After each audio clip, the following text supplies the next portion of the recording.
Alright, we are back for Wildcard Wednesday, which just means some demos. And yeah, my camera's off at the moment.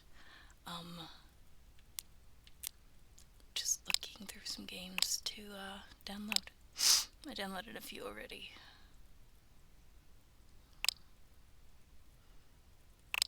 What do we got here? I'm just gonna play some trailers. Oh, this sounds loud.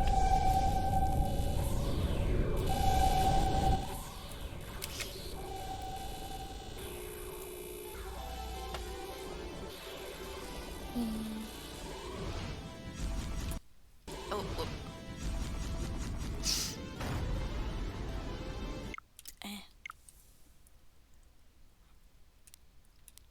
Hack and shoot heroes. What a name.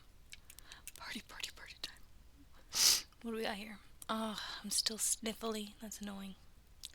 Oh well.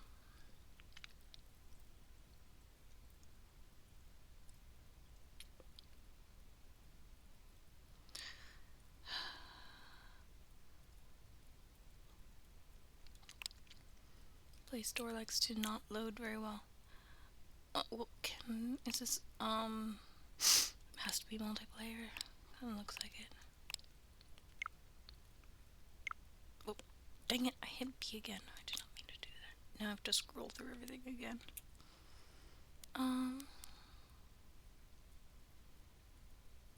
That is a lot of different characters on that. Let's see.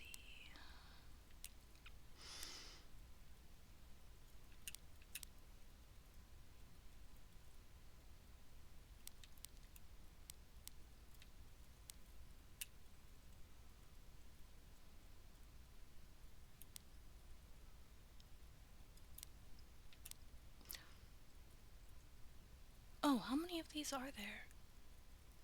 Because I'd played a different version. It had different characters, I'm pretty sure.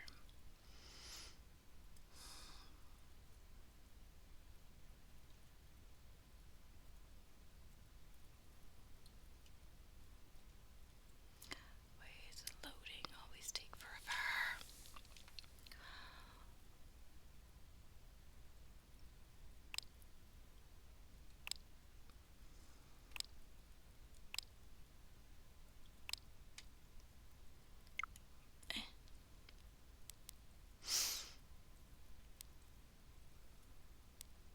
Desktop golf. I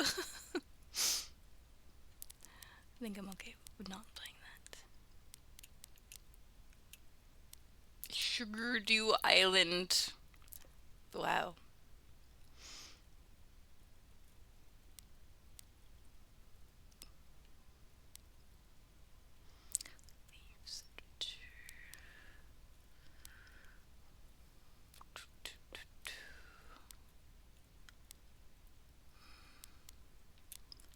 Amadama.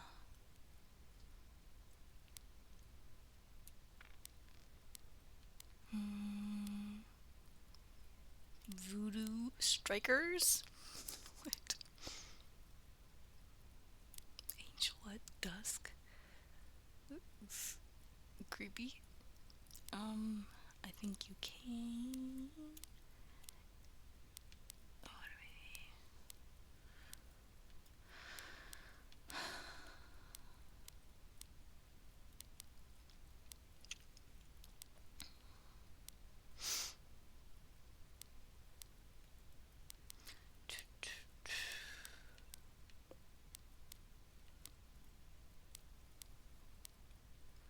Umbra Claw. Master Key.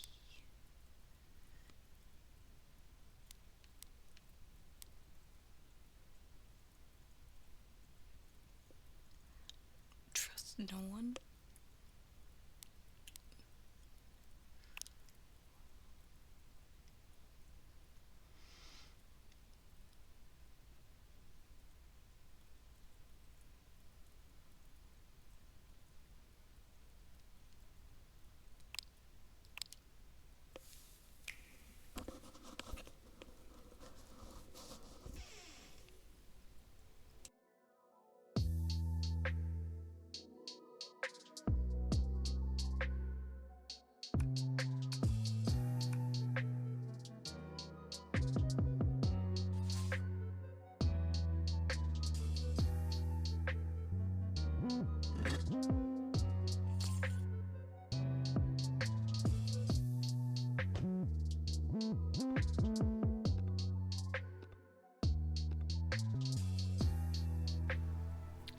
Can't even trust yourself.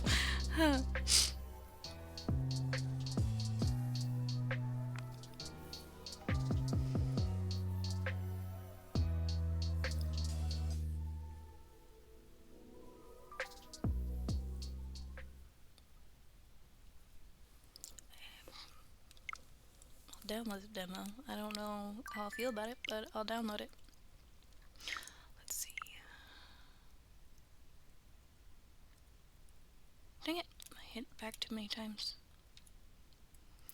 I hate how, like, laggy the, Play Store always is.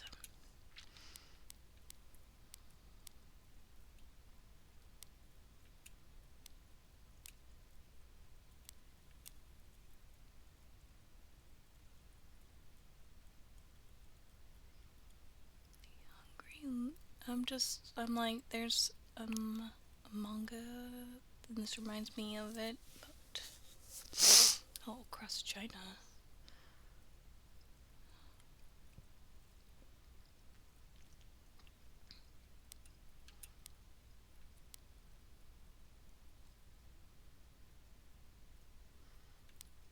I don't know what it is, but we'll go for it.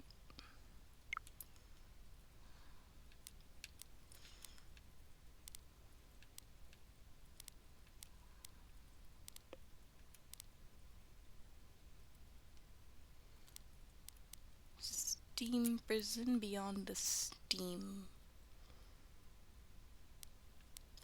I don't know.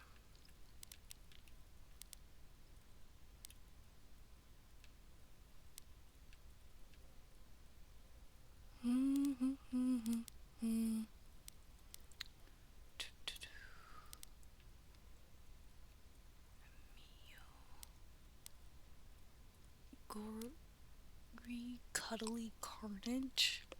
Yeah, I don't think so. Dorayaki shop story.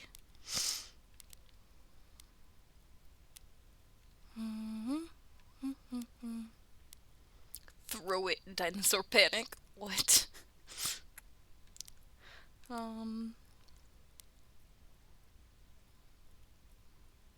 Times in Galaxy.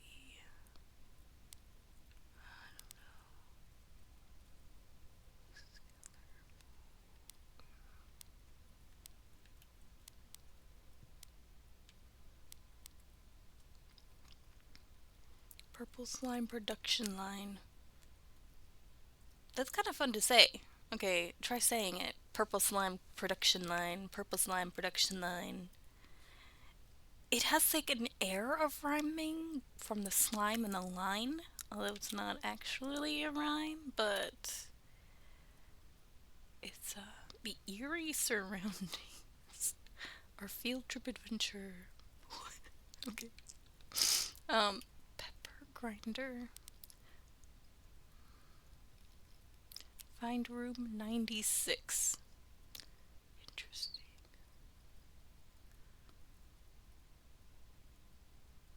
How long would the demo on that be?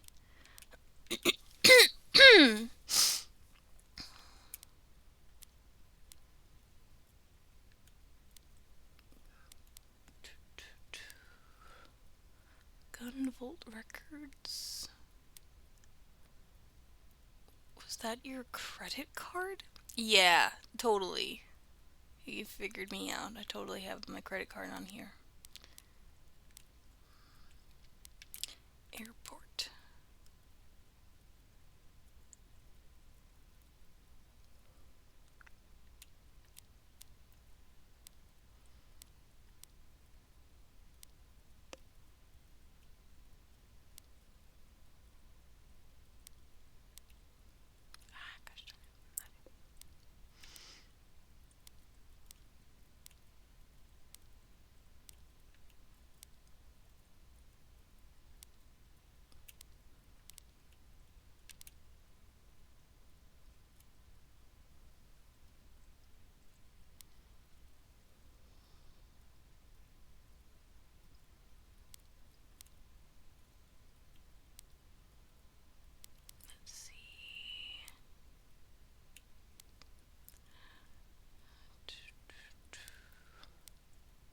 Colorful boy. Boy. It's a rap. What?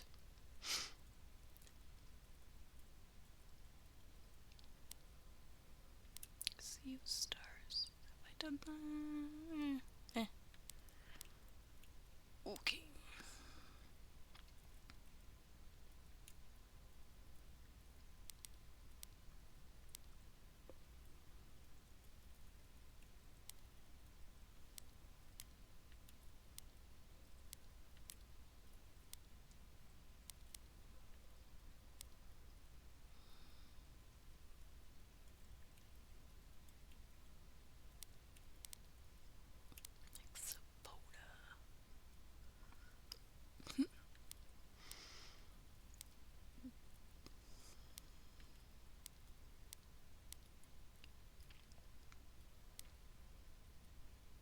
Tents and trees. What?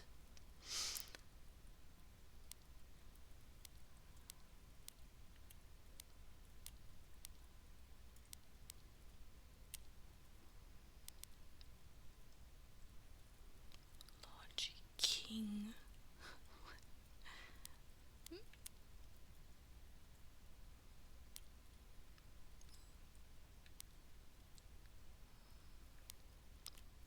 Jelly Car Worlds.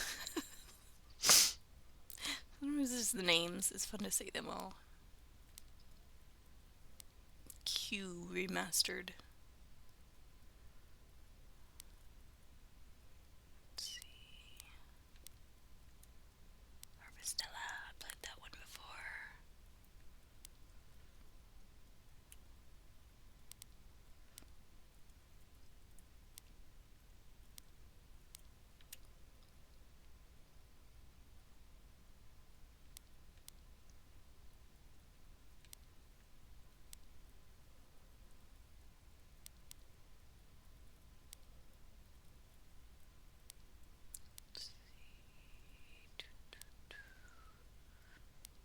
Please touch the artwork.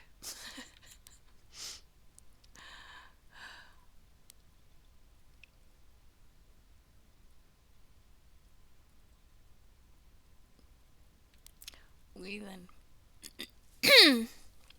Let's see.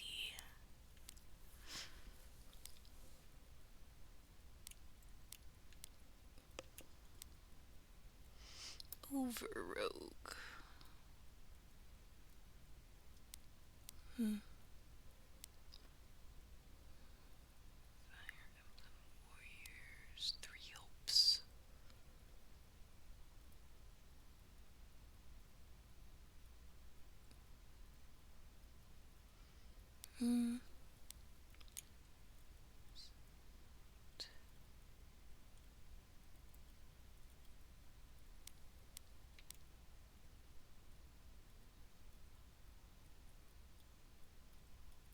Dungeons of Dread Rock.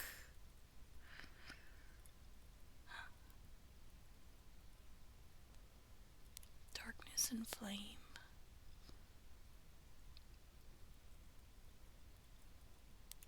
I've played this one. It's fun though.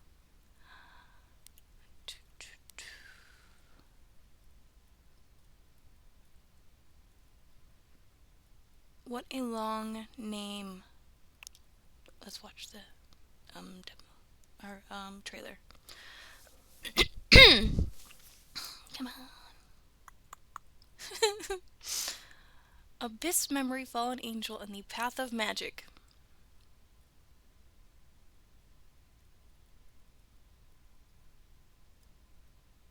Does it not have a trailer?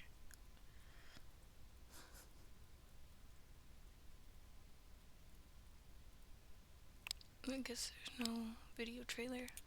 I'm gonna download the demo. It's such a long name.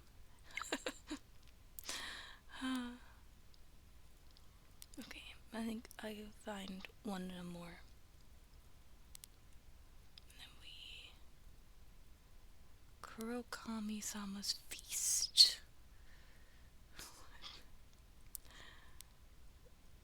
The Last Cube. Primordia.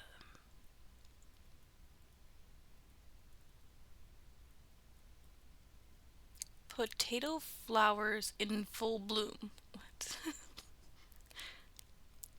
Who is zombie? Hmm.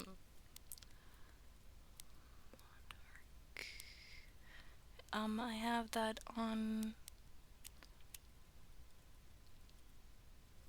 the PlayStation. I need to continue playing it though. Kogan sort of rewind. Do any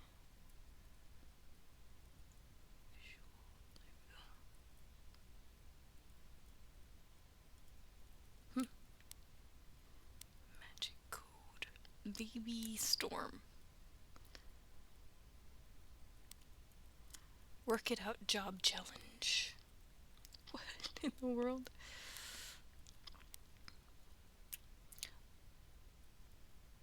Shihime of the Old Booktown Append. What a long name. Okay. Blue reflection second light.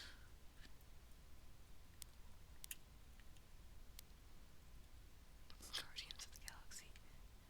You may be a Tale of Shadows.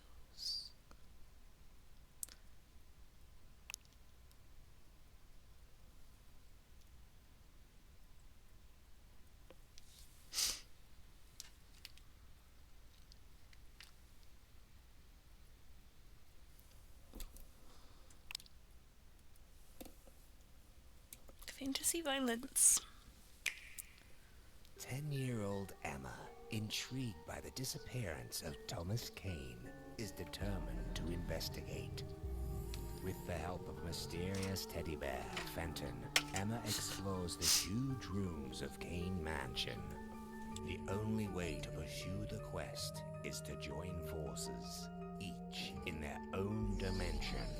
With the help of her lantern in each room, she will have to think of the best way to progress by creating shadows. It is only these shadows, created by moving furniture, opening valves and using levers and switches, that Fenton can move. Their progress will be complicated or slowed down by magic traps and puzzles to solve. At the end of each chapter, Emma and Fenton will have to contend with massive, horrifying creatures and complex puzzles. Tandem, A Tale of Shadows is fun, immersive, and sometimes tricky.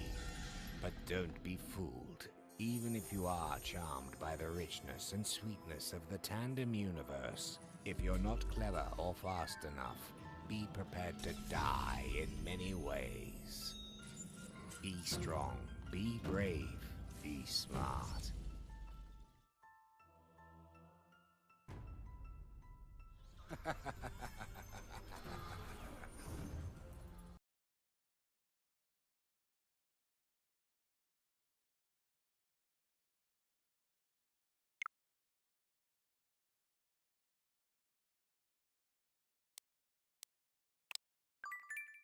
Alright. So, while that, let's start playing. Since I have quite a few going now.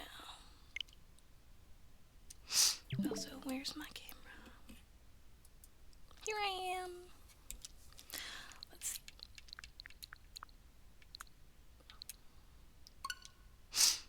Just gonna start with whatever.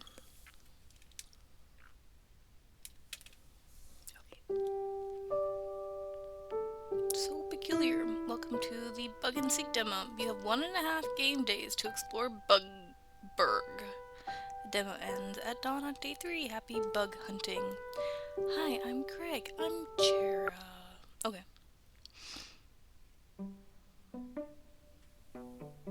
that's my light. You can see it right here. Just a little room. Okay.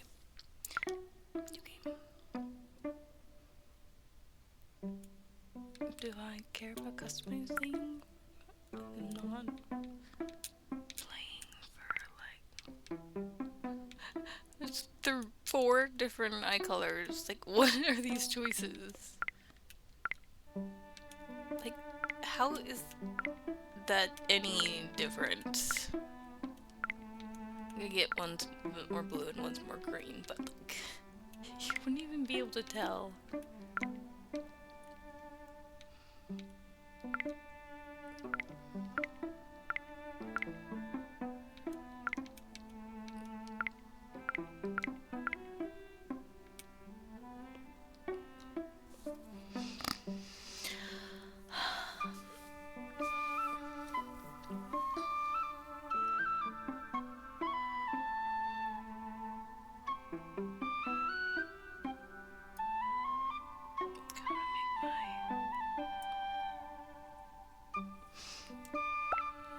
Very small today.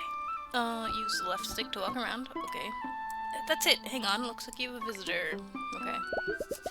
Hello, Mayor Wimbleby here at your service. So you're the new insectarium owner?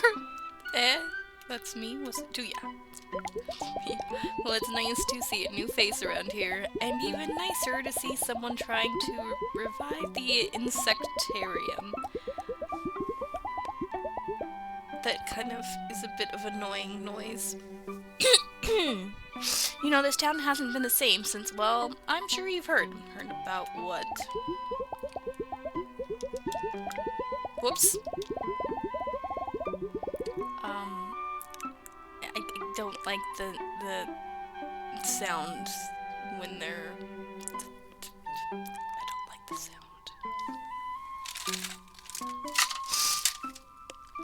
Here, this tank was the only one that remained after the... Well, let's not even name it again. The tank belongs here. Why don't you decide where it should go? I can do that. Press the X button to open your inventory.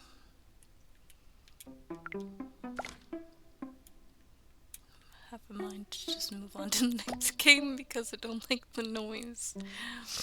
Okay. Press the up button to exit build mode.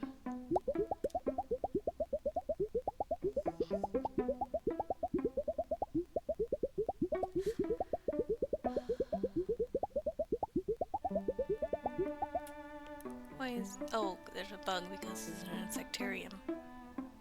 Well, look at that. You're a natural. Now you just need a bug to go in that tank. I wouldn't be surprised if a few bug-os are hanging around right here. Have a look in that corner over there, will you? Will do. Okay. Common pill bug. Roly-poly.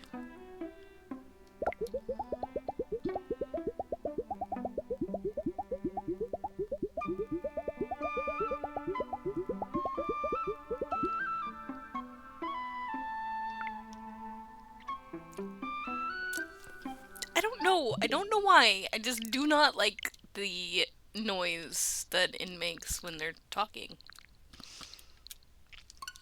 So, we're just gonna go to a different game. Okay, we're good. Just little quirks, you know. Just like, no. Nope, can't do it.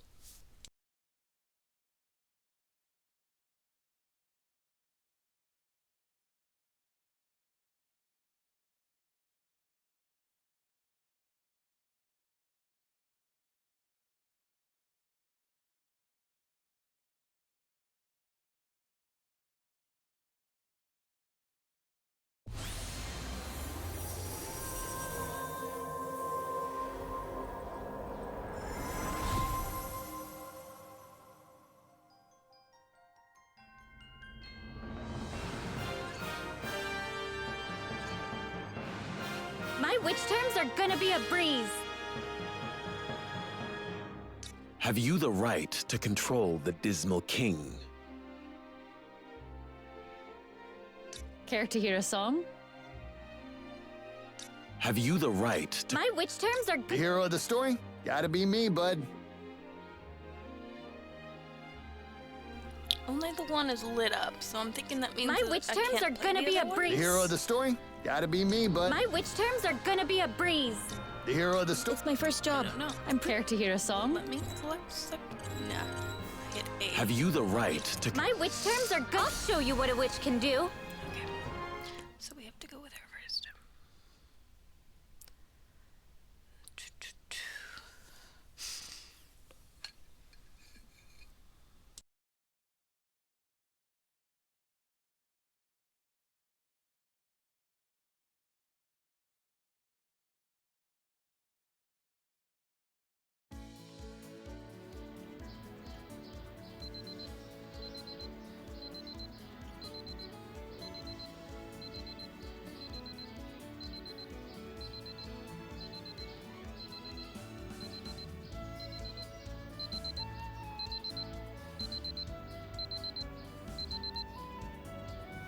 All right, Amaya. Let's go over this one more time. Oh, come on, Lolo. Don't you trust me? This is your final exam of the witch terms. If you fail, your turn will not come back around for another 5 years. Fail how? Even if I say, I'm a witch from Pulchra in front of them, they'll just think I'm joking. You're right. People in this world toss around words like magic and witch as though they're everyday things. Yet no one actually believes in magic. I find it all quite odd. Which is why this is the perfect place to collect mana. I mean, it's overflowing with magical power that no one uses. I'm the luckiest girl alive. Do you truly believe you were sent to this world simply due to good fortune? What is there except good fortune? Besides, I'm always super lucky.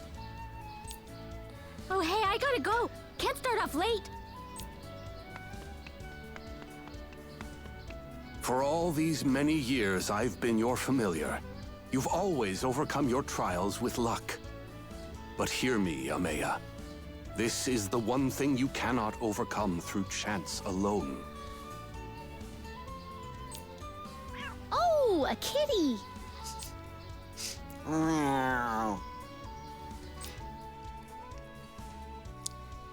Okay then.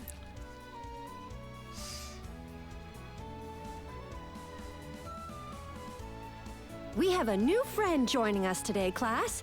Why don't you introduce yourself? Storyline heavy is this? Hi, I'm Yumeha Izumi, and I'm from the East Coast. When I grow up, I want to be a totally amazing witch. I'm gonna put my... If I can hold it right. Oh.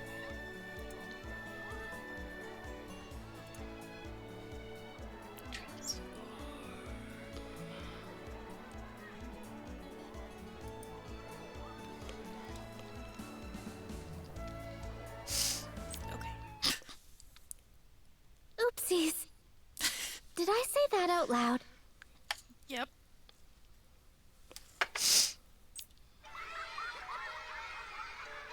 A witch? Cripes! Kids from out east are so dang strange. She's a real dum-dum, all right. Aw, I think she's precious. Well, it's important to have a dream. I don't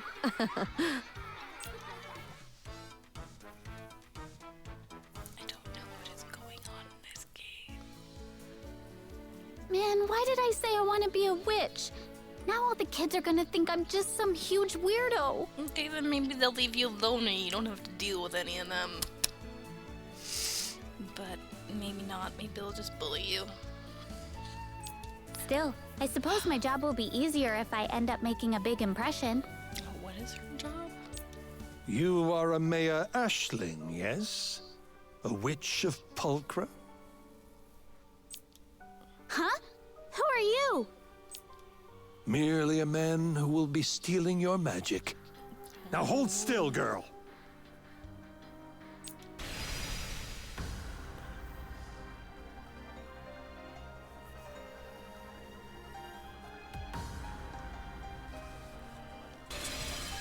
Liberatio!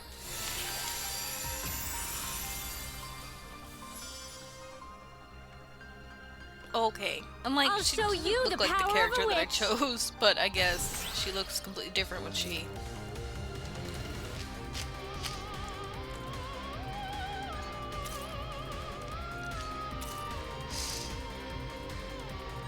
Ah, but you are no witch. Not yet. I'll give it all I got.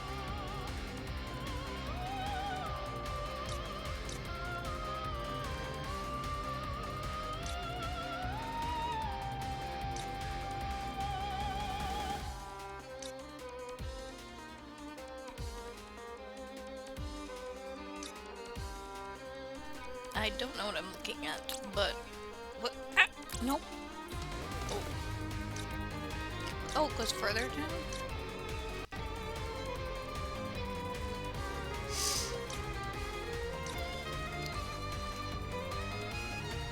Oh, okay. I don't have enough stars for that.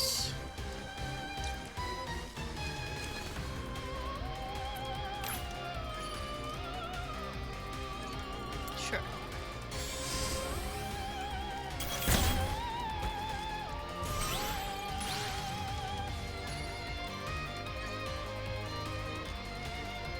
With witchcraft, seeing is believing. When an ally has no one in the vicinity, they can call upon their strength to unleash a mighty sequence of solo attacks. This is called a showstopper.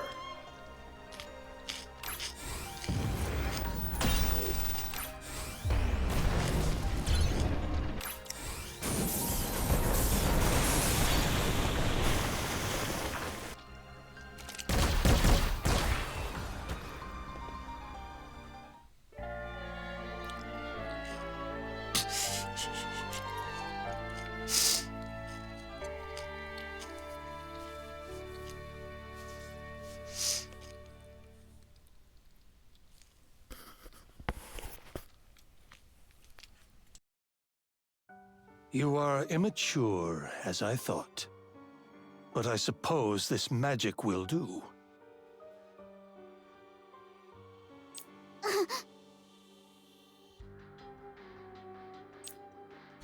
This is mine now. Leave her be!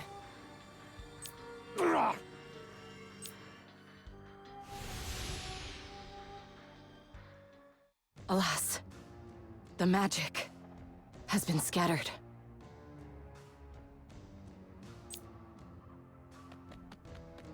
Are you all right, Hamea?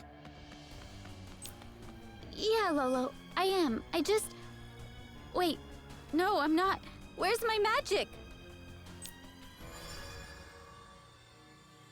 I fear that strange man sapped nearly all of your ability. All I could manage was to prevent him from taking you as well.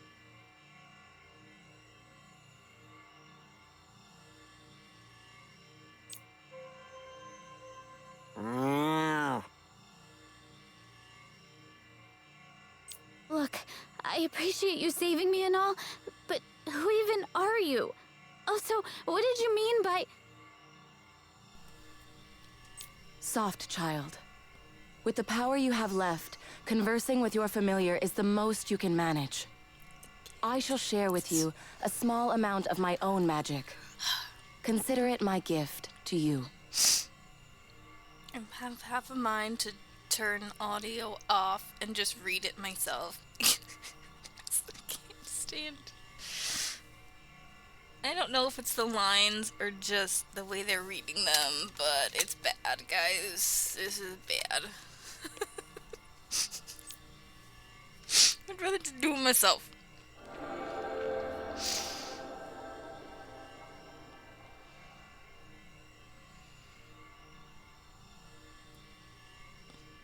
But I would need to be like somewhere where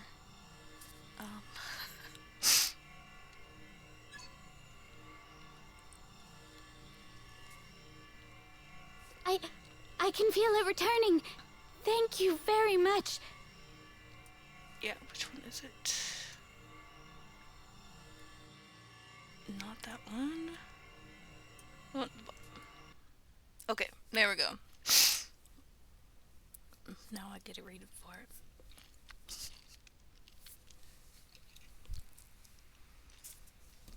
Which means no eating celery. Wait, where is the next line gonna be? Am I still at a spot where it's gonna be? You have a modicum of power and one spell remaining to you. You must use it to reclaim the magic you've lost. This should prove enough for you to set off and find your power on your own. I am Maka, goddess of sorcery. There are many actors attempting to throw off the balance of magic among the conjoined worlds, including the man you just met. Sadly, I know not who he is. Now go forth and fight on my behalf, as you look to regain your powers. Do this for the sake of all magic.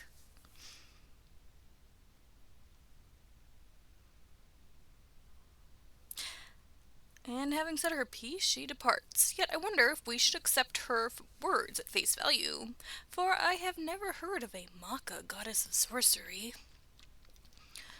Right, but she also saved me and gave me a spell to help find my magic.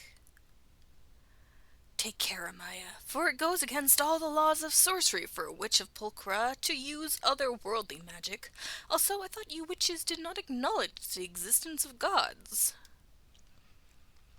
Yeah, I know, but right now I don't have any other choice. I mean, I can't finish my witch terms without magic, and I can't even get back to Pulchra either. Very well, Amaya. I ask only that you cast this new spell where I cannot see it. Oh, I love you, Lolo. Cease that at once. You know I've been sensitive there since we arrived. Okay, your retinue has grown. Okay. I can't with the... For Titus' mysterious powers, kitty collector. By gathering cats that have been scattered across the world, Amaya can reclaim both her abilities and special cat items. Doing this increases not just the number of abilities at Amaya's disposal, but the power of her weapons as well. If you ever want to take a look at the furry feline friends you've collected, check out your cats album. Adventuring Basics. Try pressing the scan button after arriving in a world for the first time. Particles will fly throughout the area. When the scan is complete, a vision will appear at your destination. Even if you've already done a scan in a world, there are some occasions when you can scan again. Okay.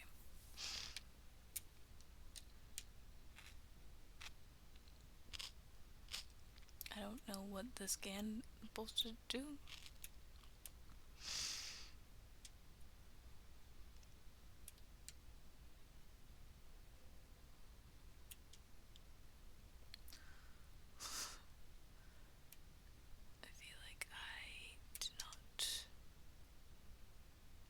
Understand what I'm supposed to be doing with the scan.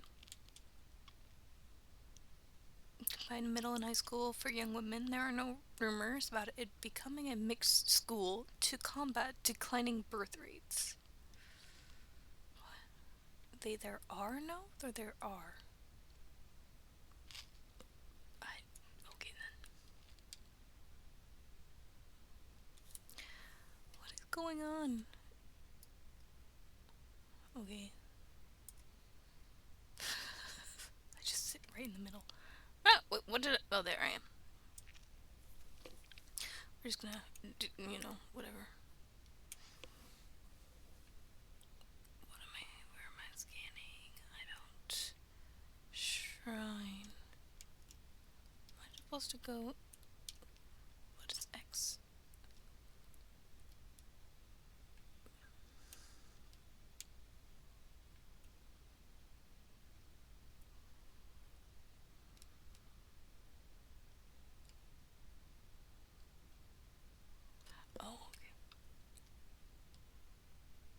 Oh, I have to hold Y. Okay.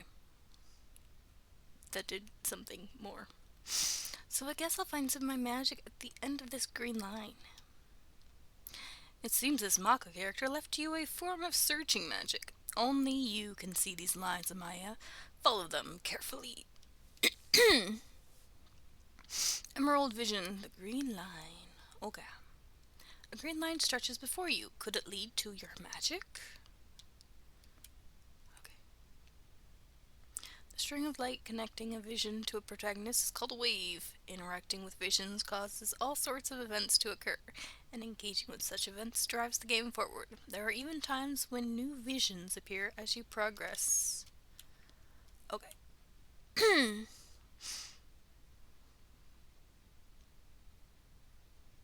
Follow the green line. Where is it taking me? To the school. Okay. Kitty. Vision types. Visions marked with a green exclamation point symbol are critical to the main story, whereas visions marked with a blue ... symbol are side events that bear no direct relation to the main story. Finally, visions marked with a red sword cross symbol contain battles, making them the perfect choices for those looking to power up their retinue. Story events. Visions often contain story events that drive the game forward. By pressing the rewind button during such events, you can go back through the story and make new choices if you wish. Visions of this type sometimes contain other events as well, such as fights or Ritgram puzzles. Okay.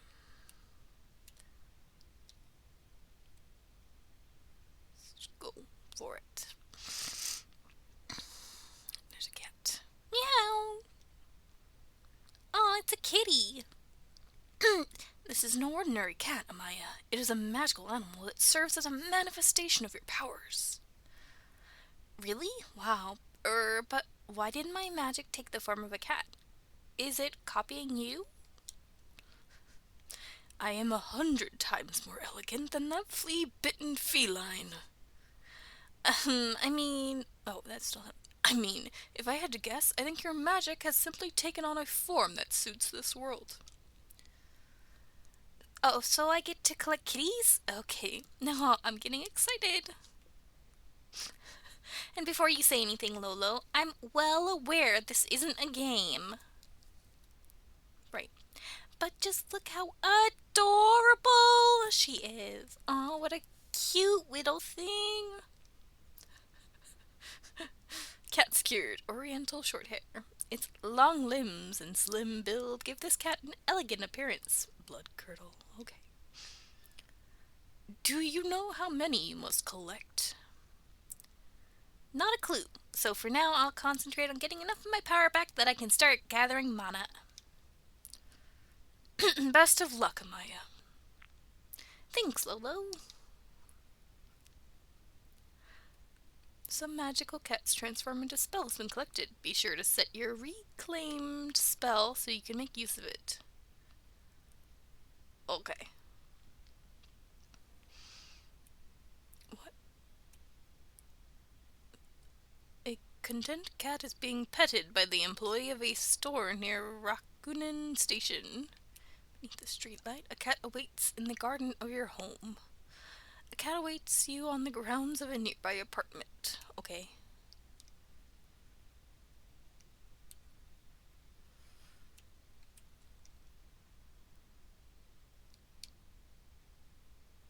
It's something about I need to put the thing back in my... Where do I do that? Retinue formation?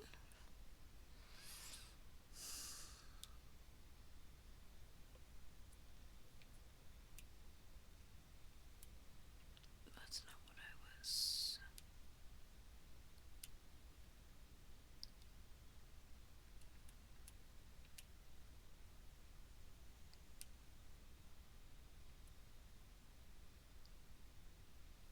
Maybe this?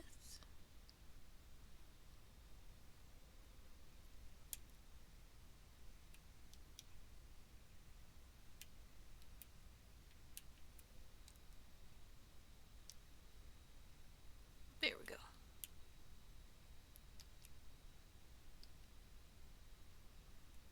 Okay. A content cat is being petted by the employee of a... This cat's sapphire blue eyes and mystical features take your breath away. Berman. Brilliant blossom. Okay. Some magical cats transform into armaments when collected. Should that happen, don't forget to equip whatever you get. Okay.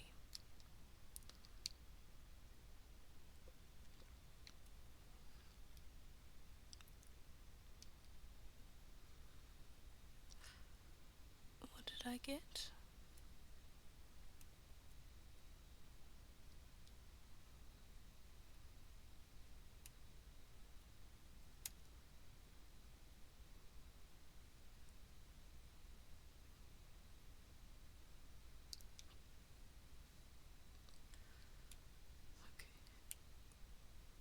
I don't know how I feel about this game so far, but okay.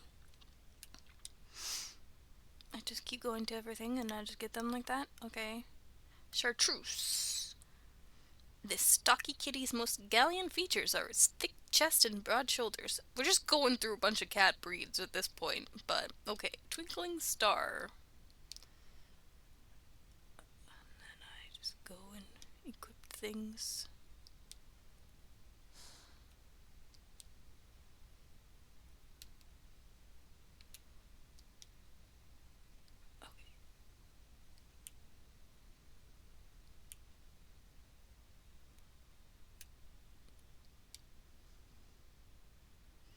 there's something... Or... Abyssinian...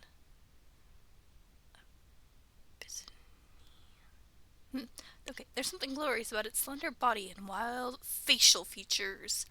Magical paw pole. Okay.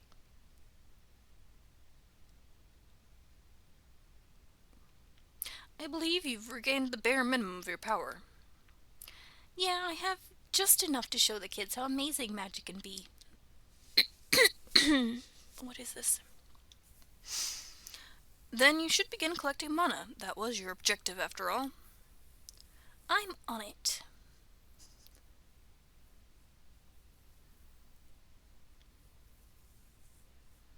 Ugh, I hate time and I hate being woken up by a machine. A life of such discipline is the perfect training for you, Amaya. Who is this? You are Amaya Iceling, yes? Another one? I am a squire sent from Pulchra. I call myself Shinobu Kato, and it is my sacred duty to both serve and protect you. I am deeply sorry I was unable to reach you in time before your first hardship. That said, I am uncertain if I should report this to Pulchra or if... Look, I'm in a hurry right now, so can we please get on with it? Okay. It is your job to protect which candidate, Squire? What were you doing while Amaya was in such terrible danger? You must be an ancient familiar indeed, to be able to converse with a squire. That said, I do not appreciate your tone. I am a squire, and I intend to serve your mistress to the best of my abilities. Then do your job, unless you wish to report your failures to Pulchra. Your retinue has grown. Okay.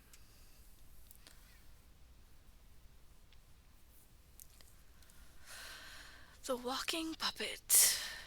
Combat difficulty, easy. Fiends... Ren and Kentaro are gossiping about something or other. Okay. Does that mean I'm supposed to... I have to do a fight? Is that what they're telling me? And did he did join my retinue. Okay. Can I... Oh wait, this is not what I want. We're going for this.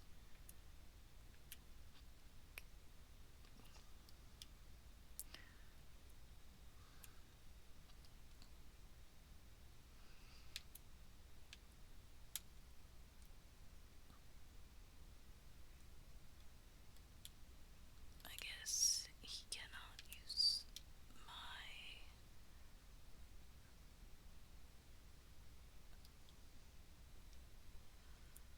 I also got that one. Why did they give me...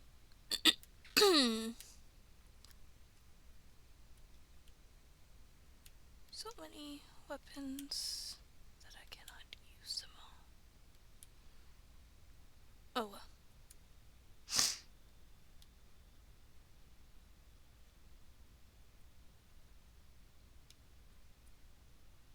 Think I have to fight?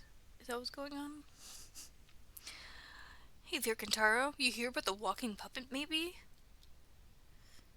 Sure did, guy. I hear it stomps around going kshunk, kshunk, which sounds scary as all get out.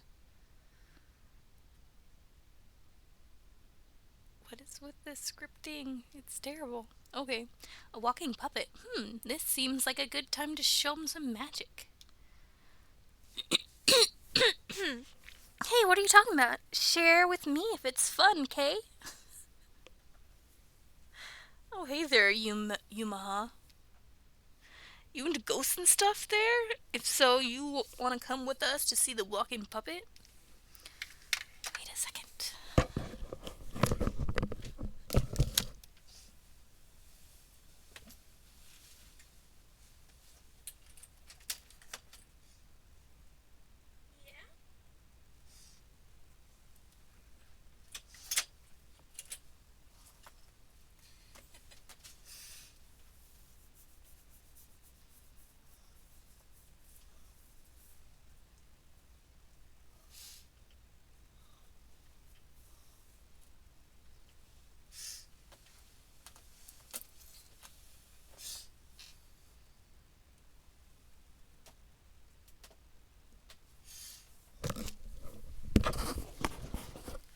wanted in. Yes, he did. Now he's over on my bed. Okay. What? What?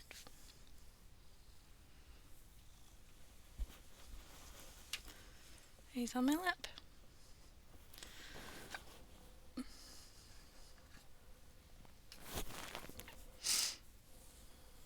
What? Oh man, I didn't know we were gonna look at it. What?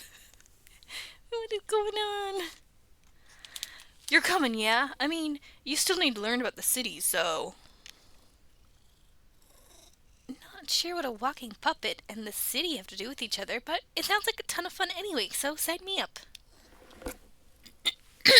Well, heck, if Yumaha's going, I guess I will too. Swell, if anyone asks, we'll just say study hall ran late, eh?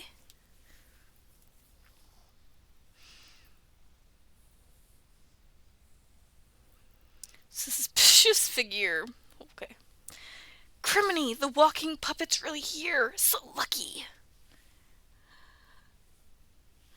Oh, shucks. I was going to rattle one of the trash cans to spook him, but the thing's actually walking. What should I do?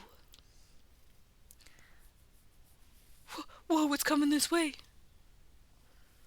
Is that a cat? Is that my magic? It's coming at us. Eek! Yumaha! Wait, don't leave me.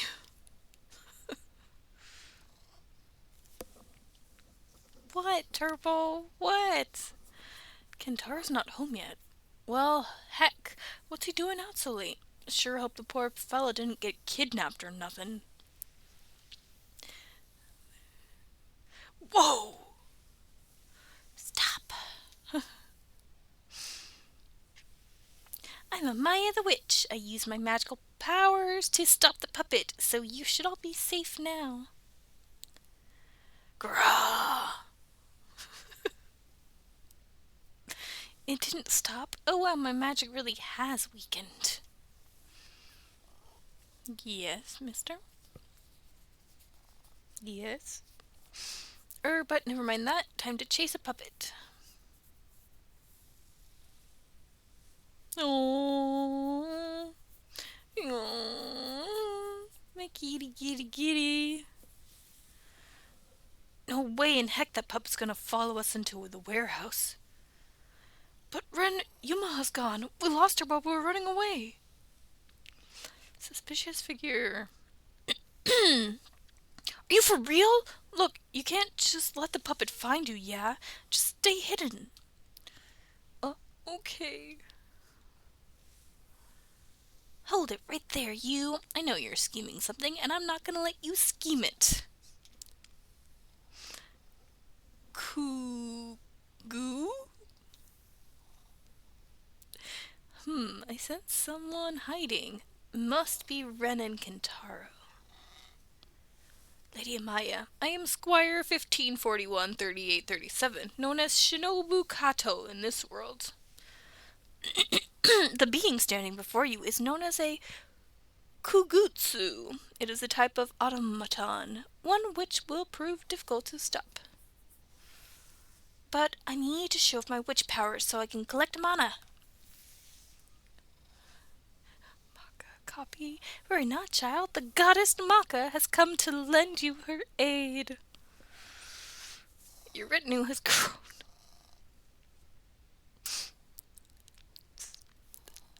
I'm about to just call it quits on this game. Jeez. Engage. I got a kitty here. Yes, I do. Okay, now we've...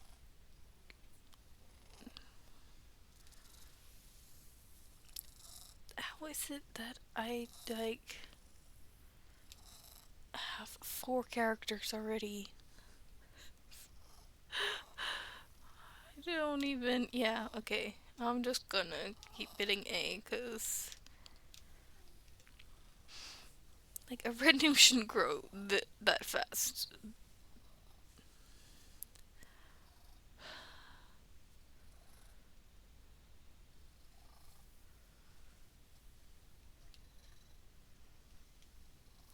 That's just overwhelming.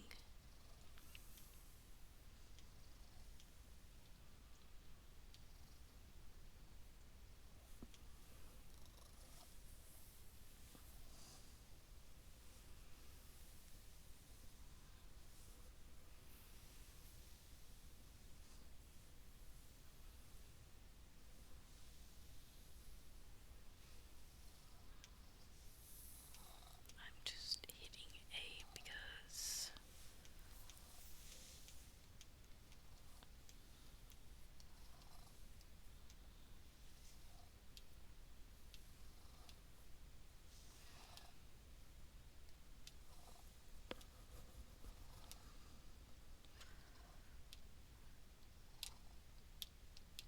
I don't care for turn-based games.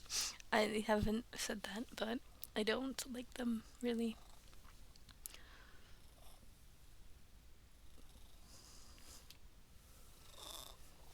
During battles, allies will sometimes perform a new tech that is related to the weapon they currently have equipped. This is called a glimmer.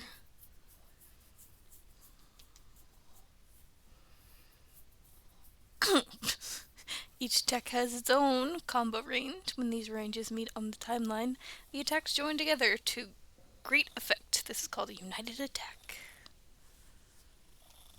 Okay.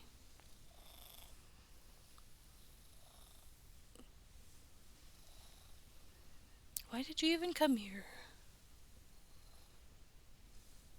Victory.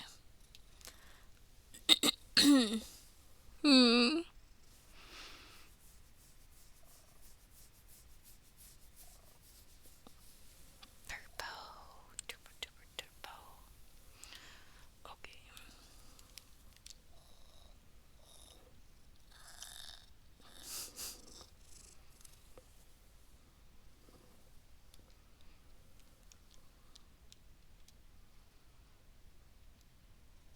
In the name of Amaya the Witch, I order you to stop.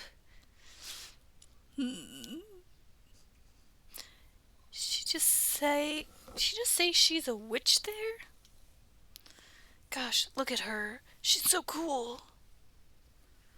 And now I bid you farewell. Come on, that's it. Show is over. Get on home already. Oh heck, my dad's gonna be real steamed at me. Izumi, where'd you run off to? I didn't run anywhere. I was just sitting here all by myself, scared as anything, and all because the two of you are terrible. Gosh, I'm real sorry about that, but hey, while you were hiding, one of those witches you like so much showed up. Sure wish you'd been here to see it. Oh, hello there, kitty. What are you doing here? You probably got a cat at home, yeah? Huh? I bet you'd be real surprised how weird our pets are.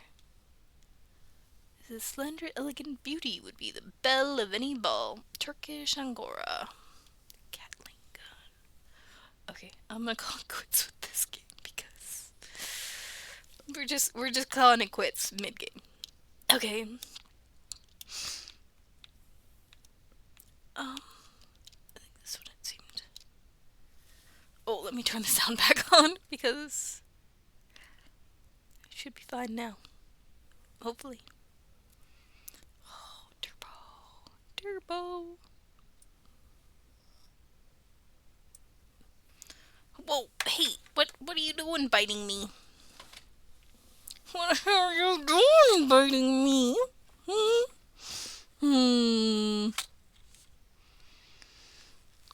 Guys want to see my kitty? Whoa, whoa, whoa, whoa, whoa. Whoa, mister. Ow! He's riled up for some reason.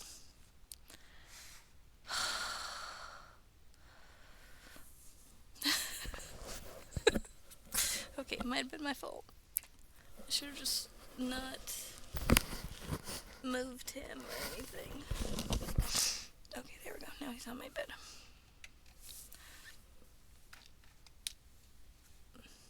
Did I not turn... Did I do the wrong...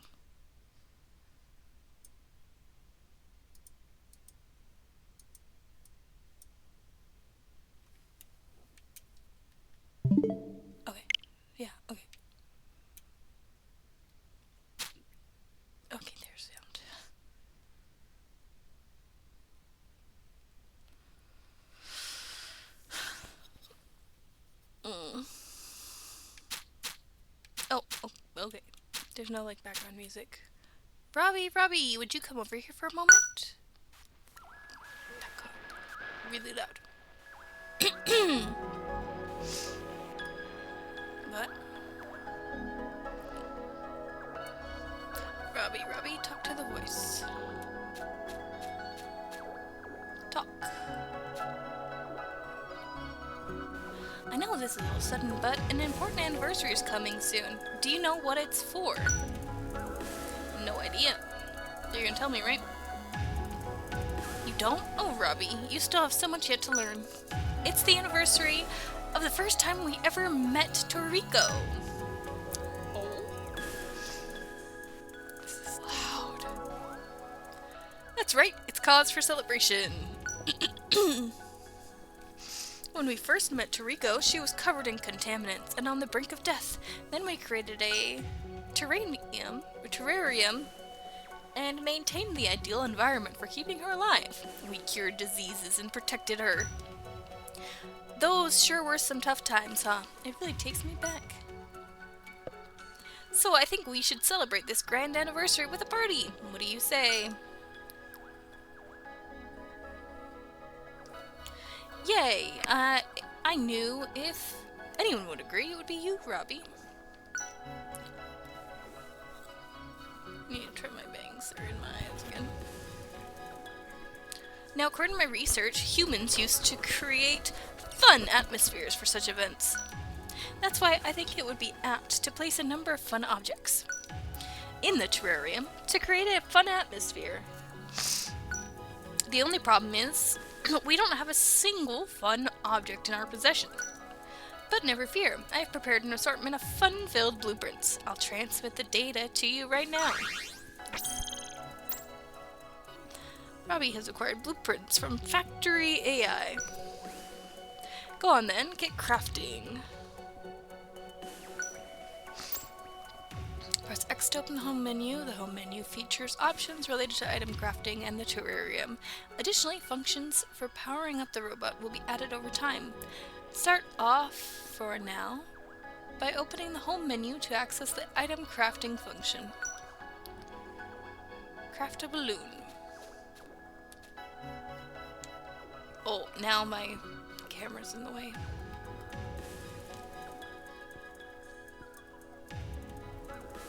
Maybe it's not. I don't know what that is over there.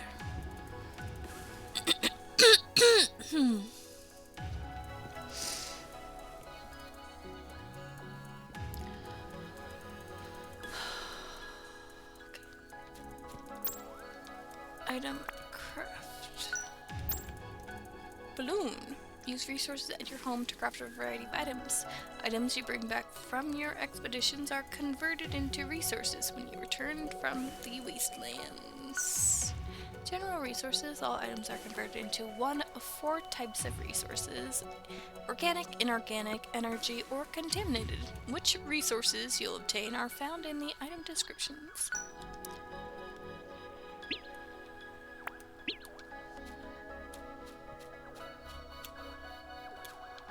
Where am I going?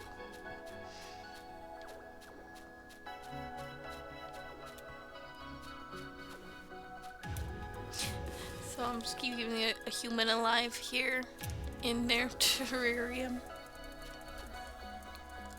How do I...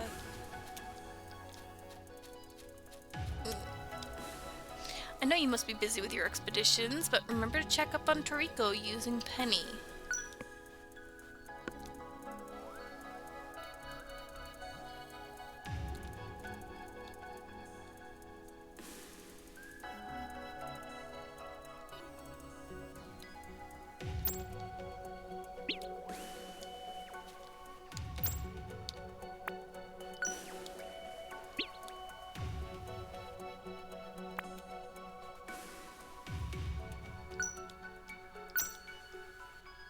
Oh, okay.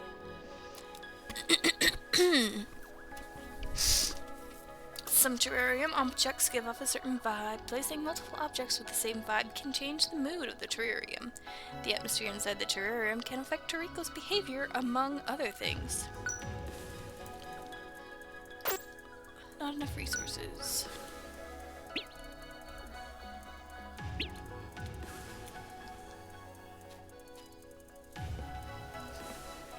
Great! You've managed to craft some really colorful and cute objects for the terrarium.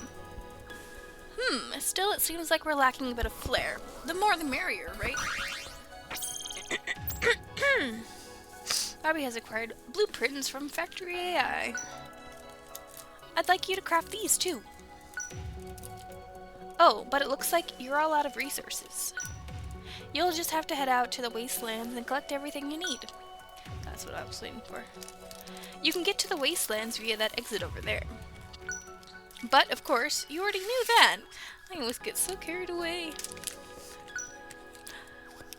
I'm counting on you to craft some more fun objects for the party, Robbie. Okay.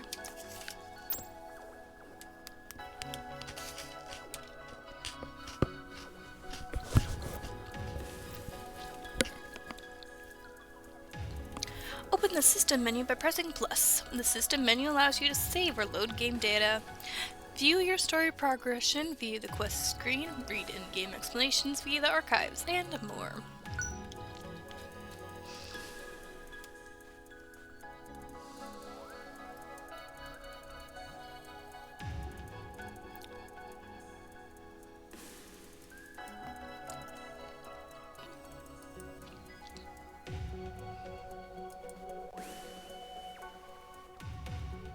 There we go. I found.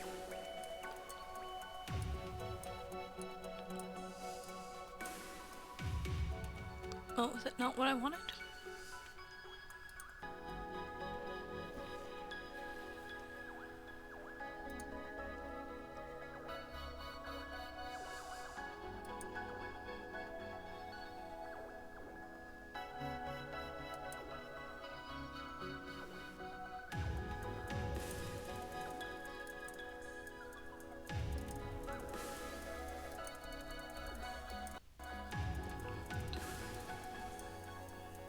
There we go, that's what I was looking for.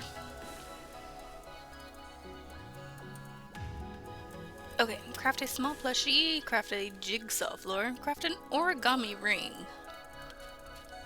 Wow.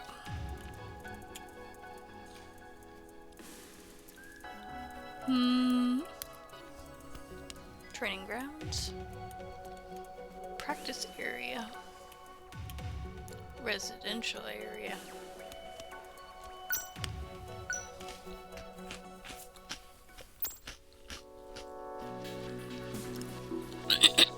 The Pet Nanny is a personal health diagnosis app used to remotely report on Toriko's health while the robot is out on expeditions. It can be used to check her vitals and contamination rate, as well as to feed, clean, and play with her. The heart symbols at the top of Pet Nanny represent Toriko's health. Her health slowly depletes while the robot is out on expeditions. Toriko is more likely to fall ill at low health, so try to return quickly. Feeding Toriko directly in the terrarium is the only way to recover her health.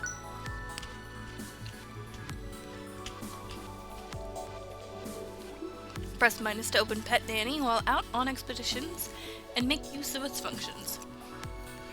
However, you won't have access to the food, clean, or play functions in this demo version.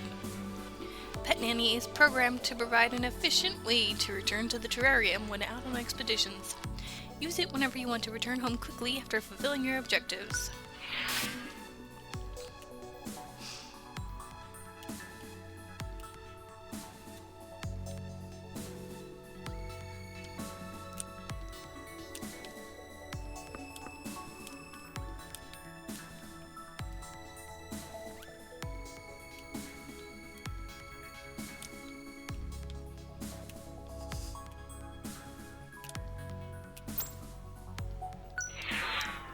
I don't even know what's going on, but you can move in 8 directions, yada yada. And you would move diagonally past hostile holes in some objects, but not corners. Okay.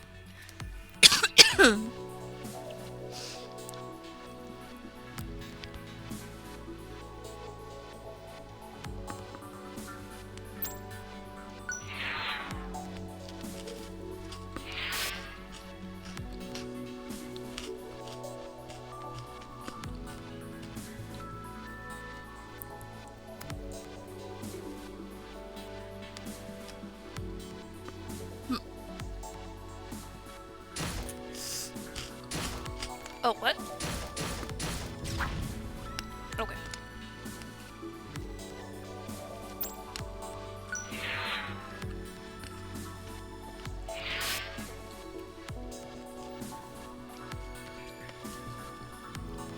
Gain levels by defeating hostiles. When you level up, your HP and other stats increase. Additionally, you will gain a skill from a randomly drawn selection.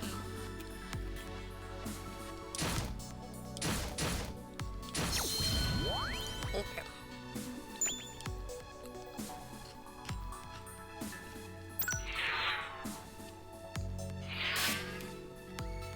EN decreases after by 1 after every 10 turns. When your EN reaches 0, your HP will decrease every turn.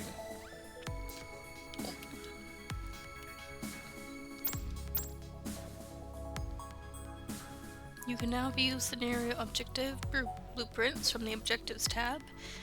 It's handy for checking if you have the required resources.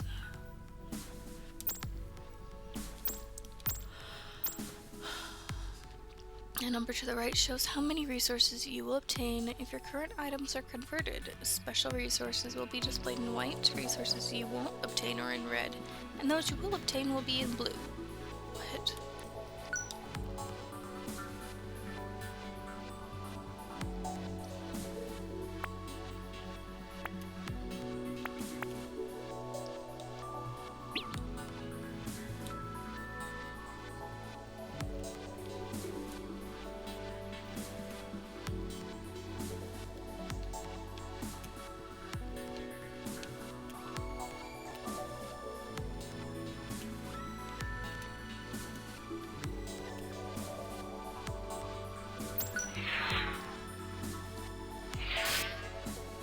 Pick up items from the ground by stepping onto them. X, open menu, select item, and then A, choose action.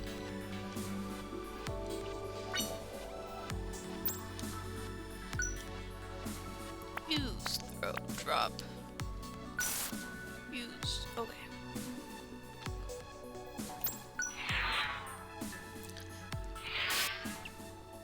Dash over an item to step by without picking it up. While standing on an item, it will show up on the item menu with a special icon. Why do I want to dash? Stepped on grenade. Stepped on power potion. Stepped on toolkit.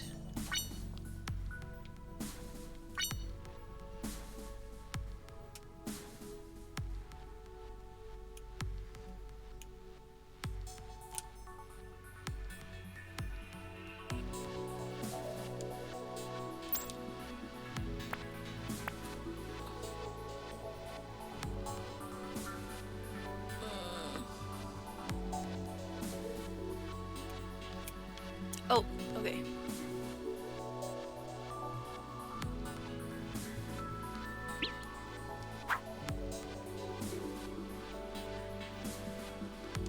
Is it gonna hurt me if I don't dash over it? No, I can get it, pick it up. I don't know why. Make yourself strong by equipping weapons, shields, and mods. Select equipment in the item menu and press A to equip.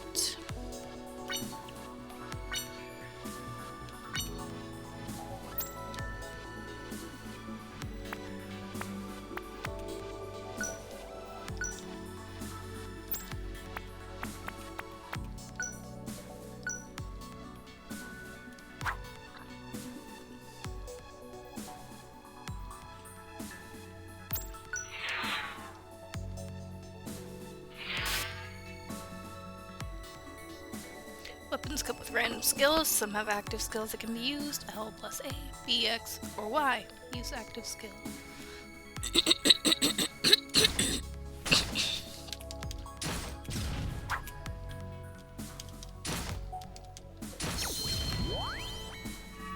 Okay. Arts mastery.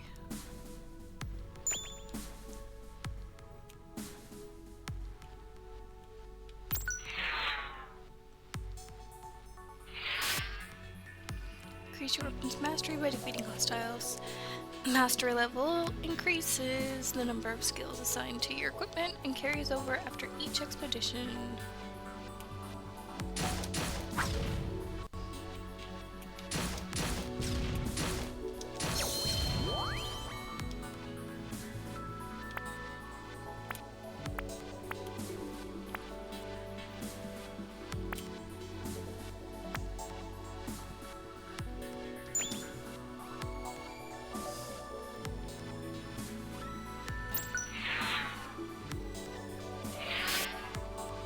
When your HP reaches 0, either due to a hostile attack or because you're out of EN, your expedition will end. You'll be returned to the terrarium. Oh.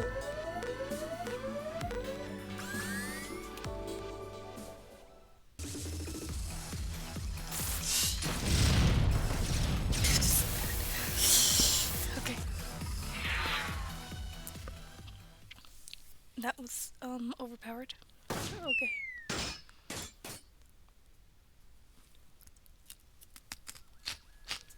Oh, Robbie, welcome back.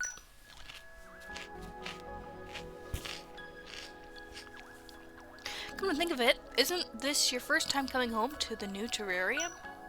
I ought to give you a quick briefing about how the wastelands work around here. The wastelands you're exploring were originally an auto-propagating shelter made by the humans in the past.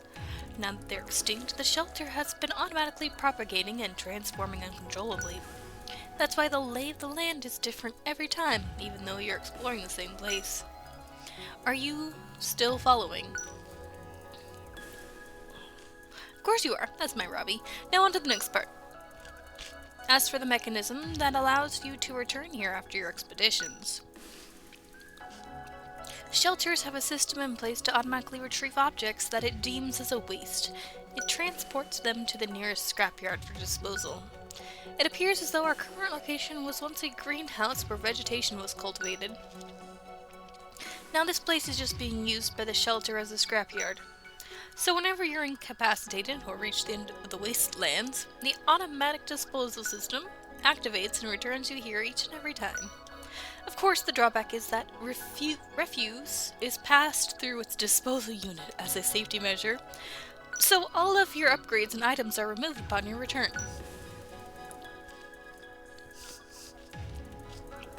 Dismantled items still turn into usable resources, so you can make the most of them to upgrade and fill the terrarium with all sorts of objects. That concludes today's lesson. Since you get resources even when incapacitated, doing so over and over again will help you collect what you need. Now record this data into your memory, and good luck out there.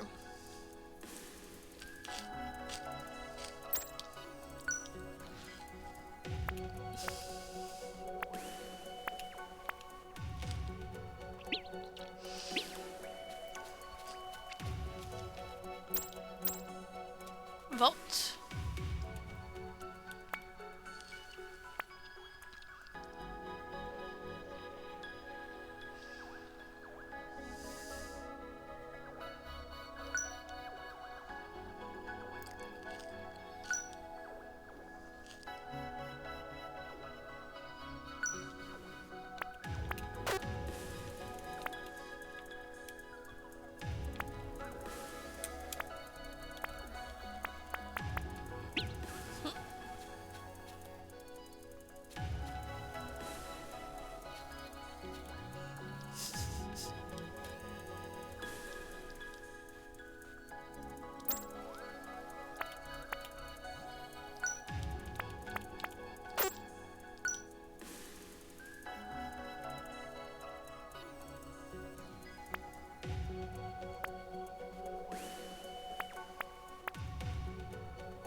Whoa.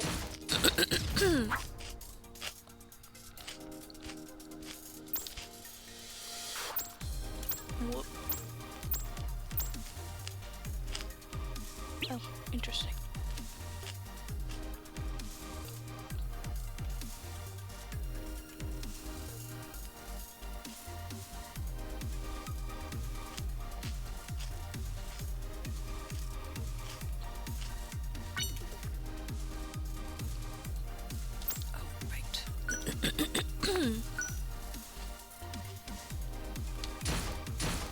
Ah!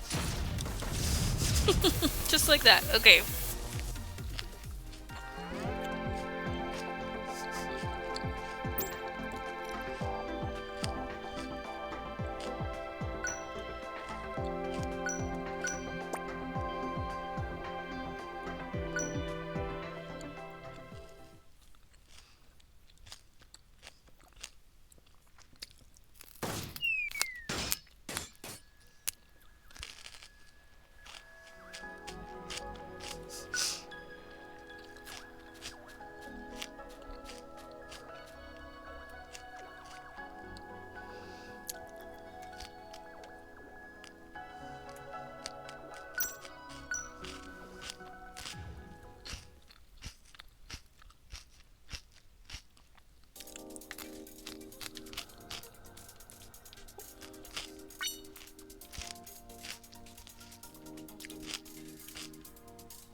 What? Oh, there's not, what's the point of this spot?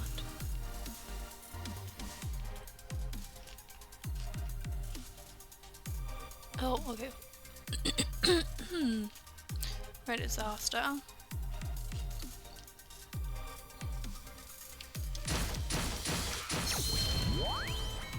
Level up! Clutch time. Oh.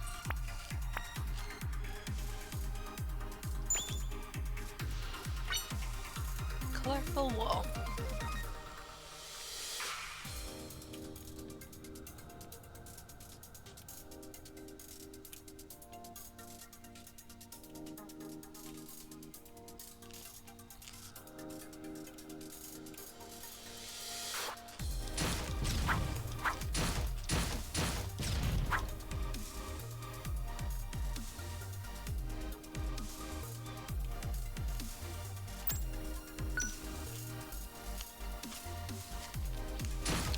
Whoa, whoa, whoa, whoa, whoa, whoa, whoa, whoa, whoa, he's gonna destroy me.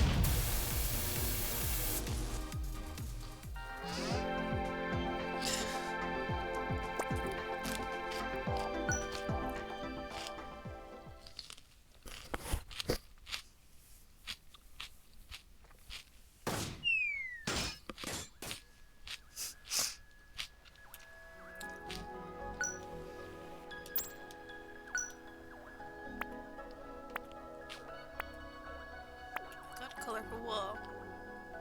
Oh, is it just the recipe that I got? Blueprint. Yeah, okay.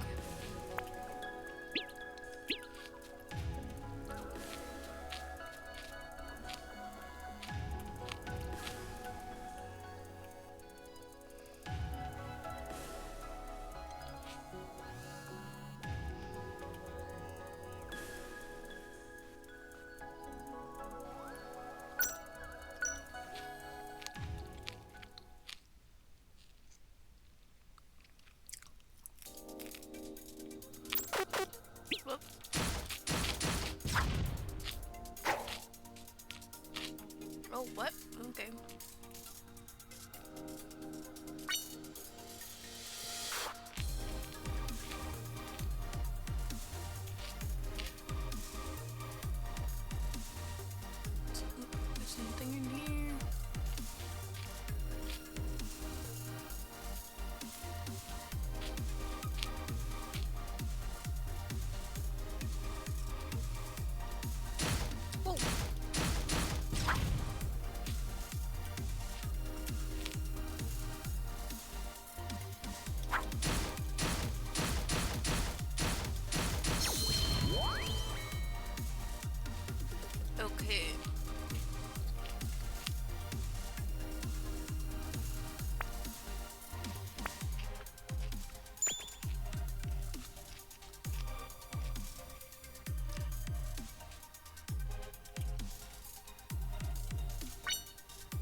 nothing over here.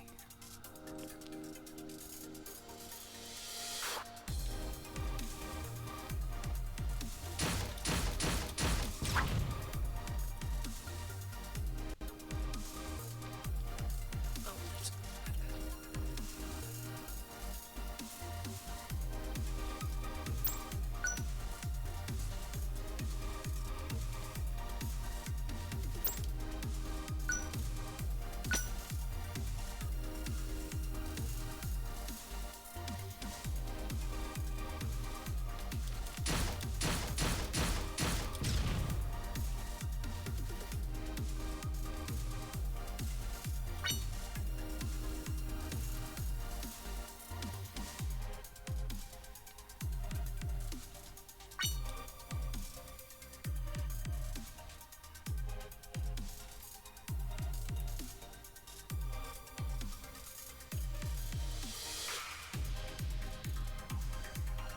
Is it gonna destroy me again?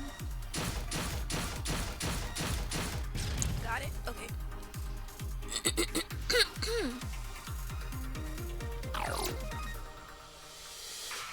Oh.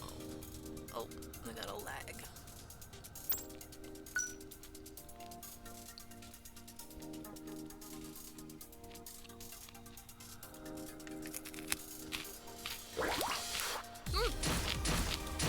I'm dead.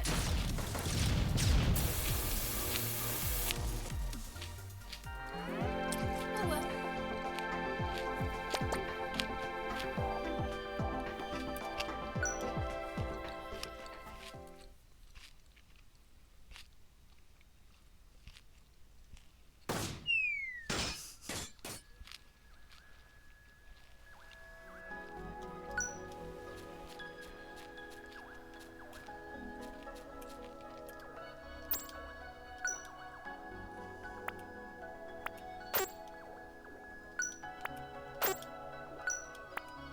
Yeah, I know, but how do I get those resources?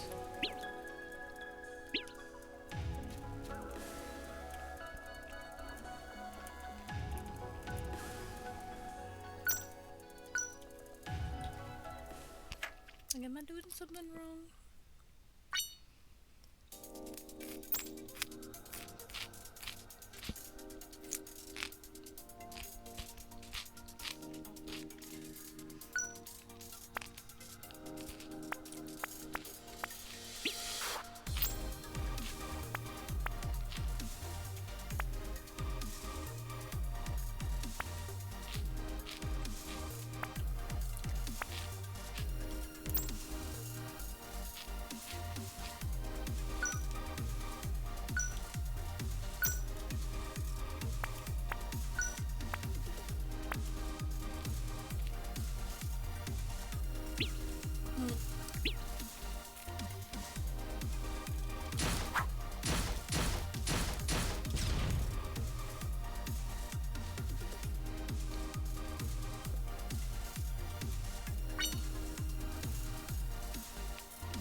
Where the heck did they come from?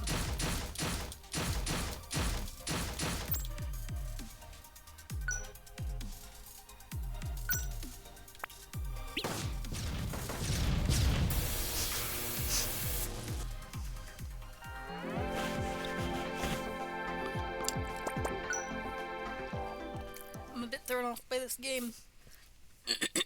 Like, how am I supposed to be getting resources? I don't know.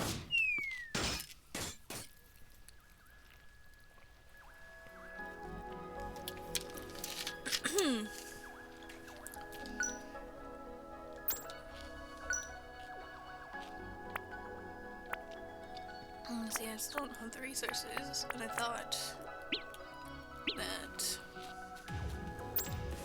I should get resources when I come back, but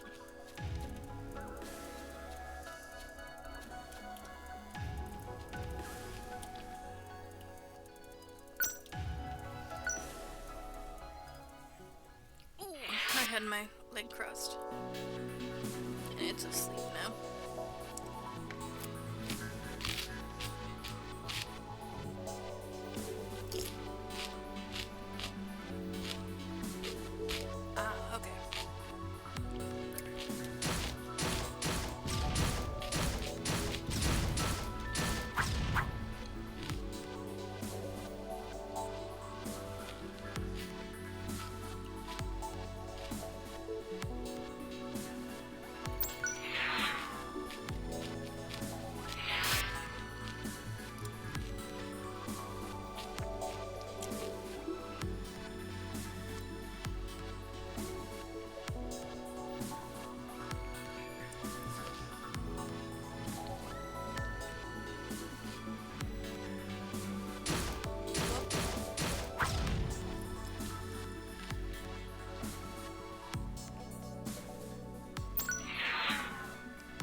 Oh, okay.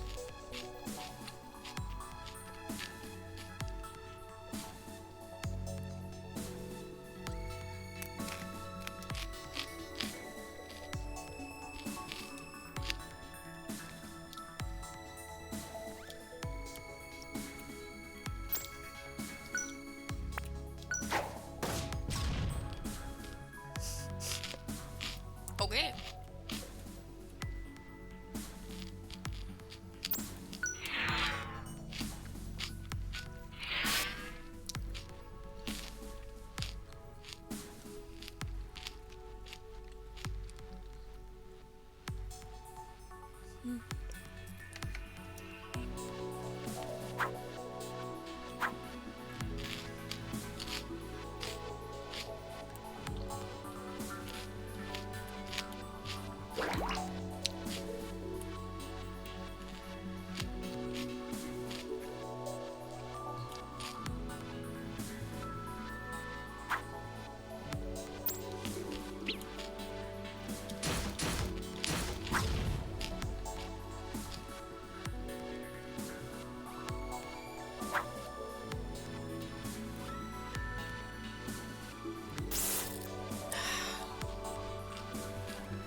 Okay.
Oh, okay.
Good luck. Wow, okay.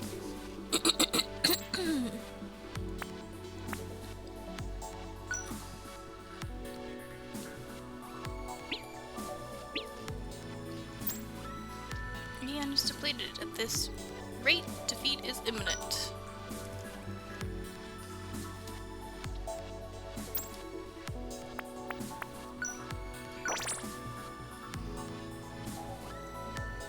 Oh, okay.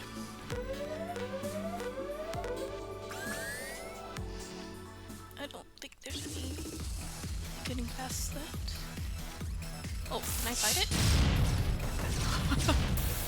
No.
Leaky battery.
There we go.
got here?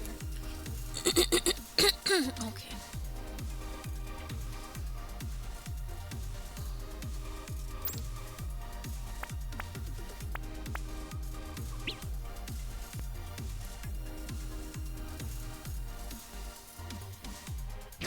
Whoa! Whoa! Ah! Whoa! Whoa! Whoa! Whoa! Whoa! Whoa!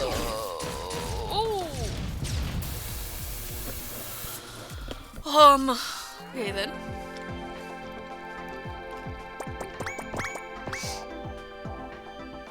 Oh, okay. Here we go. Got some resources this time.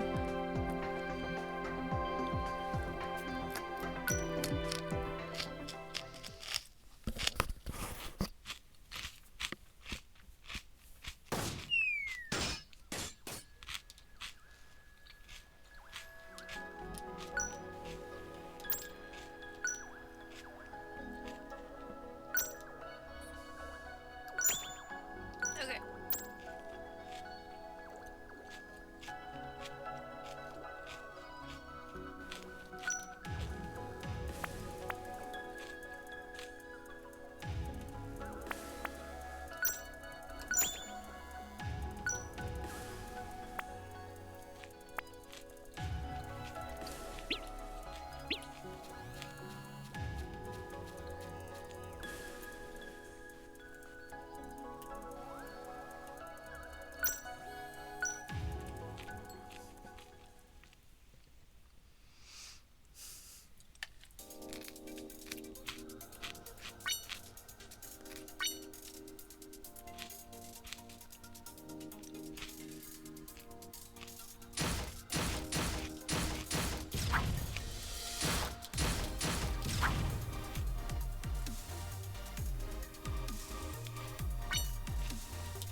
What?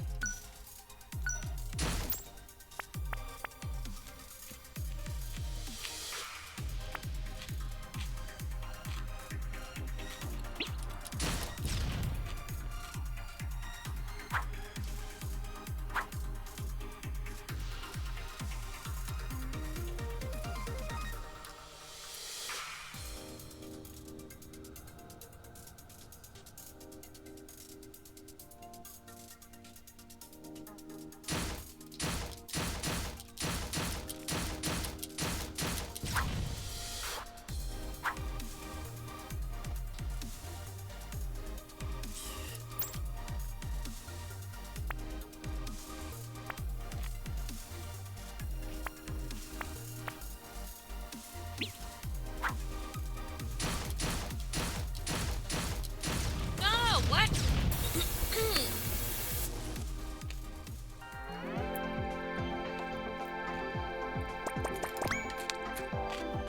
Okay.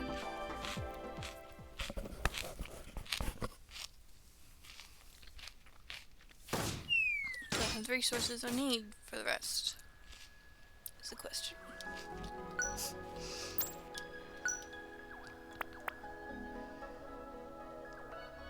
Nope.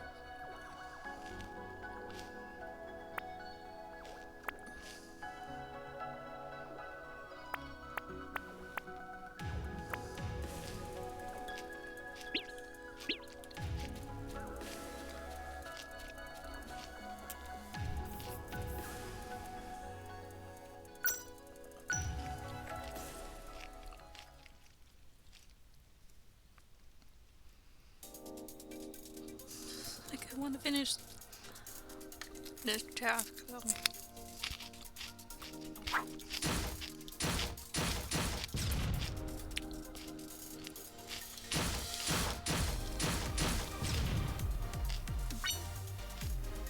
hammer.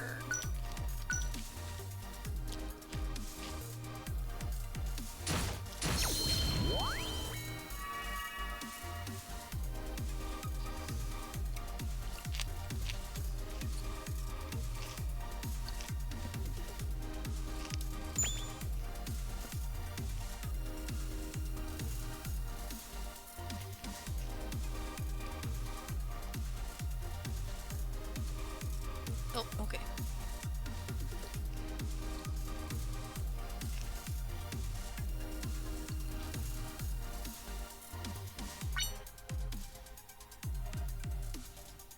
Providence.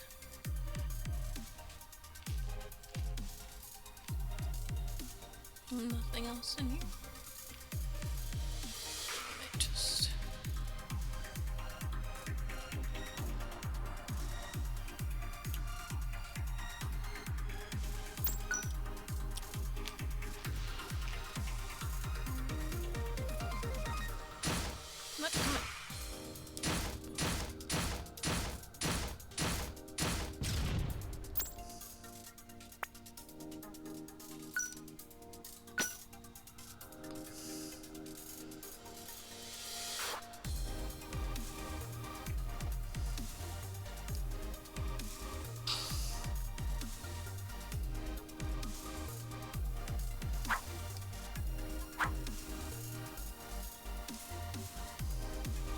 Come on. Ah!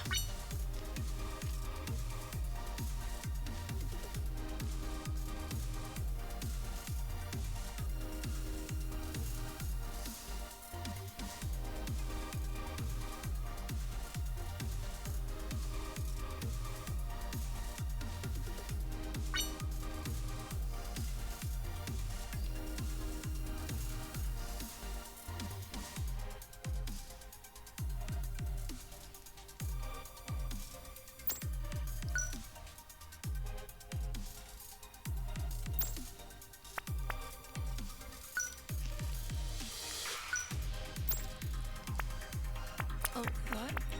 Just level 1 versus level 3? Ooh, that one has a weapon skill. This one does not. I think. I don't really understand. Oh, is that one of those?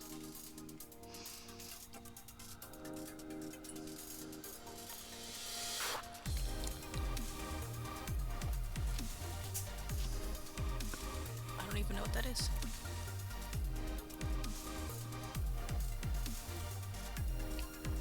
Oh, I see.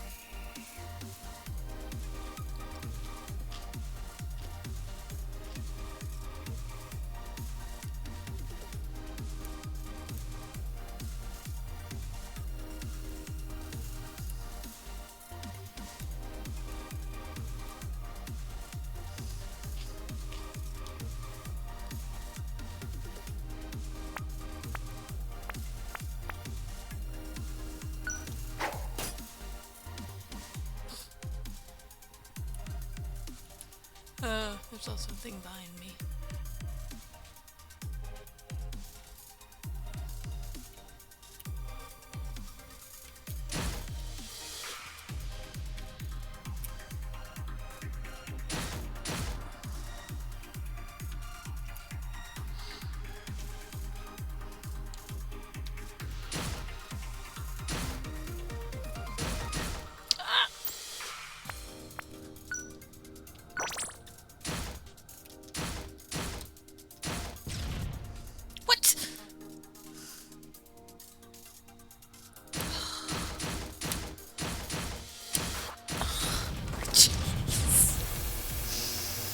Okay then.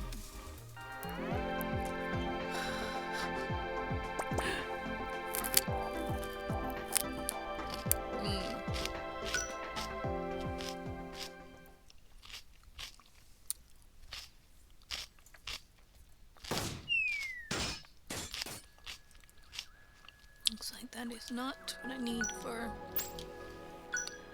the jigsaw floor. So let's keep going.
Dang it.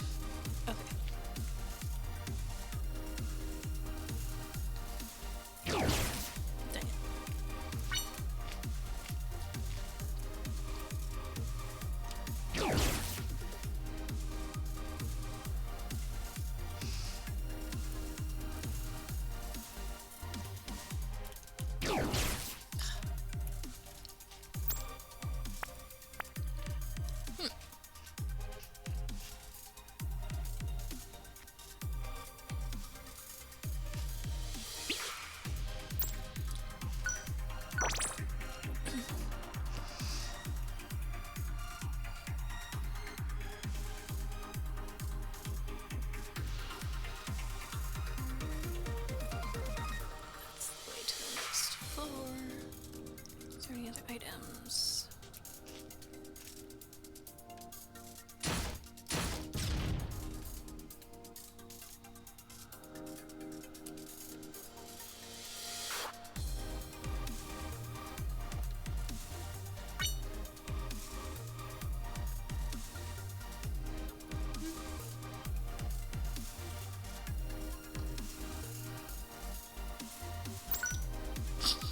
There we go. Just run away.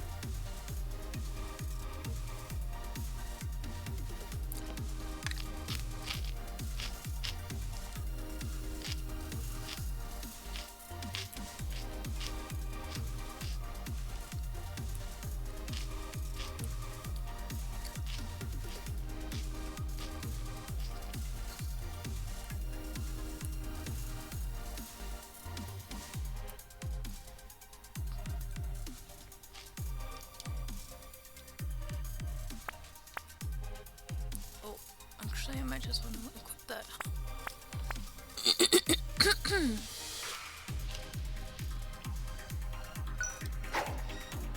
I missed.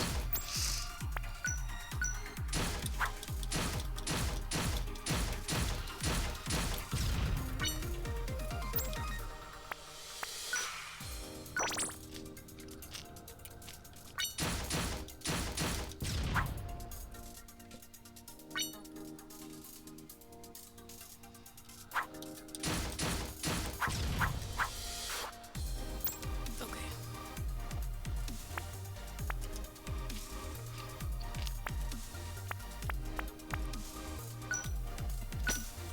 Sure.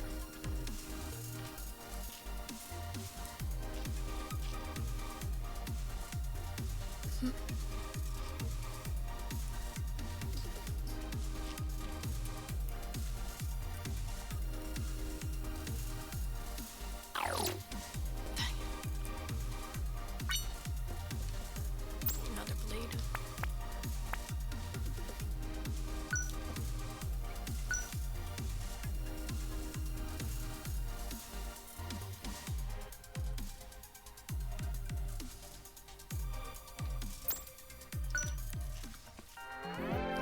Oh, okay.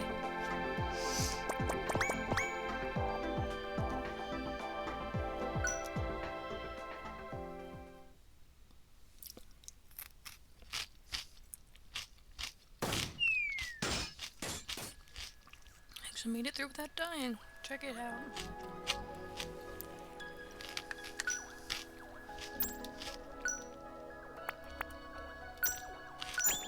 There we go.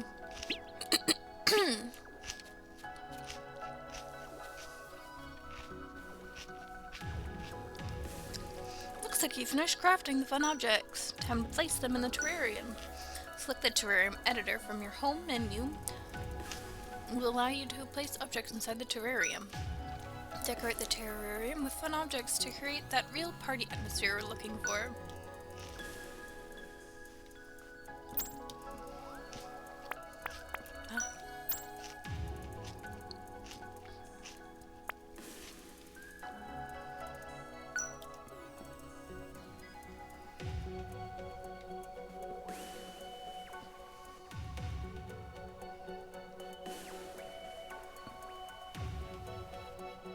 What?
Fucking splendid. You created such a fun atmosphere in the terrarium.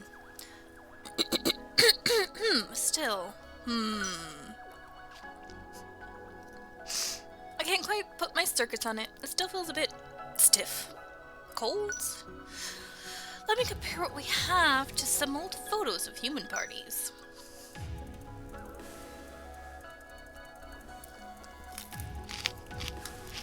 Aha! You see it now. It's become clear to me, Robbie.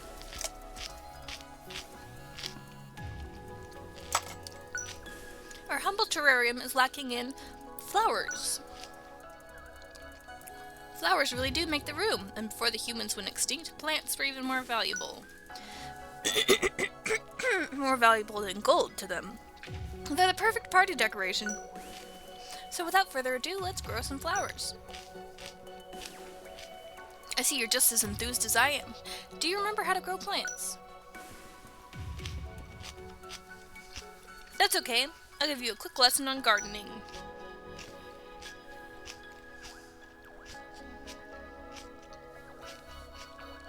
Right, then time to begin.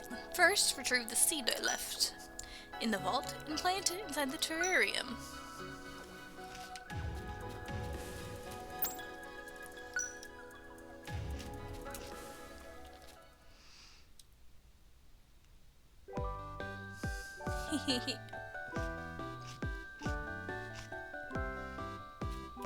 It's our little pet girl cute.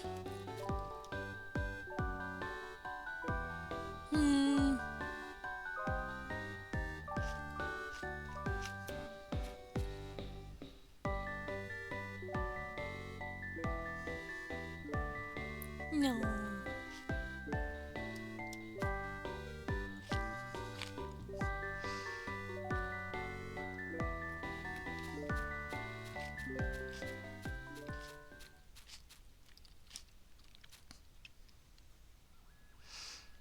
Great, on to the next step. To make sure the plants grow big and strong, you need to water them and maintain the temperature and humidity. The seed I gave you earlier requires a bit more humidity than the current conditions. I'll transmit a blueprint your way so that you can increase the humidity. No! No, my kitty! It's seen better days, but it will get the job done when it comes to raising humidity. Please craft the blueprint and place the item inside the terrarium.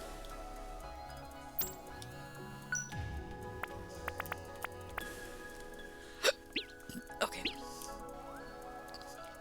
I think we've gotten the essence of this game, and I want to play some other ones as well, so we're gonna call that good for that game. Okay. Where was I at?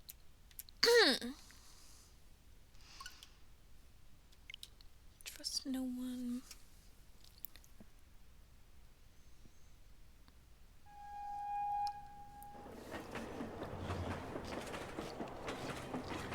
I'm a journalist managing the digital news section in the local newspaper.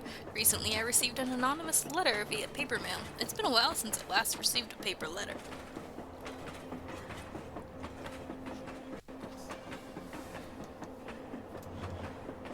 Okay.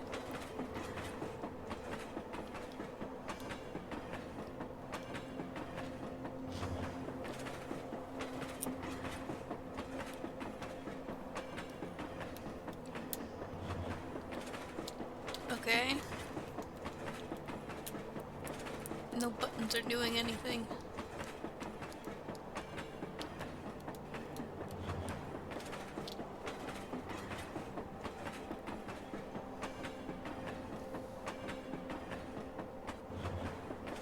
Oh, did my controller die?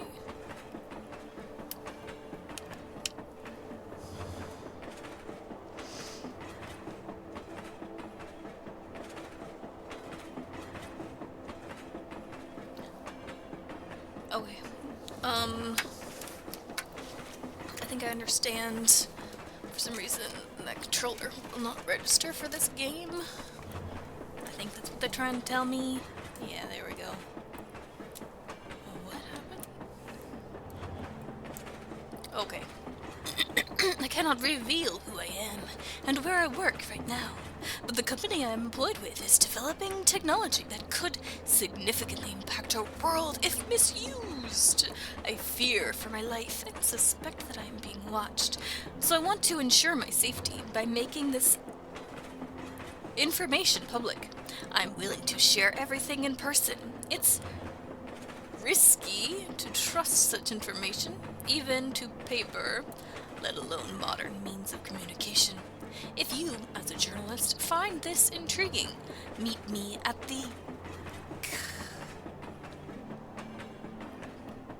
Kiev Railway. Am I saying? I don't even. I have no idea how to pronounce that. Railway station on October 25th, 2021 at 22:30. You will recognize me by the green hat with a pom-pom. While this may seem strange, I am not in a position to miss the opportunity to write about something more interesting than the latest phone model. So I'm headed to Kyiv for a meeting with a stranger. However, there's one problem. My contact did not show up.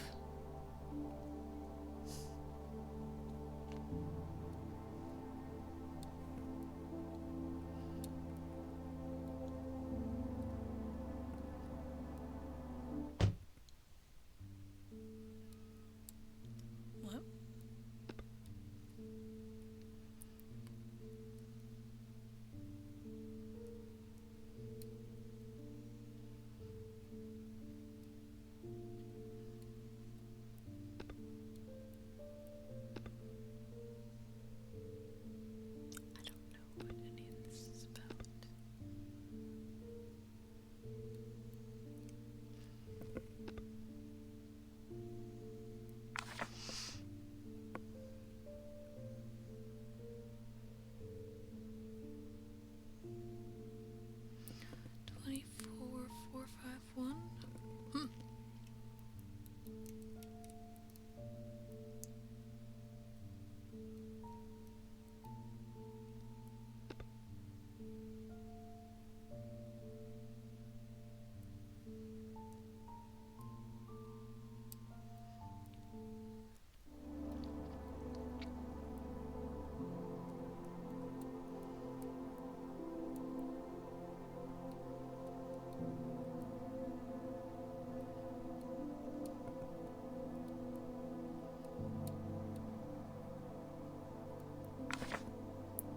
Is it 84?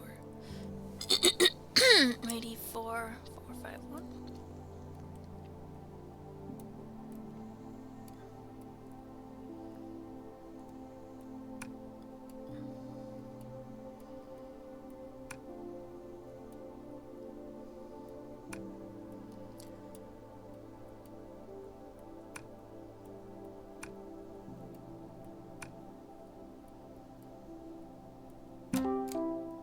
Okay.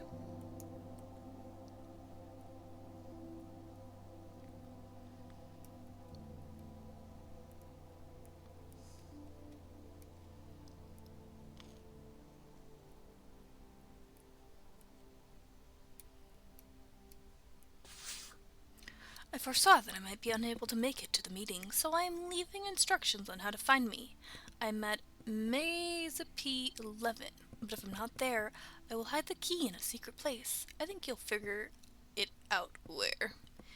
Cogito ergo sum 14. 2, 4, 1, 2, 6, 8. Mazapi. Are you in a gang? Are you? Trust no one.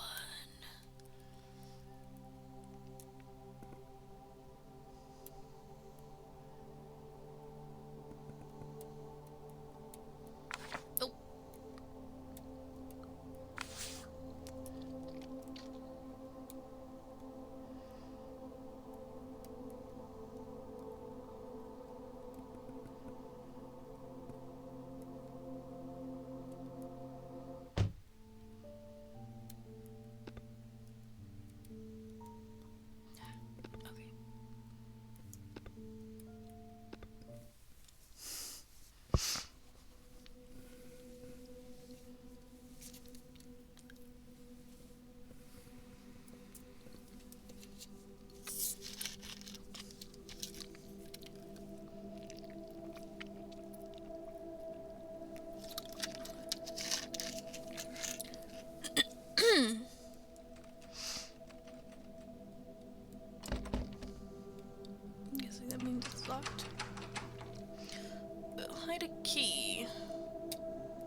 Oops, I did that again.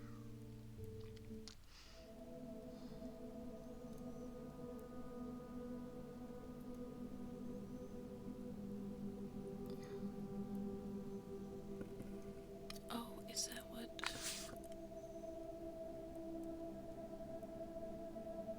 Maybe.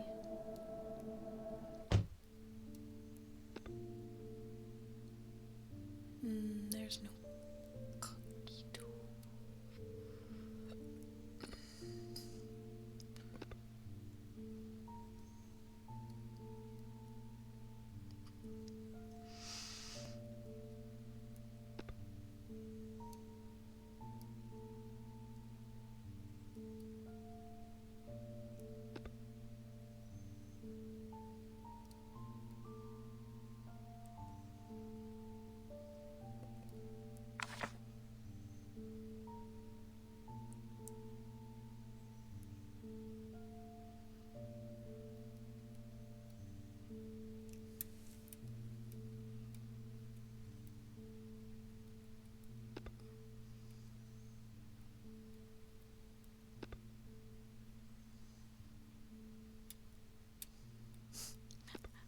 This is where I'm like, I have no idea. Mass P11.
Why is there multiple Mazapi?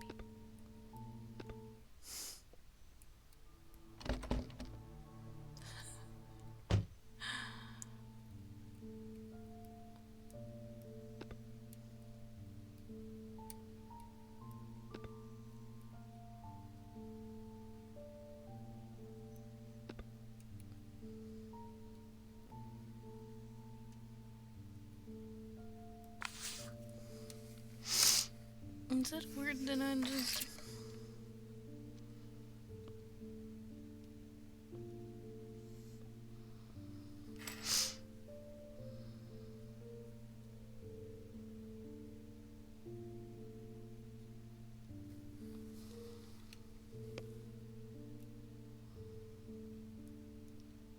Okay.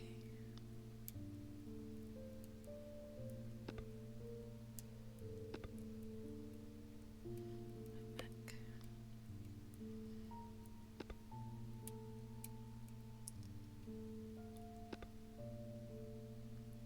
Okay, so if I look up Cogito, there goes some. It's has to do with Rene Descartes, so we're going there. And it said 14, right?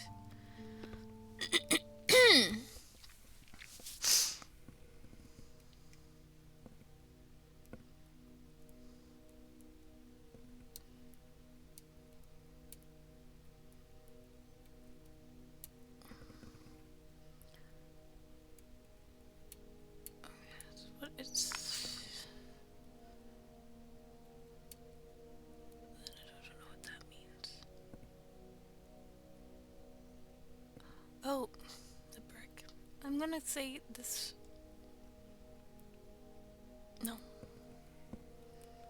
That one's like darker than the other ones, isn't it? Maybe that just means that's where I'm starting at. Okay, then over 2. Up 4. It's annoying. 2, 4, 1, 2, 6.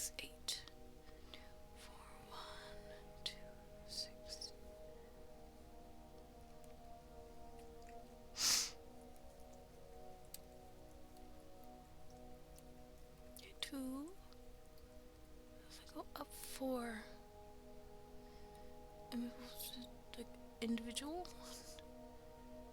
2, 3, 4. Over what one? I can't. Up 2, over 6, down 8. 2, 4.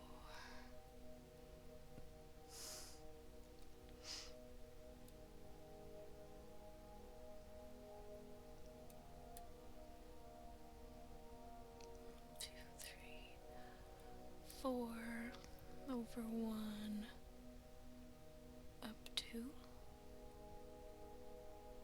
or was it up 6? Up 2, then over 6. Oh my gosh. 1, 2, 3, 4, over 1, up 2, 1, 2, 3, 4, 5, 6, then down 8. 1, 2, 3, 4, 5, 6, 7. Is this one?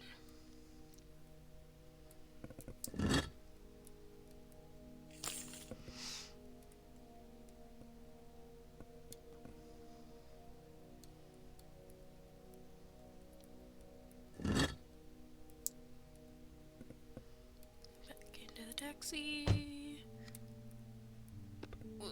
That was a P11.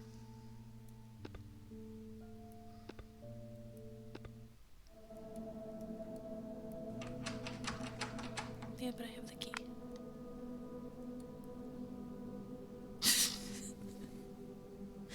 Thank you for playing this demo. Okay. Very short demo. It's like sometimes the demos are really long and sometimes they're very short. Hungry lamb. Let's go for it.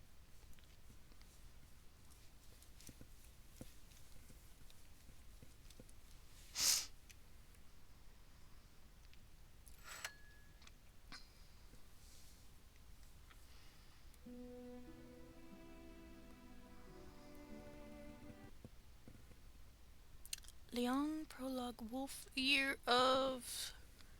I don't know what it said. I often ponder why my father named me Leon. The word Leon indicates Shan, virtue. The character Shan is in the shape of an open-mouthed sheep. Looking at it, you can imagine the sheep's cry. Perhaps if one is as gentle as a lamb, Leon suits him. However, I refuse to see myself as a sheep. I'm a wolf. Okay. 娘，送她回家了。 From nearby there came a rough voice inquiring. I glanced sideways, and a man approached from the distance. I don't want auto mode. Step by step he made his way to twigs and fallen leaves, scrunching.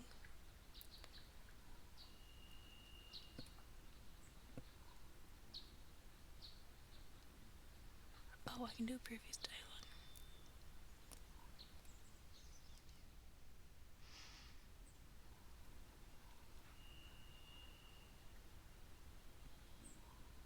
Sunlight streamed through cracks in the woods, dappling everything, yet he adamantly hid himself in the shadows. I sized him up. Capped in a bamboo hat, clad in a raincoat, holding a gourd, he seemed more like a fisherman than a menace at first glance. Such an appearance made it easy to let one's guard down. Hence, he was usually tasked with luring the sheep, and then I would do the butcher's job. This fellow was another wolf accompanying me. His name was Shishing, but I preferred calling him Tongue. 喂，问你呢， Hey, why 干 the 嘛不 silence? 说话？处理干净了吗？ Hey, why the silence? Did you wrap it up? Leon wrapped up, gave the sheep a stab when he wasn't looking. 现在丢哪儿了？ Where did you dump him? Buried. 埋仔细了没？这里离城可不远，别被野兽刨出来。Did you bury him cautiously? Oh no. Hey, wait.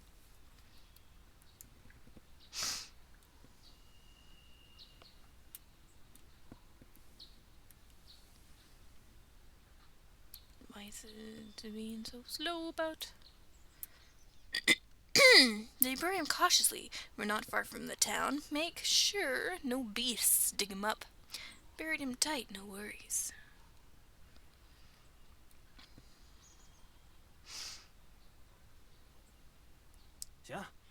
Alright, was on it. 3,000 coins worth 5 taels of silver plus 200 coins, ragged clothes, and a pouch.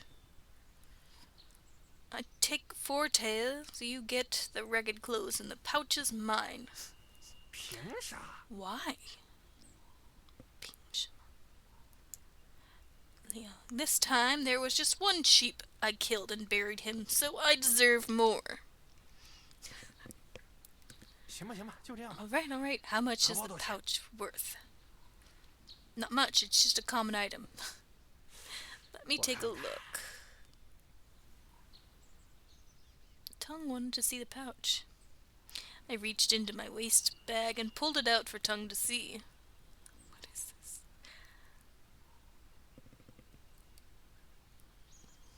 The pouch was small enough to fit in one hand. Common sense would dictate that a sheep's pouch might contain a handkerchief or some checks, but it was empty. The pouch was red, sewn together with patches, yet it looked new and was embroidered with a light-colored word, on. I chuckled softly. How did the pouch end up with this embroidered word? Did the lamb's name contain on, or did he wish safety from the pouch? That means safety in Chinese. If it's the latter, the pouch surely failed him. Damn, it's really just some junk. You can keep it for yourself. I don't get why you're into these rules. You always take some rules every time you butcher a sheep. Beware, one day you'll find yourself killed for leaving traces. No big deal. I gave the pouch a squeeze and tossed it into my waist pouch. Let's go while it's still daylight. We should grab some food and drinks in Huazhou. Tongue patted my shoulder, taking the lead. Liang, silence. Since you got the bigger share this time, it's your treat. Okay. I responded casually to Tongue, pressing my hand on my bamboo hat to softly lower it. Following Tongue's footsteps, I walked forward, each step accompanied by the crunch of leaves underfoot.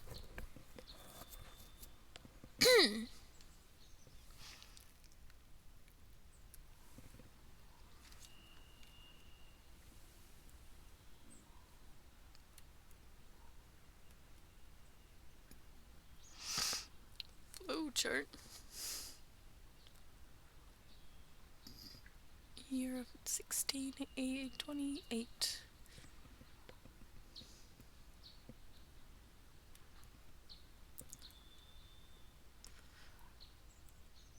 Is there not a way to just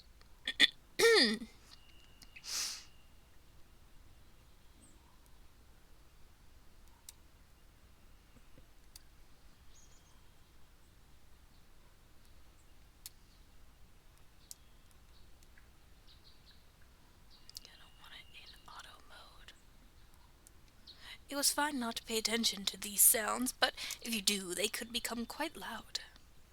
It was as if the bird chirps and the monkey cries had disappeared, and the whole forest was flooded with the crunch of trodden leaves. We, the 2 wolves, trod across the desolate mountains and wild ridges. Upon passing a tree with a sturdy, twisted trunk, I couldn't help but look closer. I knew it.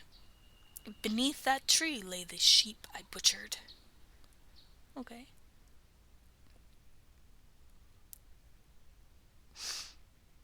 Chapter Cat. The year of 60 something. So he's of killer is what going on. The sun kinda high, almost blinding, but its rays lacked the slightest trace of warmth. I couldn't shake the memory of the sun from my childhood, so warm and inviting. Now it felt different. Perhaps it was a sign of the fading dynasty, an era gripped by misfortune where even the daylight had grown cold. Gulp. Perched on a boulder by an inn in Huazo, I emptied the last drop from my flask. The fiery liquor seared my throat, yet its warmth refreshed my stomach. In bygone days, I deemed myself an unfortunate soul. However, in this year of calamity, savoring the fiery liquor proved to be a rare stroke of luck. Liang, a job, big one. A familiar voice rang in my ears. I glanced over, and there was Tung, standing behind me. Same old attire, bamboo hat, straw raincoat. He seemed like a fisherman. Tung's eyes gleamed, smiling at me, ready to spill some good news. What's the job? I gave him a quick look, inquiring casually. Up north at an inn, got a few lambs locked up, Yin-san's. Originally, Yin-san's crew was supposed to escort these lambs, but they got into trouble, caught by the official soldiers. Now he's short on manpower and wants us to take over the task. I won't handle lambs. Ah, you've got it wrong. I know you won't harm any lambs. Then what's the deal? We're to escort some lambs to Luoyang. Human trafficking? My heart sank. I finally got what Tung had been hinting at with his mysterious talk. Whenever he sought me out before, it usually meant dark deeds like robbing and killing. This time, all secretive, like, it turned out he wanted us to do trafficking, deliver some acquired lambs to Luoyang for a good price. Human trafficking? Don't frame it like that. We didn't nab those lambs. It's not human trafficking. Anyways, if that's how you want to see it, I can understand. You know Yin-san, he helps us spot opportunities in the underworld, but his main hustle is human trafficking. This deal is about taking the lambs he found and delivering them to Luoyang, but it's not an evil deed, it's a good deed. How is human trafficking a good deed? I frowned and almost didn't want to hear Tung out anymore. Of course it's a good deed. Trust me, just listen.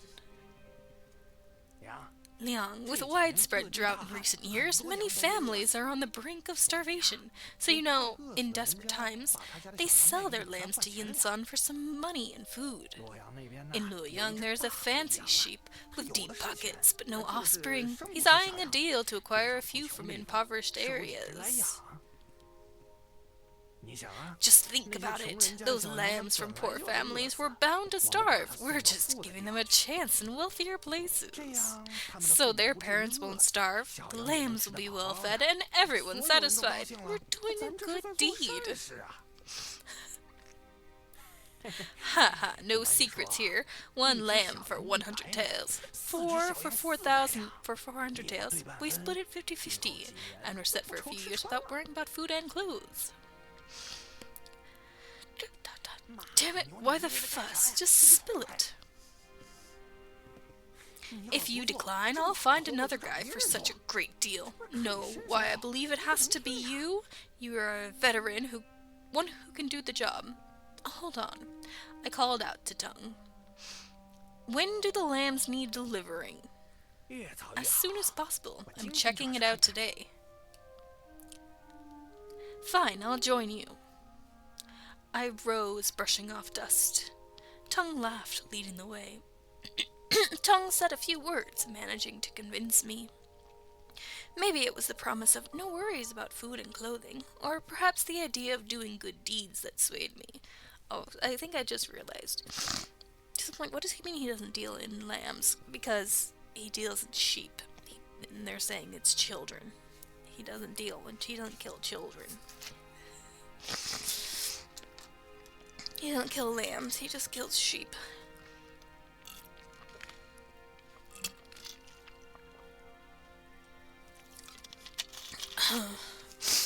Okay. That didn't, like, register to me right away. Whoopsie. Okay. Perhaps the idea of doing good deeds had swayed me. Anyways, I'm going along with Tongue's plan to see what's up. It's just a story. Well, well, my esteemed guests, you're here at last. Please take a seat. Damn it, stupid mutt. Fetch hot wine for our 2 guests now.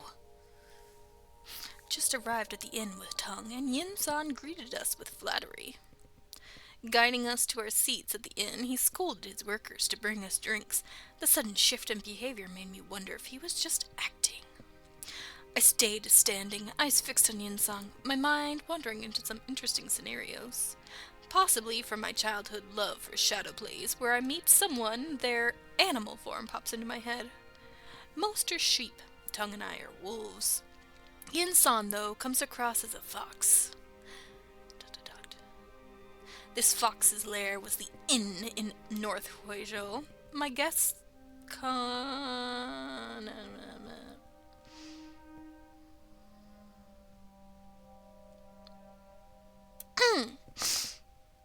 Huizhou. No guests came, and it's closed all year. The inn was covered. He used it for his business dealings. There's a higher up, he answered to. The big boss handed down missions and he passed them on to us. Back then, the jobs we pulled for him were all about hitting caravans. He'd tip us off on a sweet haul and we'd go in. This time, it's a bit different, a job involving human trafficking. Whatever the job, we meet up at this inn most of the time. Yin-san, we're here. Leon's in for the job. Who said I'm in? I haven't committed. Huh? Haven't made up your mind? Ah, Master Leon, you can't be uncertain now. You're skilled and you're buddies with Master Xing. We can't do this without you.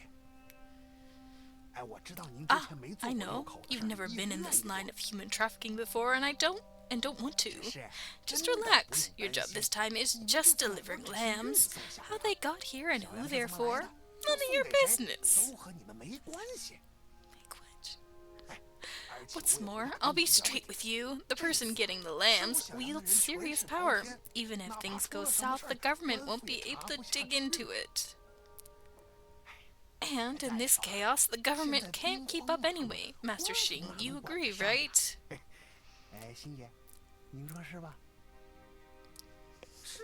Exactly. Forget the officials. Many spots in Shan are in rebellion.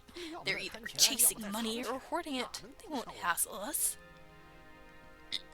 Yin-sang explained to me, relying on Tongue backing him up at the same time.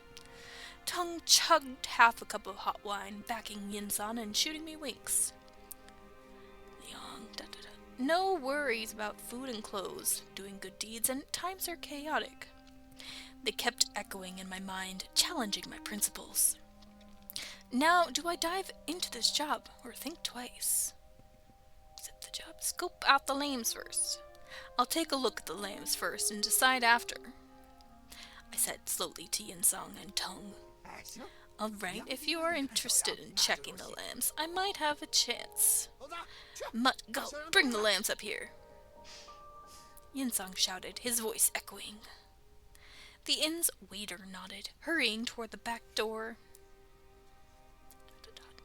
The lambs were brought up, tied with hemp ropes around their waists, linked together to stop any escape. Some softly cried, others trembled, and nudged into a line by the inn's waiter standing in front of me. I kept quiet, scanning the lambs. The first sheep... The second sheep... The leftmost lamb and the second one. They must know each other. Staying close, the elder guarding the younger. Probably sisters, both pretty young. I figured the older sister was 9 and the younger one was 6. Both sported worn-out clothes, dark complexions, and rugged, disheveled faces. Their slender frames hinted at a poor background. Glancing at them, the older sister, scared, yet scared, but putting up a brave front, defiantly locking eyes with me while the younger one shied away, too frightened to speak. Maybe the older sister aimed to protect the younger one and viewed me as a threat. The third the third sheep stood out from the first two, probably of school age. She wore old clothes, but was small, but had much fairer skin than the first two lambs. She bowed her head in fear, hesitant to speak, yet her upright stance hid it at an unusual background. But the two on the left, the third snatched? I casually asked Yunsan, laying out my judgment. Well, what sharp eyes, to be honest, Master Liang. It's true. Over there, these two lambs are sisters. They're from a nearby poor hamlet. With famine everywhere now, her family couldn't feed all those kids, so they sold the girls to feed their youngest son. Yinzang spoke slowly, and as he did, I shifted my attention to the two lambs, keeping an eye on their reactions. After hearing that, the younger sister stood there, seeming a bit lost. The elder sister, with teary eyes, looked on the verge of crying. I don't know where the storyline's going. I watch a lot of Chinese dramas, but I don't know that this is on par with those. But, like, it's not an uncommon theme, necessarily. In that, there's usually not stories that involve kids. I don't know where this is going.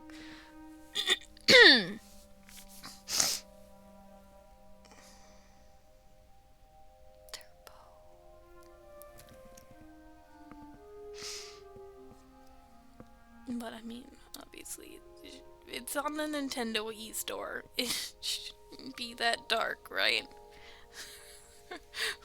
It's like, start off with human trafficking. Well, no, we started off with killing, then we moved to human trafficking, but if what they're saying is true, that it's just somebody who wants to adopt a child. But yeah, in the Chinese dramas I watch, it's not uncommon for, like, poor families to just sell off their children because they need the money. It's very sad. Anyways, where are we going? It seemed what Yin-san said was true. About the third one, she's from a good family, was indeed snatched by us. Yeah, that's... Snatched. Is it safe? Absolutely safe. Do you think I'd risk sending her out otherwise? No way. Snatched ones are safe, especially when this lamb seems from a decent family. I hushed my tone and spoke icily to Yin-san. Unusual situation, Master Liang. Easy. Take it easy. Yin-san chuckled awkwardly in response to my words. Let's talk over here. Yin-san pulled me aside a bit, trying to steer clear of that lamb. Master Liang, this lamb is in a unique situation. We've looked into it. Despite her noble background, trafficking her is risk-free. Like, why are they trafficking her if she was not sold to them? It means that her family wants her.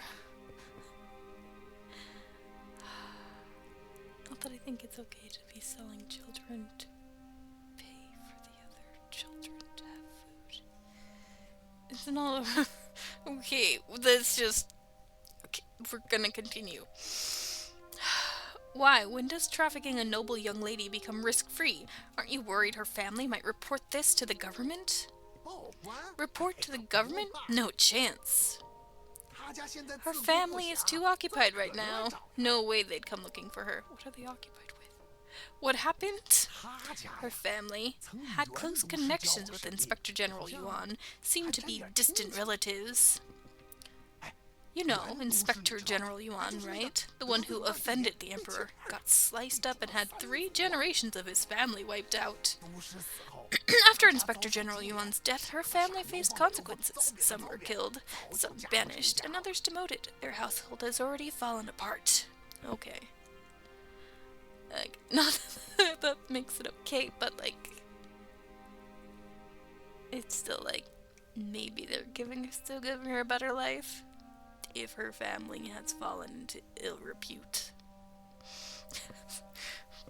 I kept quiet. If Yin-san's words held true, no one would bother about the lamb this family lost. Even in times of peace and prosperity, the offspring of condemned officials were disregarded, let alone in times of turmoil. Fine, I'll give the last lamb a look. I nodded, leaving the matter of the third lamb behind, and turned my attention to the last one. There's the fourth one. The fourth sheep. The fourth lamb's a young boy. He looks like the oldest, tall, only a head shorter than mine, hunched, awkwardly tilting his head. He anxiously looked around, his gaze dodgy and elusive. Yin-san, this lamb looks off. Is he sick? Tong frowned, studying the fourth lamb before him. True, he's a bit slow. Did he get a childhood fever that fried his brain? No, he's naturally slow. This lamb's been like this since childhood. His family initially thought he was the reincarnation of Maitreya Buddha, but so they kept raising him. Later, when famine hit and the family became poor, not wanting to keep the Buddha anymore, his mother sold this lamb to us. Mom. Upon hearing the word Mom, the fourth lamb got agitated, staring intently and yelling Mom loudly. Seeing this, the other lambs seemed to think of their own moms too. Eyes teared up, quietly sobbing. Maybe for these lambs, feelings spread like laughter. Yin-san, you think the fancy sheep would want a lamb like this? Tongue asked with a mocking tone, a hint of anger emerging in his voice. Well, who knows? Say he believes the reincarnation thing and wants to keep him. Not that impossible. The family in Luoyang said they prefer girls, but might consider boys as well. It's tough to find boys, so he had to settle for this one. No, this one's definitely a no-go. Why not, Master Xing? Even if I were the buyer, I wouldn't want such a lamb. Besides, we can't handle escorting him. This Buddha is too much trouble. If Master Liang and I get annoyed with him on the road, we might just end up getting rid of him. Master Xing, ease up. These are the lambs the fancy sheep wants. Lose one, lose money. Lose two, you pay up extra. Then count me out. Can't handle the slow one.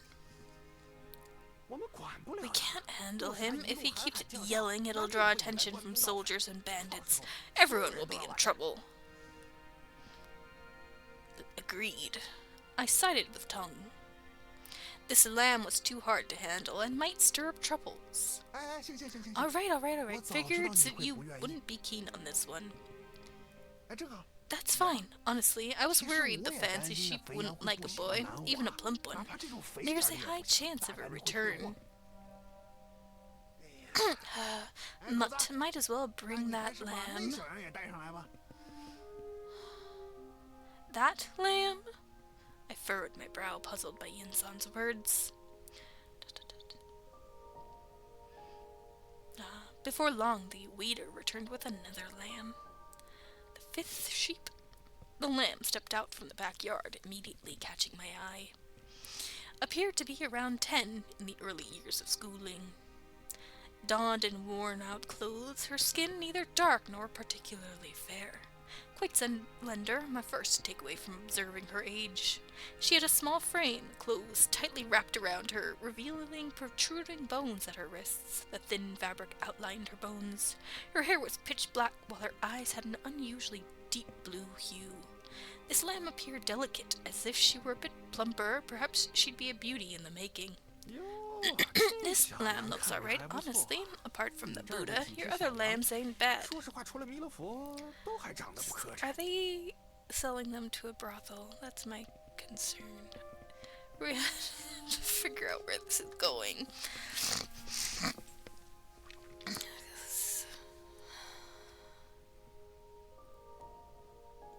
Why would they want 4 children and prefer girls? It's gotta be being sold to a brothel or something. Usually when they want children, they want boys to, you know, carry on the name. So the fact that they're wanting girls is very worrisome. But let's continue. We're just gonna continue on. Haha, that's right. My lambs are top-notch. What do you think, Master Liang? I'm also wondering why they weren't immediately going with that last girl, though. What's wrong? Like, what's going on with her? We shall see. I don't mind how the lamb looks, but I'm curious why she isn't tied up like the others. I noticed the last lamb wasn't tied with a rope around her waist. Curiously, I asked Yin-san. She's unique and doesn't need a tie. You trust her? Certainly. She came here on her own during the famine, not sold or snatched. This one arrived last month, trained, obedient. Feed her and she'll do any work. Well, it's a pity, but if you don't want the Buddha, you can let her go instead. She's up for a trip to Luoyang. She's mute, but well behaved. Just mention a place with plenty of food, and she'll definitely want to come along. I gotta ask, Yin-san, why are all the lambs here either slow or mute? Well, so what if she's mute, you too? If it weren't for the deal with the fancy sheep about quantity, I wouldn't have considered selling her. Trust me, even without words, she'll be worth a good sum once she's grown. Her ears good? No problem. Alright, that's convenient. Tongue nodded, agreeing with Yin-san's idea. Having this girl along would be easier than dealing with the boys' issues. I agreed with that. But I wanted more details. Yin-san, how old are these lambs and what are their names? I asked Yin-san. The 2 sisters on the left are 9 and 6 years old, named Hong-er and Su-er. The third one is named Chonghua, 9 years old. The last one, she's mute and can't read, so it's tough to know her name. You can just call her Little Mute. Oh, I still know her age. Asked if she's 9, and she nodded, so she's about 9 years old. No name. 9 years old. Mute.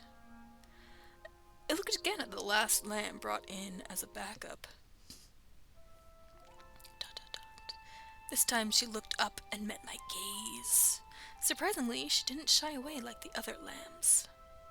She stared at me quietly.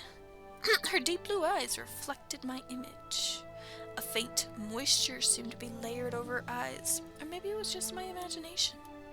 Strangely, during that brief eye contact, a peculiar thought crossed my mind.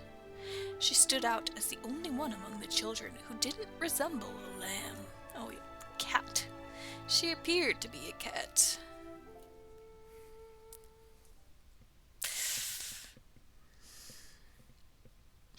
Speak, year 1632.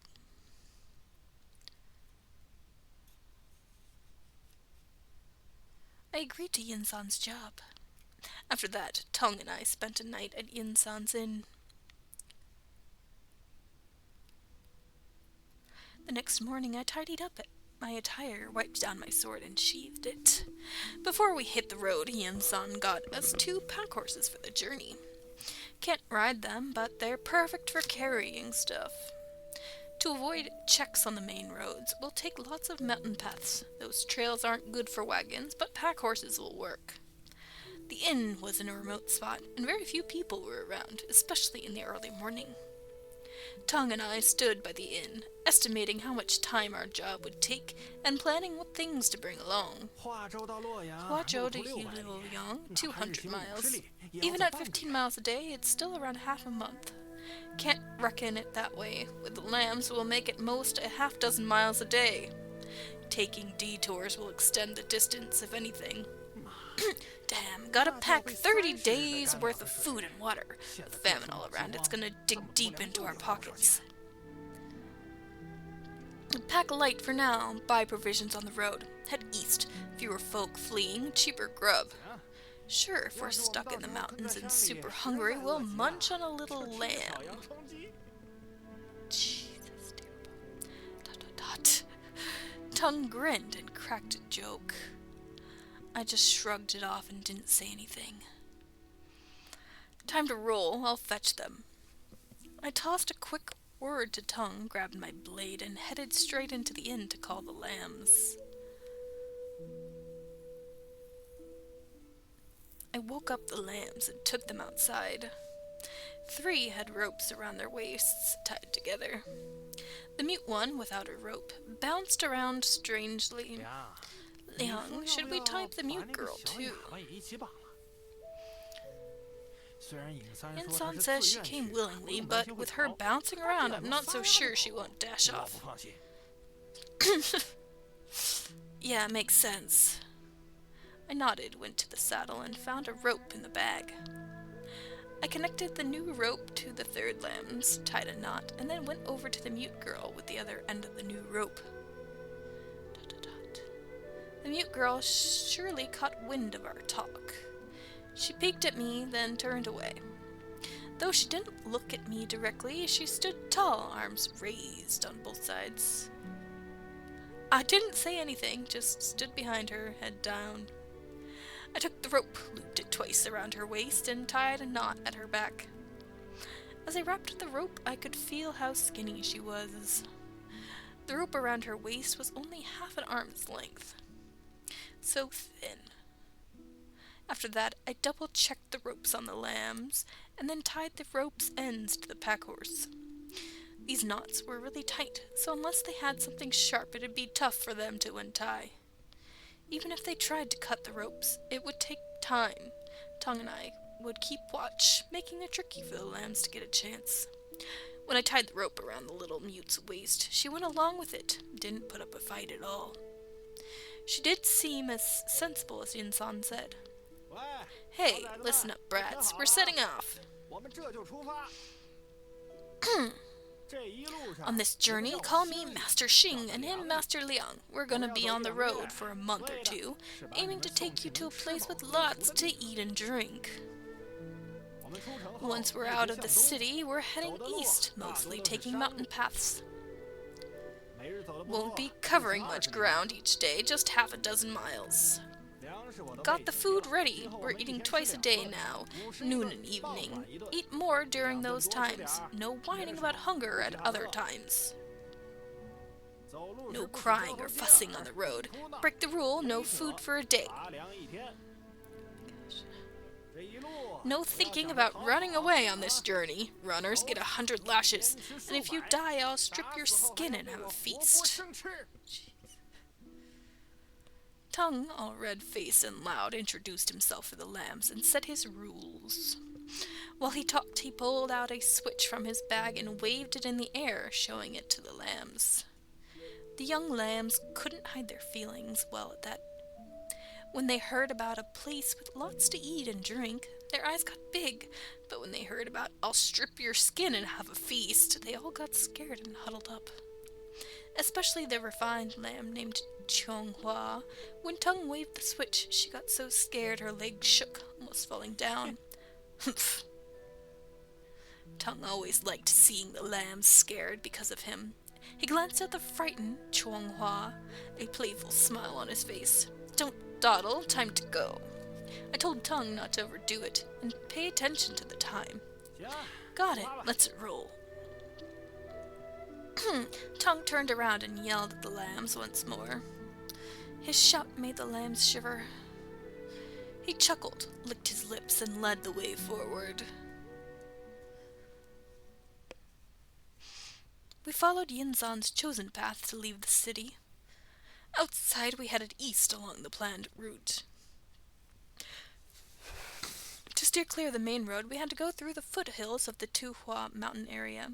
First, we'd crossed Shuohua Mountain, then Mount Huashan, and after that we'd reach Tongguan, where Yin San had set up a place for us to stay.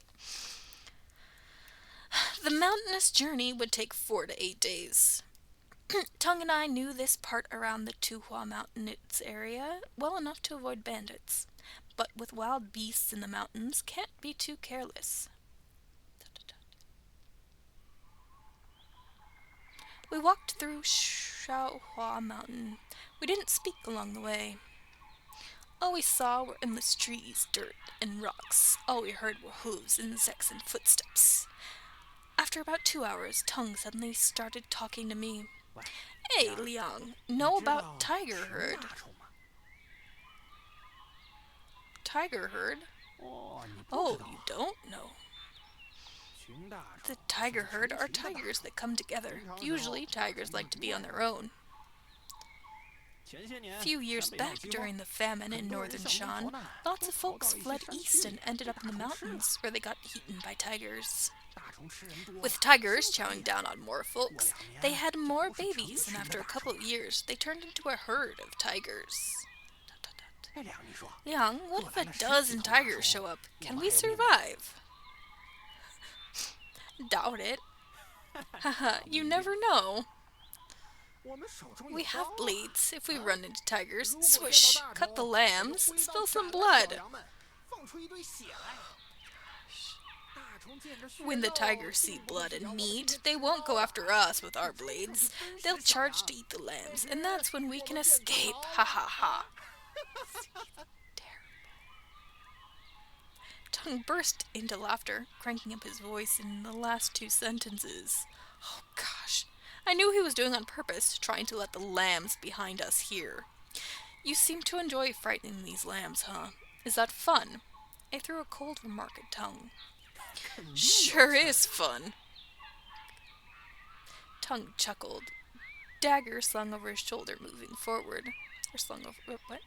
I glanced back at the lambs. 3 of them were scared white by Tung's words. The mute one just lowered her head and lost in thought. Was she not afraid of tigers? Well, she's a cat, right? Around noon, after walking for about 4 hours, we took a break for an hour. Tung had some grub first, then said he wanted a quick nap and dozed off against a tree. After that, I handed out food to the lambs, giving each one a serving of dry ration and half a pot of water. The hungry lambs quickly started munching on the food and shared the water. As I munched on my own ration, I kept an eye on them. The 2 darker-skinned lambs, Hunger and Swayar, it's such a hard saying, pronouncing. Swayar.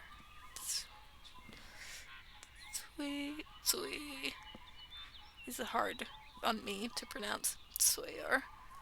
If I remembered right. Ate pretty fast and finished quickly. Hunger and Swayar. Swayar. Hong and Sway. R is just like how we put like E at the end of people's names to make it cute or whatever. I'm pretty sure that that's what that is. That is not actually their name. Their name is just Hong and Sway.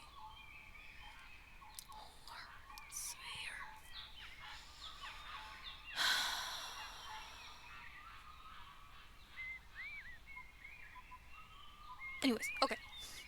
Pretty fast and finished quickly. Hunger was the older sister, and she looked after her younger sister, giving her more water. She only took a tiny sip herself. The well-bred girl who got snatched was still kind of scared. She took the grub real carefully, eyes wide open, like she thought I might stab her while she was grabbing a bite.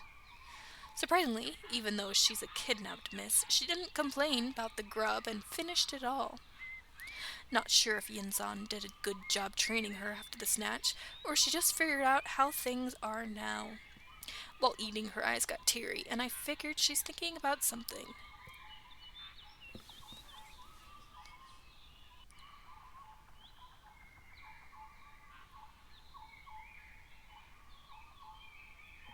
Trying to remember. There was a storyline.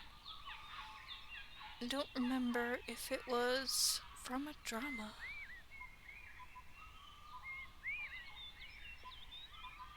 I feel like no, that might have been a book that I read.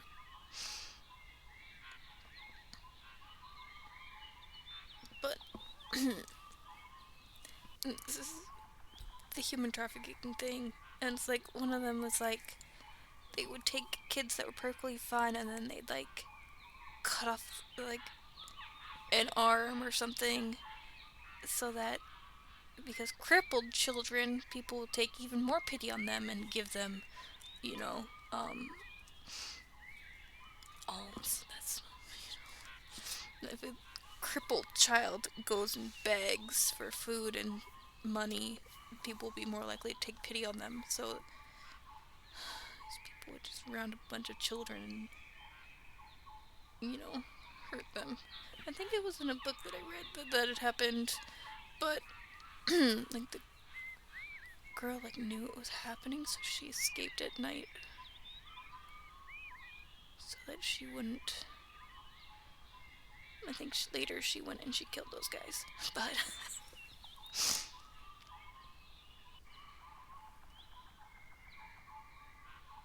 I don't know.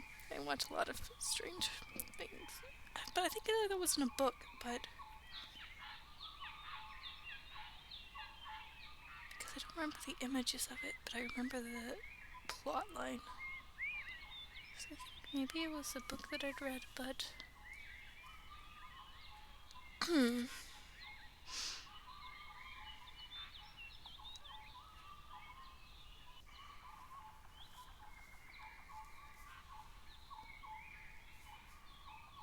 sorry. Okay. While eating, her eyes got teary, and I figured she's thinking about something.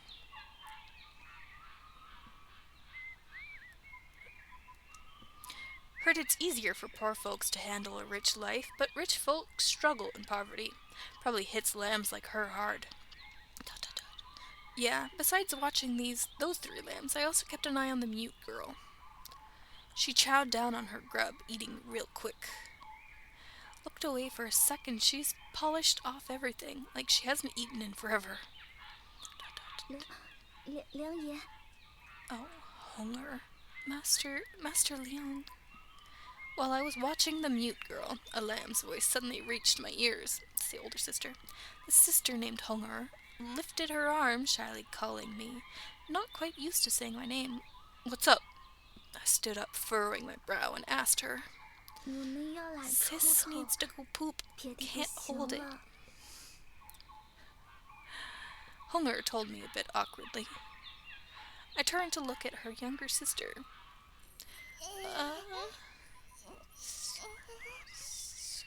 Swayer's face turned really red. She hunched over, holding her legs like Hunger said. Eat, drink, pee, poop were constants of human life. We'd been on the road for a while, so these lambs probably needed a break. Since Tong didn't cover the rules about relieving themselves, they might have been holding it in till now.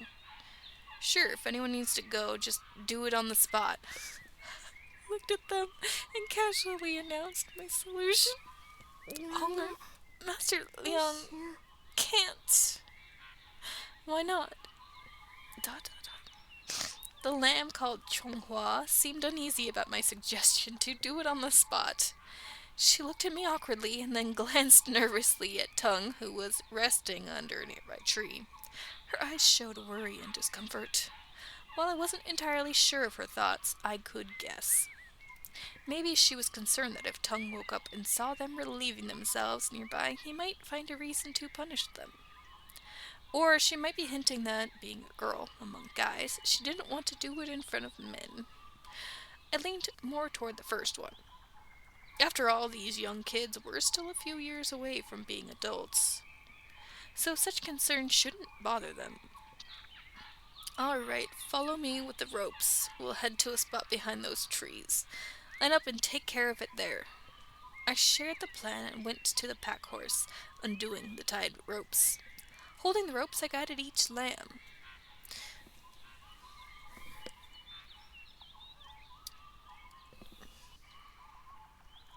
What you doing? Oh. It's like my cat. He's just like picking at his, biting at his nails. And then I said, "What you doing?" And he like stopped and just stared at me. I was like, "Oh, sorry. I didn't mean to ask. You're fine." What? Okay, we passed the sleeping tongue going toward a cluster of trees a bit away. Dot, dot, dot. I led the lambs to relieve themselves. When they came back, Tongue was still asleep. The lambs took a short nap. I stayed awake, keeping an eye on them and the surroundings. Dot, dot. After lunch, we resumed our journey. We walked for 4 or 5 hours around the foot of Shohua Mountain. Thankfully, we didn't run into any beasts or the tiger herd Tongue mentioned. Swayer stumbled along the way, almost falling. Luckily, the rope tied around her waist and being close to her sister kept her from hitting the ground. The silver moon shone bright, and the stars scattered across the sky. Soft clouds moved slowly, and insects made a racket. Night made it hard to see, so we decided to find a campsite at dusk, resting until dawn before hitting the road again. We'd been through these mountains a lot, found a good mountain lake for camp as dusk settled in. The lake was good for water and washing, and the conditions were decent. Tongue set up camp, and I made a fire. He unloaded tools from the pack horses, gathered some dry straw nearby, and set up makeshift bedding. I grabbed a bundle of firewood and took out the fire-starting tools from the pack, with a fire striker in one hand and a piece of flint in the other. I struck the flint hard, producing sparks. I swiftly brought the flint near the tinder, and after a few attempts, a flame finally caught on the tinder. The flame quickly spread from the tinder to the firewood, forming a blazing campfire. How long is this demo, I wonder? The campfire served as a warning for nearby beasts and provided us with light and warmth. Wow, big fire! The youngest, Sawyer, happily sat down and got close to the blazing fire. She reached out her hands to feel the warmth of the campfire. Seeing Sawyer do this, the other lambs first checked our expressions, making sure we weren't mad, and then they also gathered around the campfire. Liang, you're good at making a fire. Weren't you scared of it before? Oh, just done with his work, Tongue joined us by the campfire. He brought up my old story. Well, I used to be scared of fire, due to past memories of a disaster. Was scared before, not now. Haha, good. Thought I'd leave you behind for the next arson and murder if you were still afraid of fire.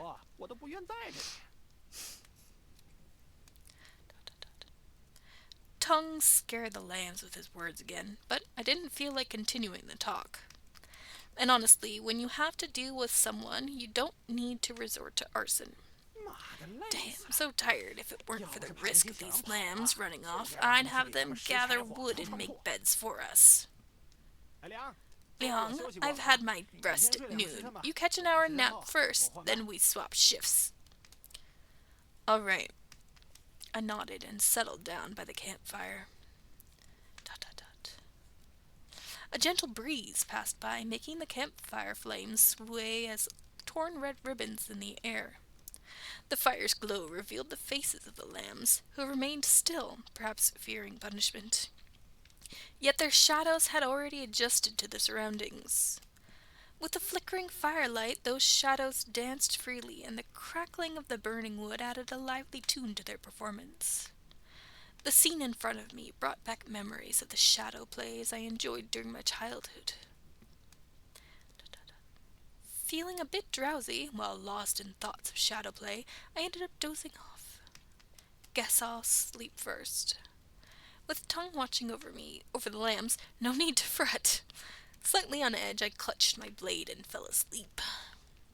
My gaze fixed on the dancing flames, I succumbed to the weight of my eyelids, gradually slipping into my dreams. Dreams? Liang, 醒醒！ Liang, wake up! dot dot dot. Tong's voice rang in my ear. I slowly opened my eyes. Huh, did 4 hours fly by already? Guess that short nap didn't do much.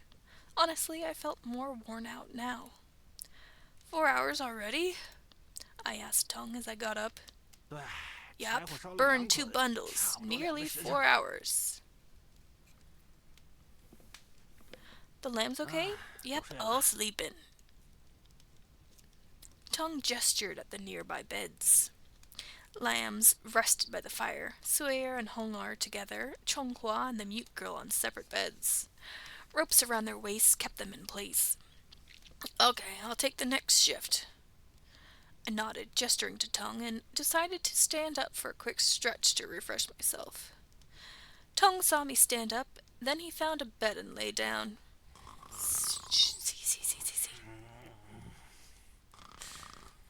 Okay. He dozed off fast, and soon enough I heard his snoring. Now it's just waiting for the sun to rise. Quite a chore. 4 hours of sleep daily for several dozen days. This is very story heavy of a game. There should be a point where you get to make decisions, but I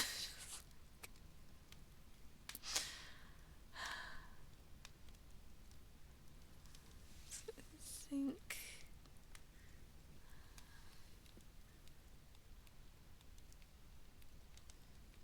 let's see, what's this one? There's a flow chart. Choose specific option on Liang chapter 2 to unlock. So, where am I? Oh, it won't show me over further. Story completion. It's just a demo. But I'm at 55.82%. Oh, just from that full story completion or just this chapter? Okay. In this regard, those lambs probably had it better than wait, what?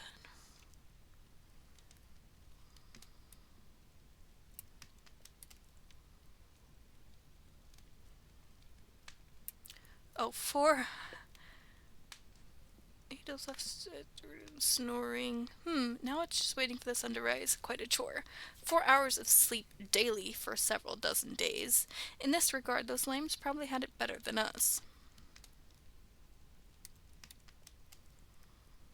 On the way, they could sleep for 8 hours. Once we reach our destination, they could get sold to the fancy sheep. If luck was on their side and they were chosen, they might get adopted as daughters. Even if luck wasn't on their side, becoming servants or maids in these chaotic times was still better than being refugees and bandits like us, right? Thinking about it that way, this job might actually be a good deed.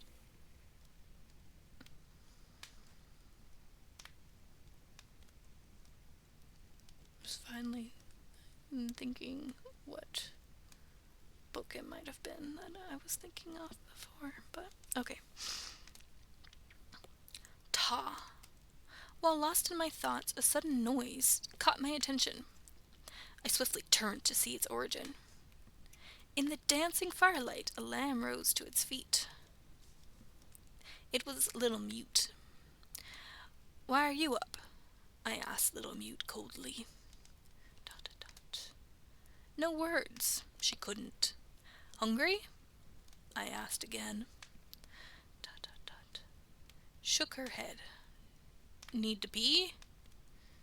Dot, dot, dot. She nodded. Pee. I frowned. In the middle of the night, such a bad habit. Dot, dot, dot. She needed to pee, but it was tricky.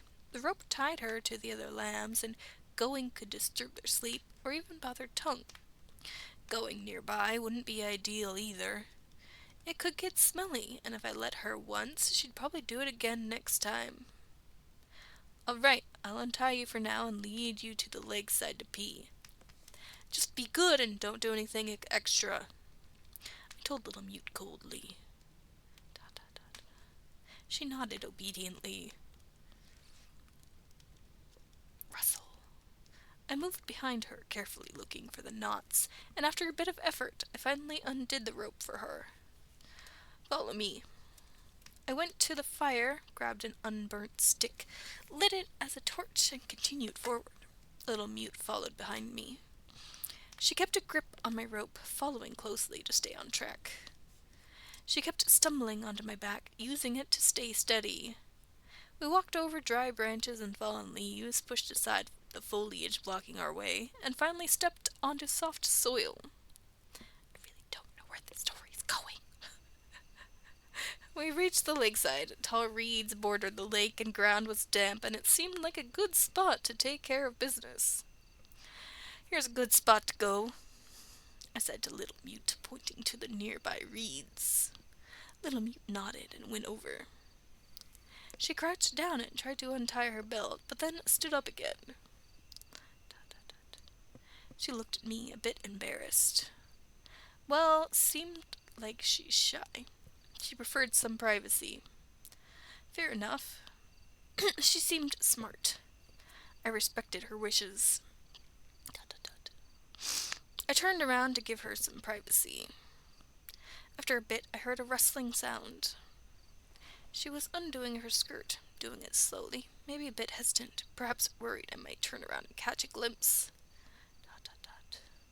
Thinking a lot for a 9-year-old. When I was 9, did I care if there were people around when I peed? Oh, yeah, that might be true. Exclamation, exclamation, exclamation! Suddenly, a chilly breeze swept over my neck. Tap, tap.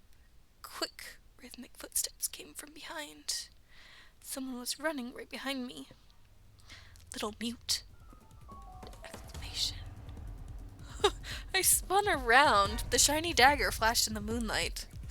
In her hand, a small dagger glimmered, and she thrust it upward, aiming at my throat. Her hair fluttered in the breeze, and beneath those strands I saw a pair of eyes filled with deadly intent. Where did she get the dagger? Why did she want me dead?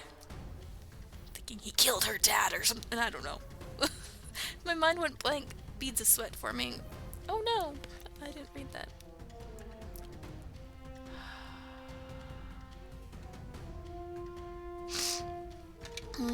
My mind went blank, beads of sweat forming on my forehead. Her sudden attack caught me off guard.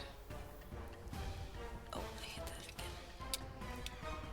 What should I do? Step back fast. Neck tackle. Yeah, step back. Step back. Gotta dodge the dagger. In a moment of panic, without time to think, I stepped back sharply to avoid the dagger.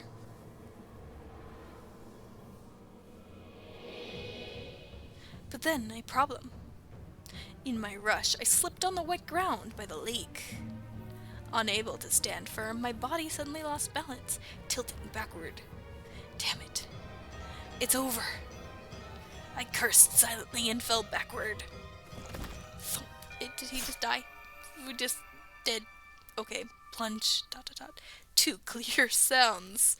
Me hitting the ground. And her dagger through my throat. Cough.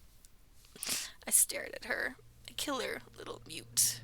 She put all her strength into the dagger, splitting my throat completely.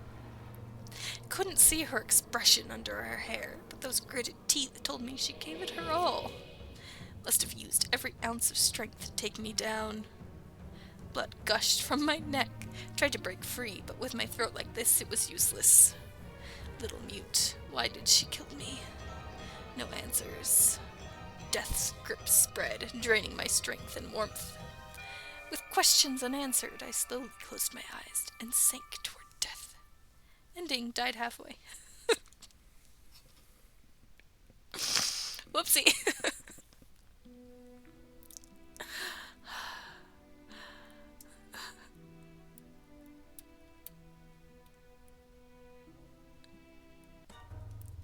What should I do? Neck tackle.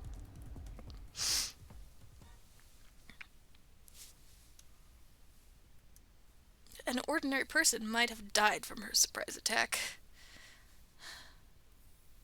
But my years of bloody experience kicked in. I stayed calm. Faced with the dagger, I didn't try to block with my hand or hastily dodge. I quickly lowered my body, moved aside from the dagger, and then forcefully slammed into her. Thud. My charge threw her off balance, and her arm lifted.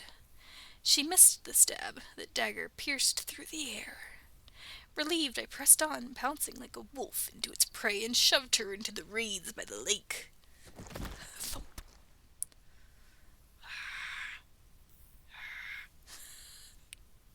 I pinned her down. Right leg on her belly, left leg on her arm. Right hand gripped her dagger hand, left hand squeezed her throat. After her failed stab, the dagger slipped from her hand. The instant she struggled to snatch it back, I promptly pressed down on her hand. Now she was completely under my control, unable to move. What the hell? What are you playing at? I glared at her, my eyes fierce like a wild wolf, growling at her with a low voice. Meanwhile, I pressed down even harder on her, pulling her arm with increased force, almost crushing her thin forearm. Cough, cough, cough, cough. Awkward. She could hardly bear it when I suddenly pinched her arm and pressed all my weight on her. In particular, her right hand was probably hurt by my knee, and the bone might be broken. Plop. The short dagger slipped from her hand and fell to the ground.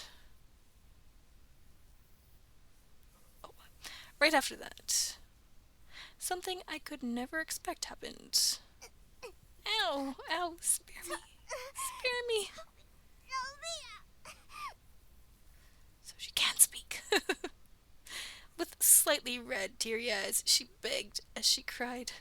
Little mute, she actually spoke.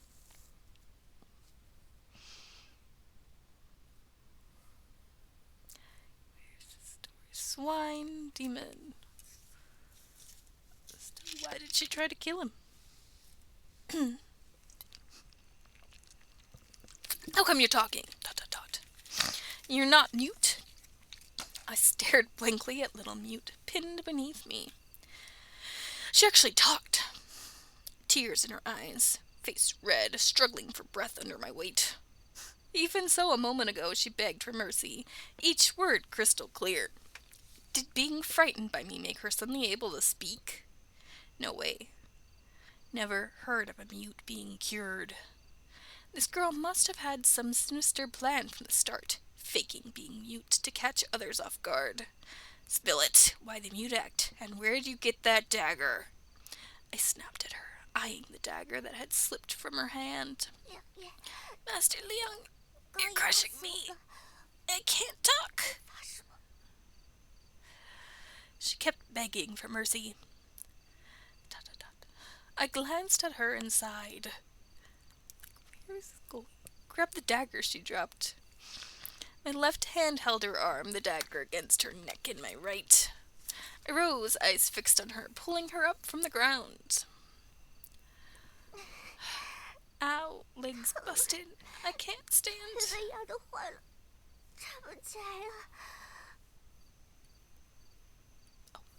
She got up, wobbling a bit, before finding her footing, like a newborn deer learning to walk. Spill it, brat. Why the mute act? Why the hell did you play mute? I kept my gaze fixed on her, each word sharp and deliberate. At the same time, I pressed the dagger closer to her neck. I was still steaming from her failed sneak attack. This brat was definitely aiming to finish me off just now. If she didn't explain, I might actually cut her throat. Spare me, I'll talk. Dot, dot, dot. I faked being mute to dodge Yunsan suspecting me. Yin-san is a trafficker, and I was afraid he'd ask too many questions, so I pulled the mute act. What are you scared he'd figure out? I aimed to off the swine demon. Couldn't risk his suspicions. Swine demon. She looked down, and the mention of that term just made me more puzzled. What's a swine demon? Why is she bringing it up all of a sudden? Master Liang, actually, Yin-san lied to you and Master Xing. Of course. You weren't sending us to fancy homes, but straight to the swine demon as lamb dishes. Ooh, gosh. Sell us off to Liu Yang, and we're on the menu for the swine demon. She urgently spoke with a teary tone, and I was caught off guard. Tong and I were taking these lambs to become lamb dishes. I knew the meaning of lamb dishes. It meant people who would be eaten. I remember hearing that term for the first time when I was young, back in the peaceful era, and it gave me chills. But in recent years, there was a famine in Shan. Heard in some hard-hit areas, folks were selling kids for food. Some even sold concubines for cash, dissecting them to hawk their organs. Sounds brutal, but it doesn't seem made up. What did I choose to engage in here? Oh well. Sorry. I did not know what we were in for, but let's continue. The lambs I'm sending are actually going to end up some swine demon's lamb dishes. He's not going to let that happen, right? In New York City, there's this swine demon who weighs 1,000 pounds and has a taste for human flesh. With 1,000 years of cultivation, it can take on a human form. To onlookers, it looks like the richest person in Luoyang, but it's actually a great demon. Our whole family lives near Luoyang. Dad's a tenant farmer for the swine demon. One day when it came to our place to check the land, it took a liking to my sister. Asked my dad to let my sister become his concubine. And she ran away? Why did she end up with Yin-san? Was she wanting to be sold to the swine demon? She just figured if she... what?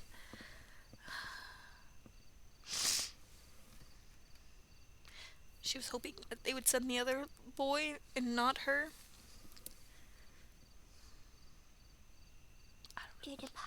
Dad feared it, so he gave in. Soon after, my sister vanished. Dad went to ask about her, and they claimed she stole something and ran off. Couldn't track her down. I can't believe my sister would steal. I cried every day, wanting to see my sister. Until one day, I dreamed of her. She told me the swine demon devoured her and asked me to seek revenge. She said the swine demon's appetite is getting pickier. Not just women, but also little kids. Oh, her sister was older then. Oh, yeah. That makes sense. Sis told me the swine demon made a deal with Yin-san Huazhou. Oh, so this dream must have been real, because she went to Yin-san. In Huazhou, he's rounding up kids to feed it. She urged me to find a chance for revenge. So she's got prophetic dreams. Okay. I listened silently to her tale, pondering for a moment. Not convincing. What she said about the lamb dishes was morally despicable, even for a bandit like me. And all of this planned by a swine demon with 1,000 years of cultivation, her knowledge coming from dreams her sister sent her. Certainly hard to buy into. Heh, you acted mute. Let Yin-san take you just to get close to the swine demon? I asked, ice in my voice. But then why did she try to kill him? Right now.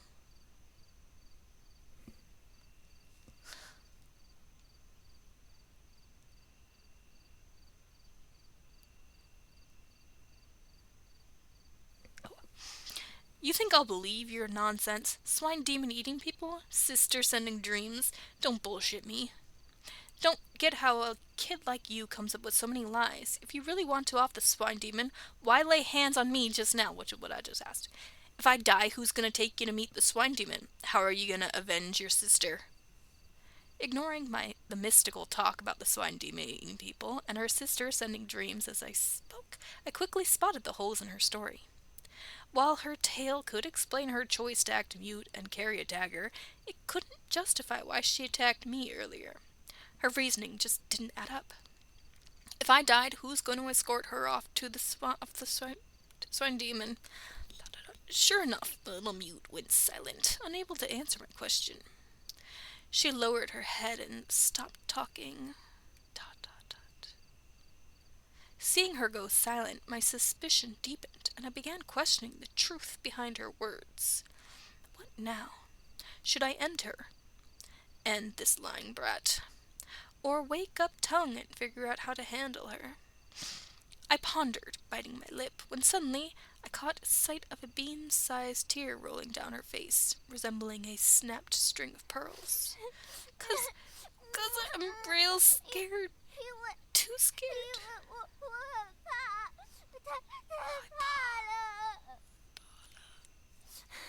In the day, Master Shing warned us he'd skin and devour us if we misbehaved. Thought you were swine demons too. Got really scared. Had nightmares just now.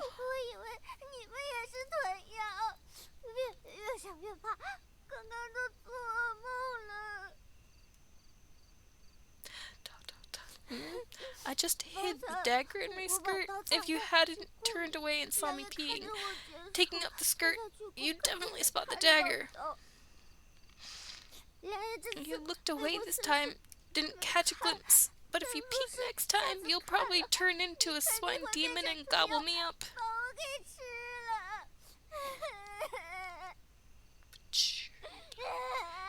Scared, didn't know what to do, got overwhelmed. Then that thought is stabbing you.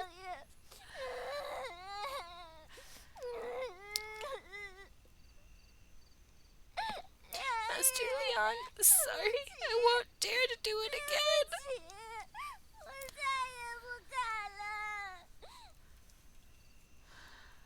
Little Mute wiped her tears, crying on and off.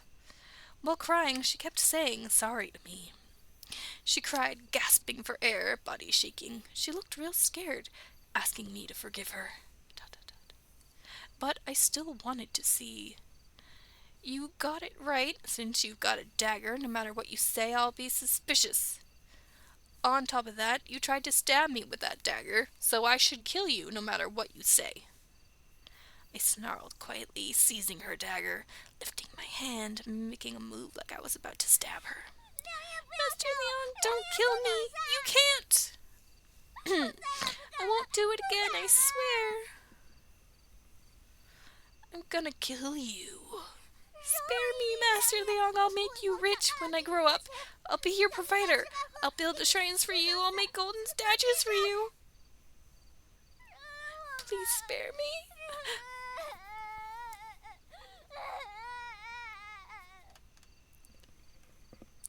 She shook in fear, legs giving way, crying with watery eyes and a snotty face, talking nonsense. Terrified, she tried to flee, falling like a scared piglet, kicking her legs while letting out a chilling, non-stop wail. If I hadn't held her, she'd have hit the ground. The night was too dark to see clearly, but her terrified state suggested she might wet herself if pushed any further. It made sense. Seeing her like this, I felt a bit at ease. She had been too mature before, and with her smooth talk earlier, it had me on edge. Now she genuinely seemed scared, showing the age-appropriate tears. Considering her clumsy dagger move, she didn't seem skilled. Unless I tripped just now, she couldn't have killed me. After some thought, I eased up on my guard. At the same time, any thoughts of killing her vanished. Unless he tripped. Get up. I sheathed the dagger and pulled her to her feet. She glanced at me, fear lingering, surprised I spared her suddenly, still sobbing softly. I'll let you live this time, not killing you for now. Thanks, Master Long. I knew you weren't some monster. You're a good guy.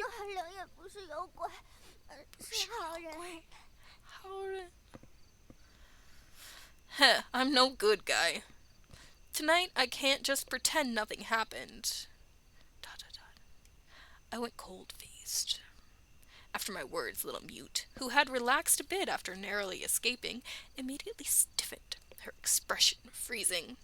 Face away from me. I coldly commanded little Mute. She obeyed, stiffly turning her body around. Master Liang, what are you doing? I'm punishing you. How? Take off your skirt and you'll see. Take it off. Didn't you hear me? I barked at her, the sudden loudness causing her body to jolt. I don't want to undress. Does she have like another knife? If you don't, I'll kill you. What exactly are you going to do, Master Liang? Her voice quivered, filled with reluctance. I was puzzled, a sudden wave of irritation hitting me. Why was this brat being so difficult? I said I wouldn't kill her, and she won't even take a simple punishment. Is she trying to challenge me? With that in mind, I decided to go ahead and forcibly remove her skirt. And then she said something that left me stunned. Master Liang, you can't do something illegal. My dad told me there are rules, and those who girls under 12 get executed. I'm not even 12 yet, Master Liang. Please think twice, please. Yeah, this... I froze, and the attempt to remove her skirt came to a sudden halt. Ugh, I didn't even anticipate this brat having such ideas. I told her to turn around to remove her skirt, intending to give her corporal punishment. He's going to spank her butt. I wanted, to cut a piece of reed and spank her bottom a few times, leaving 3 red marks. Thank you. This story, I'm like, there's no way that this would be, it wouldn't, have been reported if it, right? I'm just like, this is so bad. Is this intentionally this way? Like, oh my gosh. Well, he could at least say what the punishment is. Yeah, right? The idea is that it's not even in his mind that... And he was saying earlier, like, these girls are so young. They shouldn't even be thinking about that kind of stuff. Like, I think even... Well, no, actually, I don't know. It depends on... even in these days, girls are taught to be, cautious of people. Just like, why it's the way it's written is also terrible. But I really didn't expect that this little troublemaker thought I was after something intimate. In that moment, my thoughts felt childlike, while she appeared mature. It gave me a strange sense of reversal, making my already irritated mood turn awkward, chaotic, and even more displeased. How should I handle this to teach her a lesson? Cut the chatter, just hit her, go along with the conversation.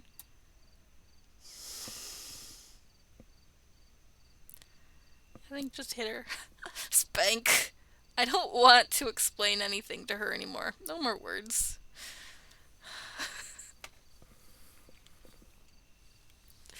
Just spank. Swish. I took the dagger she just used, sliced a switch from the lakeside reeds. As I made the cut, she flinched, eyes shut. Afterward, I measured the reed's length with my hands, assessing its thickness. Perfect. This reed switch was perfect for spanking her. Master Liang, what are you doing? Her sister was sent to a demon as a concubine. He isn't good at putting two and two together. Yeah, but her sister must have been at least 16, though.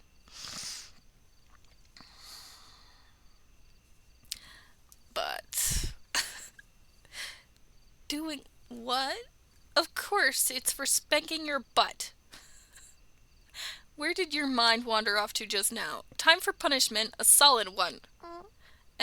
Are you going to spank my butt? Well, go ahead. Just make it gentle, please.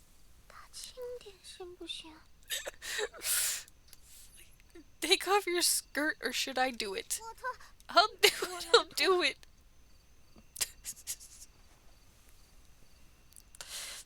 I'm getting really awkward. Little mute hurried forward, reached for the... I didn't read that. Can we go back to, like...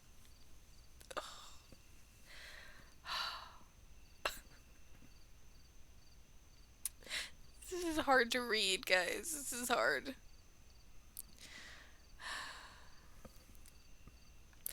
Mute hurried forward, reached for the sides of the skirt, swiftly used her fingers to untie the knots and remove them. The dim light coupled with tall reeds obscured the details from my view. Okay.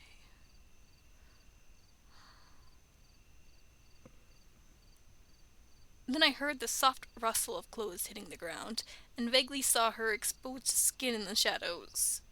Well, it seems she did take off her skirt, revealing her bottom. Master Leong, I've taken it off.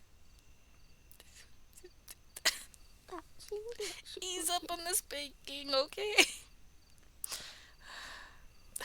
I didn't bother talking more with her. Everything's said. It's time to get started. I raised my hand, lifted the reed switch, and gave her bottom a firm smack. Smack! Ah! Why the direct hit? Smack. Ah! I won't dare anymore, Master Leong. I don't dare. Please, no more hitting. She did try to kill him, so... 3. Okay, smack. Ah!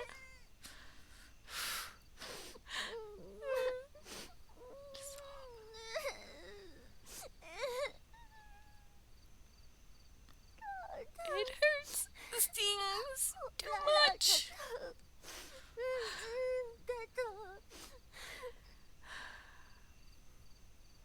She wiped her tear-stained face, pulled up her skirt, and retied the knots. I gave her 3 strikes.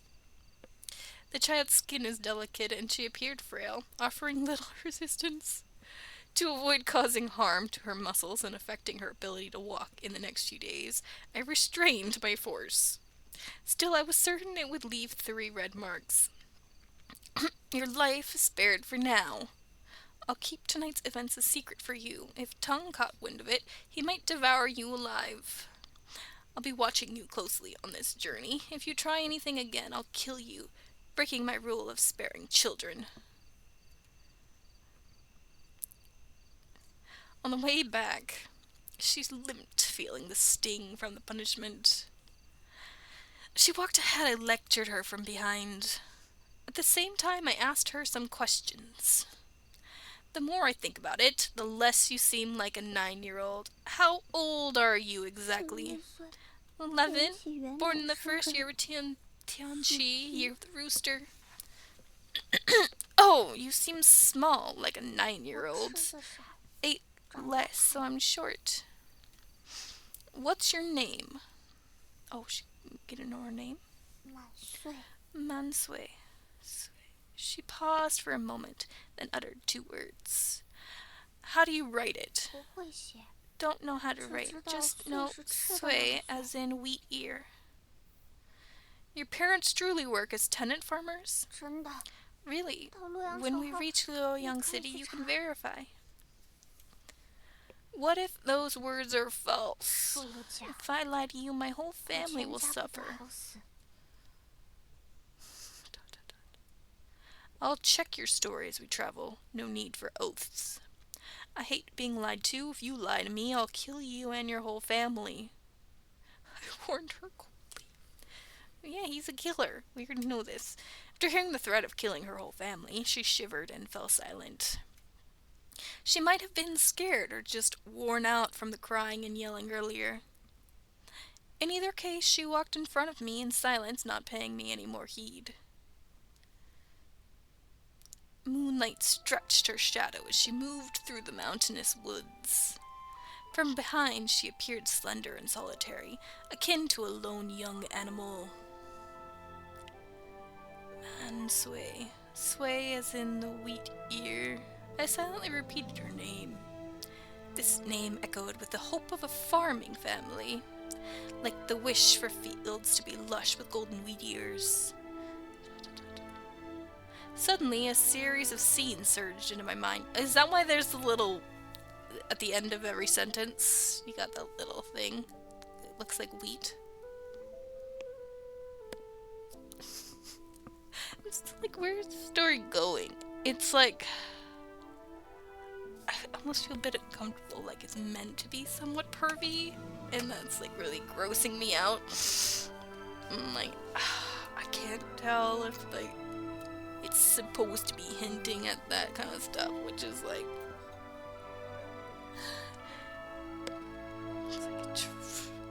could have just not brought up any of that stuff and just spanked her bottom. Why did they go as far as, I don't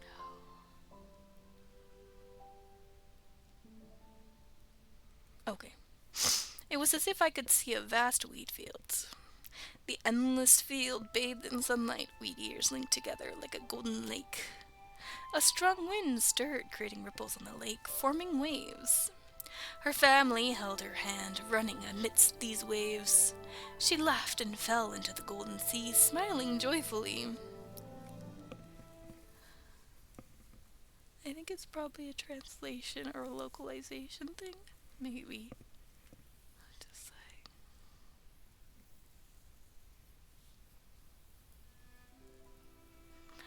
I knew why Dad named me Mansway. Dad was a farmer, working a hectare of land. The hectare he farmed was all planted with wheat. In spring, wheat was green, and come summer, it would transform into a stunning golden color. And Dad would go harvest the wheat when summer was drawing to a close. Back then, I would trail behind Dad one step after another. Dad prayed for a good harvest every year and hoped that the wheat would fill the entire field. That's why, after my birth, he named me Mansway, meaning full head of wheat, and nicknamed me Suer. Suer. Good kitten. Good kitten. I squatted down and gently stroked the kitten's chin. When I stroked its chin, it would feel good, raise its head, squint its eyes, and start purring. Hee. I couldn't help but chuckle at the sight of the kitten. Recently, a kitten had been regularly showing up at our doorstep. A stray kitten came from nowhere and found its way to our village one day. At first, it would wander around the village entrance, and Dad said it sooner or later it would be butchered and eaten. I couldn't stand the thought of that, so I kidnapped it and brought it home.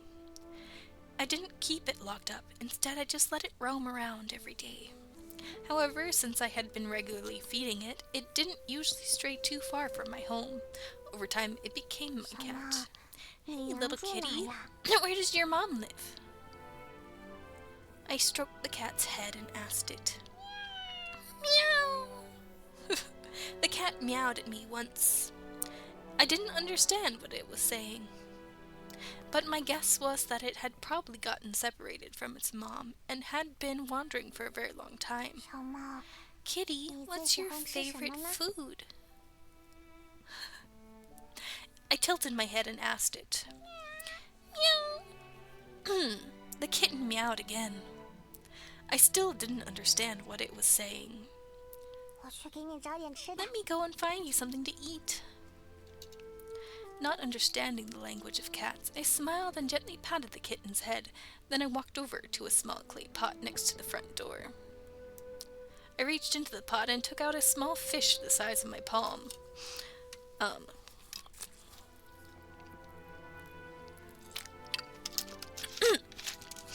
So yeah, I watch like a lot of Chinese dramas, so like I'm like,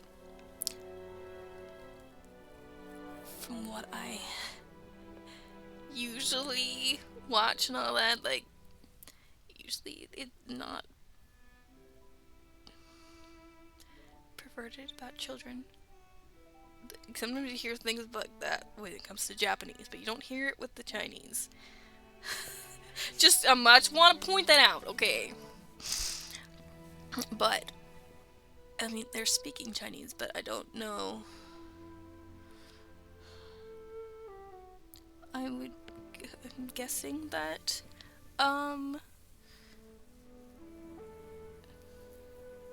it might have been written by somebody in China. I don't know. Or like, you know, they're speaking Chinese, so it must have been. I can't say that it must have been, but it even said that it was taking place in China. I would want to guess that it is content-wise, that it shouldn't be too different from what I usually consume. But usually it doesn't involve such young children as main characters, though, so I don't know what I'm saying. Anyways, let's continue. I reached into the pot and took out a small fish the size of my palm. I caught it in the river this morning. Here, eat this. I gave the small fish to the kitten. The kitten joyfully snagged the fish with its 2 paws, licking it fervently with its tongue. And that's when I would take the opportunity to pet it. I put my hand on its back, slowly stroking its fur. It's very well behaved. It doesn't move no matter how I pet it. Hey, Sewer, why did you give that fish to the cat? It's such a waste. I caught this fish in the river. It's too small anyway. We can't eat it, so it's better to give it to the kitten. It's still edible, even if it's small. Why don't we let your dad cook it, and we'll have some fish with vegetables? Oh, come on, it's pretty tough these days. Even cats eat better than humans. Our entire family barely gets to eat fish or meat a few times a year, and this naughty kid's actually using fish to feed the cat. I hear my grandmother's non-stop complaints in my ears. As Grandma grew older, her nagging also gradually increased. She complained about Mom the most, and me next. Mom really took good care of Grandma. She never talked back when Grandma was nagging. Instead, she would bow her head and admit her fault, and adjust silently. I thought that was really smart. If you talked back to Grandma, she would counter 10 times, and so forth without an end. Sawyer, stop playing around. Come help me out. While I was thinking about Mom, she suddenly called my name. Poor Grandma in the river. Wait a moment. I can't wait. I'm feeding porridge to your brother.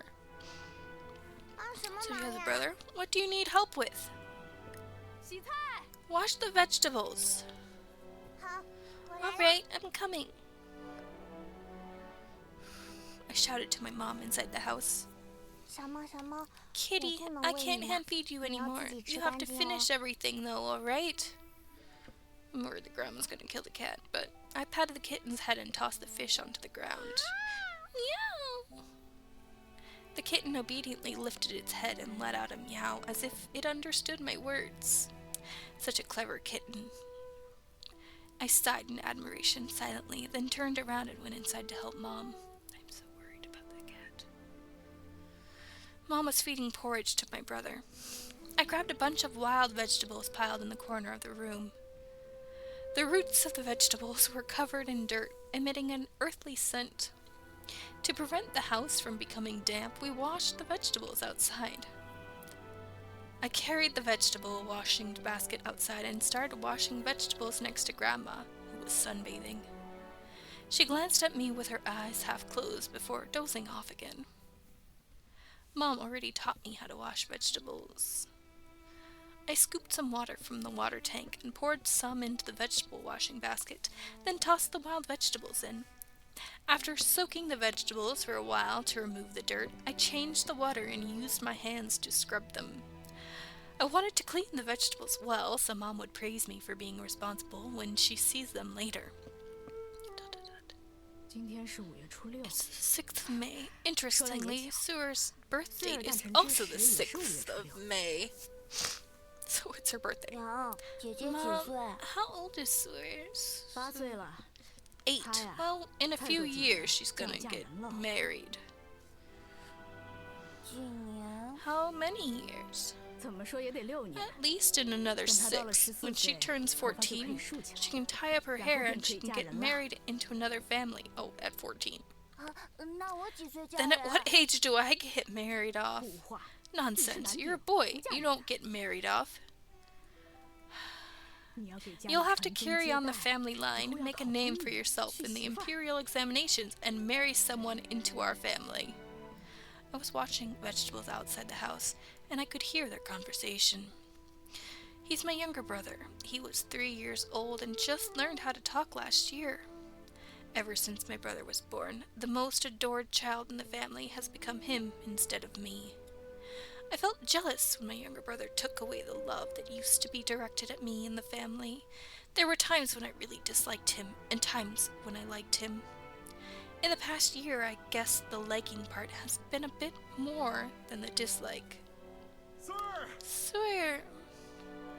Is that her dad? Suddenly I heard a familiar voice, which made me immediately stop my job and raise my head. A man was approaching from the farmland in the distance. He was dressed in burlap fabric and wearing a bamboo hat. He was tall and broad, and there was always a tender smile on his face. He's my dad and my favorite family member. She would feel better if Grandma was in the river. So sweet. Daddy. I ran over right away and hugged his thigh upon seeing him. I'm so thrown off because she hasn't mentioned an older sister. And she'd never mentioned having a younger brother either, but...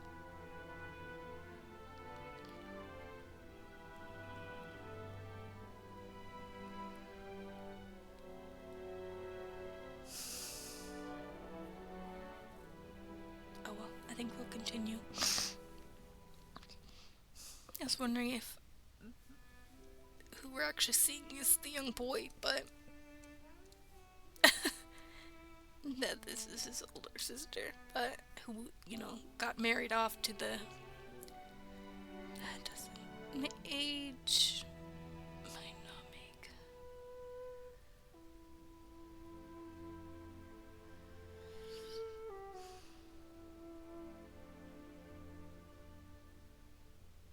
No. Okay. I don't think I'm right. Hey, good girl, Sawyer. Dad stroked my head like how I stroked the kitten's head. Take a guess, Sawyer. What did Daddy bring you today? What is it? I curiously leaned forward. Dad then took out the treasure he had hidden for a long time. It was a dark red thing with a weird shape like a wooden ball. What's this, Daddy? But see, there's no... I heard this is called a sweet potato. It's a rare item from overseas. Eating it can lead to a long life. How did you get it? I spent some coin and bought it from a townsman. It's been pretty tough this couple of years, yet you're still splurging. It's fine. It's not like we're having this every day. We'll work harder on the farms and make up for this in no time. Dad explained while smiling, and Mom didn't say anything more.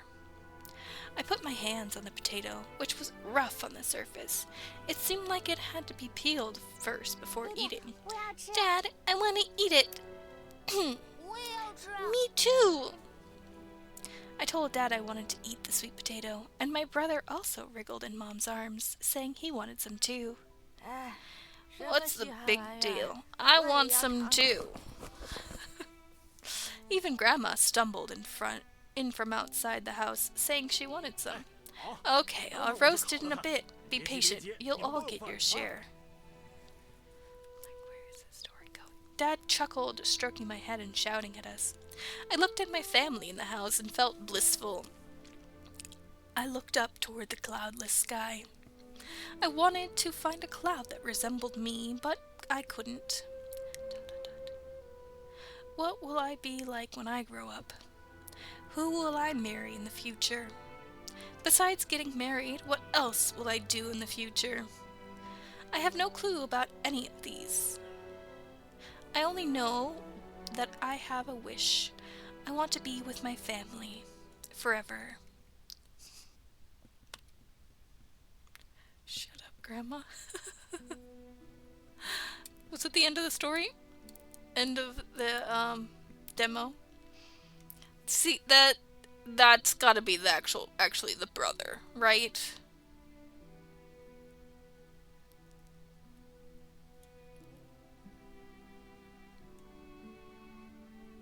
Am I right? Am I right? I don't know. That's the end of the demo, though. It's my guess, though. Because I know, kind of... Although usually I see more, girls pretending that they're, girls pretending they're boys. But having a boy pretend he's a girl isn't unheard of either. Maybe that's why he didn't want to take off the skirt. Hell, see, I got different, you know, down there. I'm just, you know, postulating here. Anyways. Oh my gosh, it's like almost 2 in the morning. Am I supposed to call it a day there? Oh, we're gonna play one more demo, guys, because I knew that was a long one, but I want another actual, like, not a storyline demo, but still, I hope Grandma chokes on the potato, the sweet potato. Illusionist still hasn't been solved by Scotland Yard. 10-year-old Emma, intrigued, is determined to investigate. Monochrome presents. Oh, it's if I've been streaming before. As Emma walks the streets of London towards the mansion, a carriage passes her at full speed.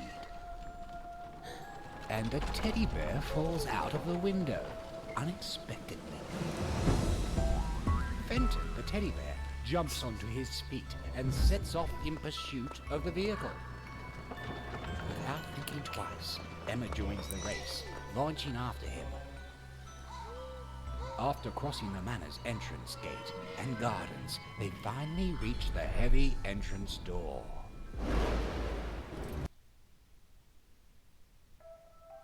Okay.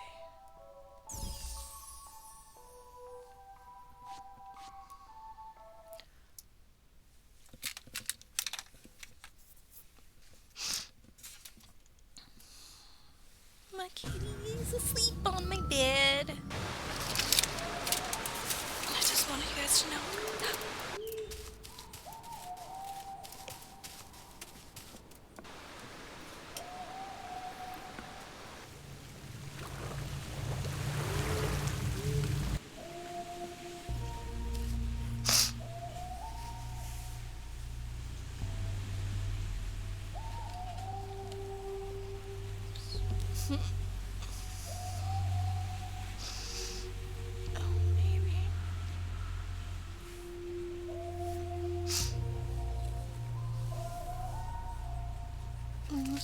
Like, I should have a few more snacks in my room when I'm trying to figure out where. Yeah, there we are.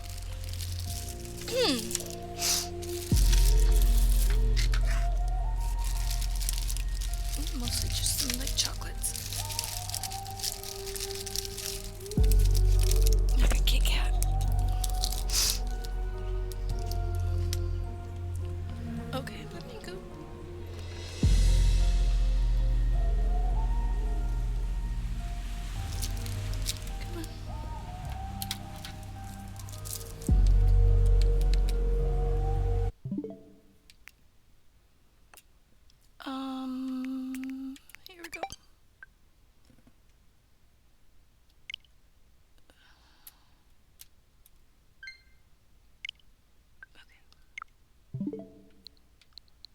In the one game, it wasn't letting me use the Pro Controller, so. My Joy-Cons have a bad drift though, so I don't want to be playing using them. B, run.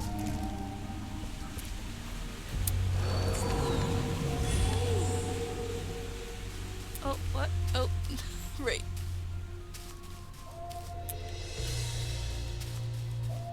Where am I going?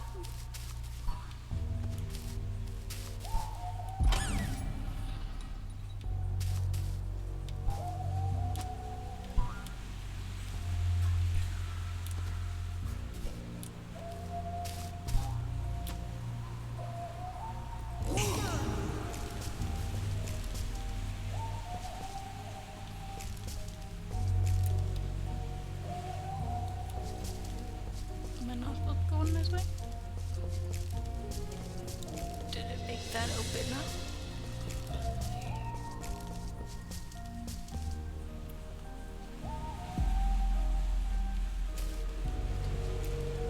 Oh, light. There he is.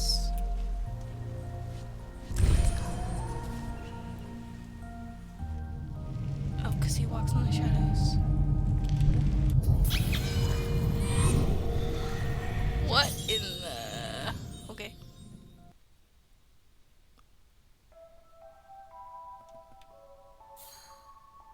A door. A button. Okay.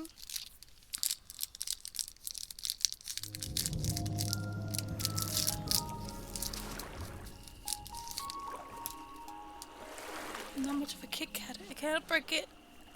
It's an Easter one. If you couldn't tell, it's a bunny.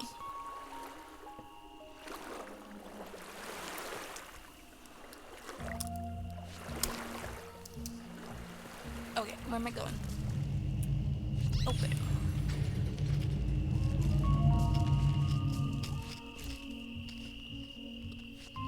So my light makes shadows, and that's how he walks. But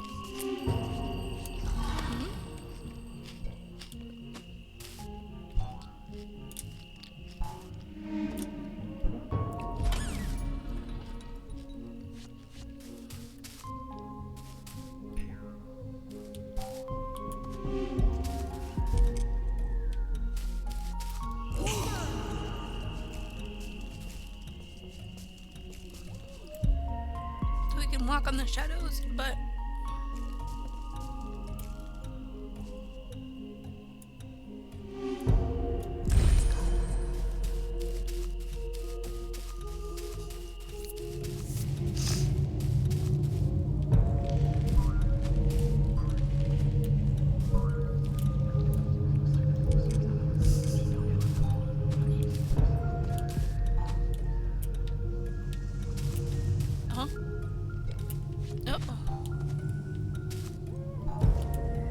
can I not go back?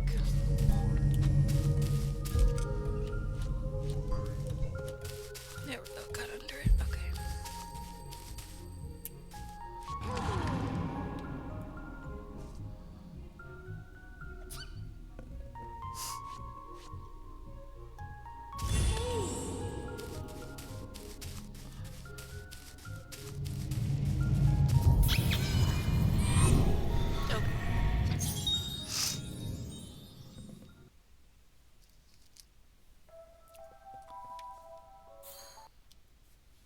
These aren't very long, sections, and that's throwing me off.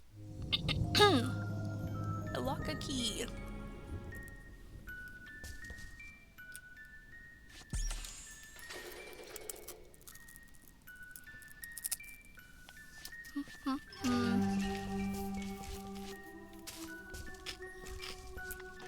Okay, so I need to... that one? Okay.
are they so short though? Heavy lifting.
Can I pick something up?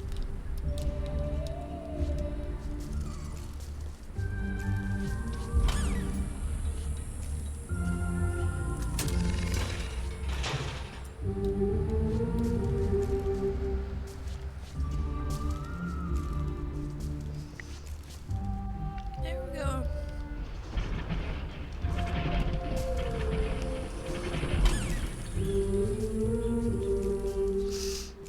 Then from here, move him down.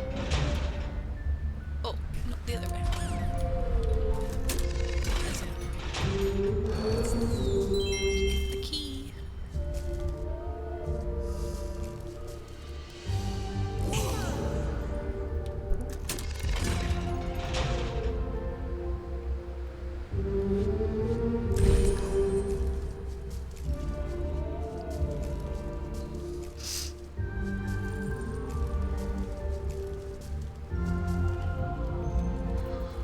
Go.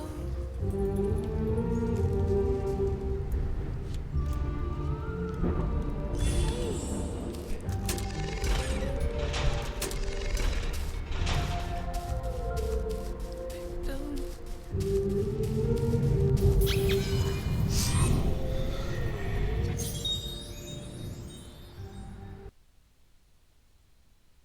What I'm doing with these things, but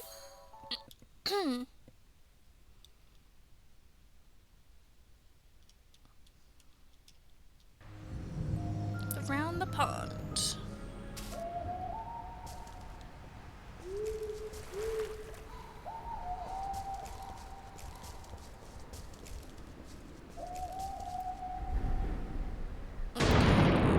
There's a button in there. Something over here.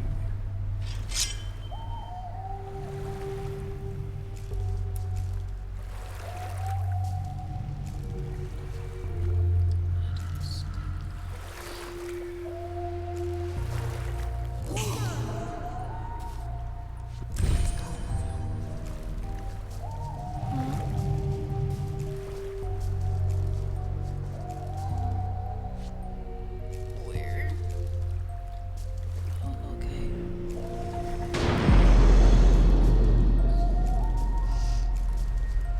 Oh, he's right there.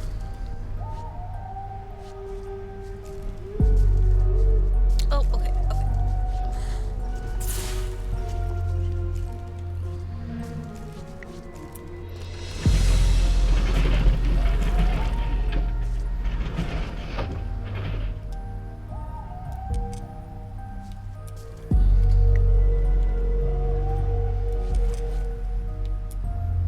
What do you mean he's stuck in shadows?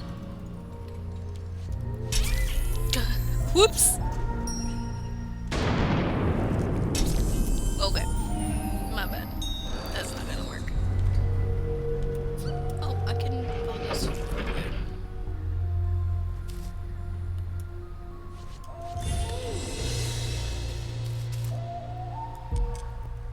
Oh, that doesn't count as solid ground.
from here?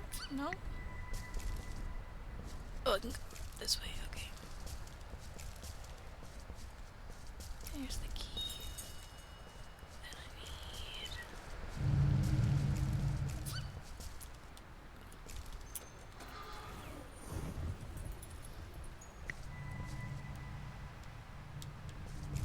Whoop.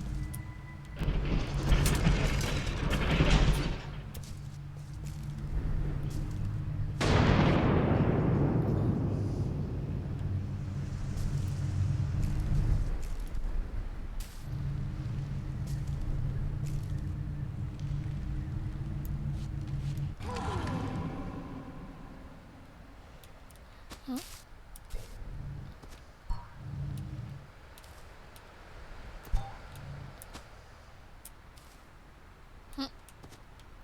But I can't walk it.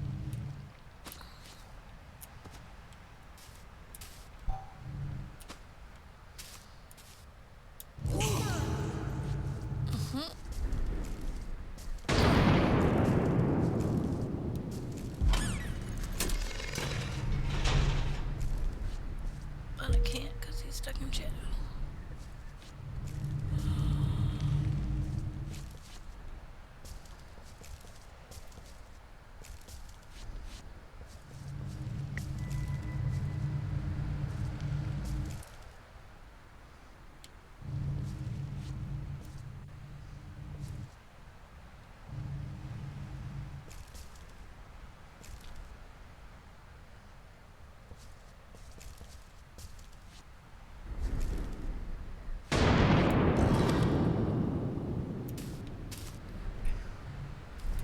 I don't think I can reach that. No. Well, I fell all the way down. That's fine.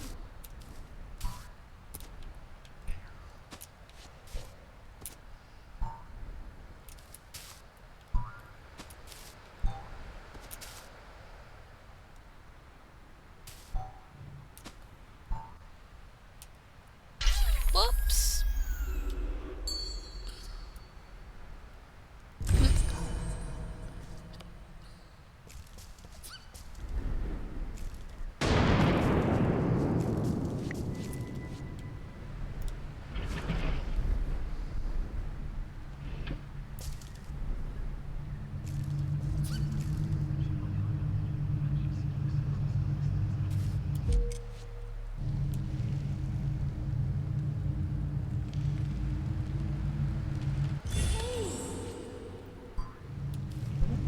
Oh, okay. Made it. There we go.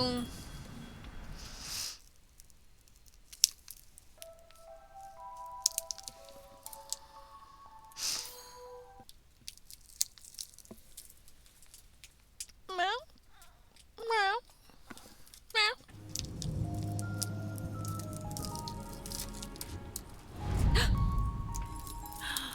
Oh no.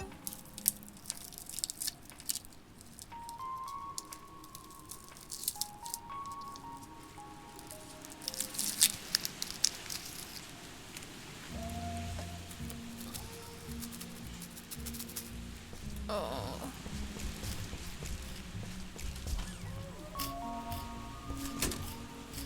Ooh, okay.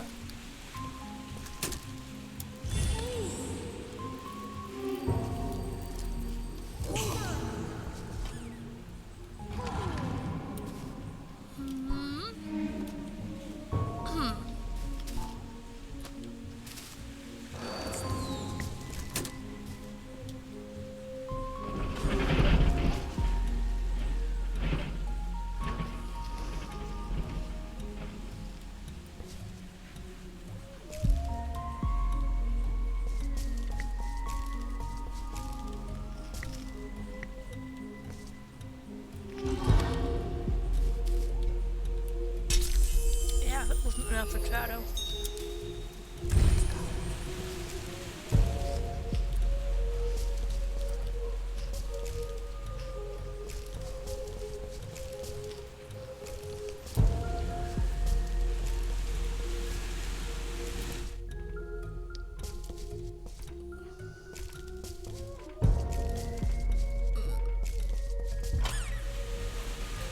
we go.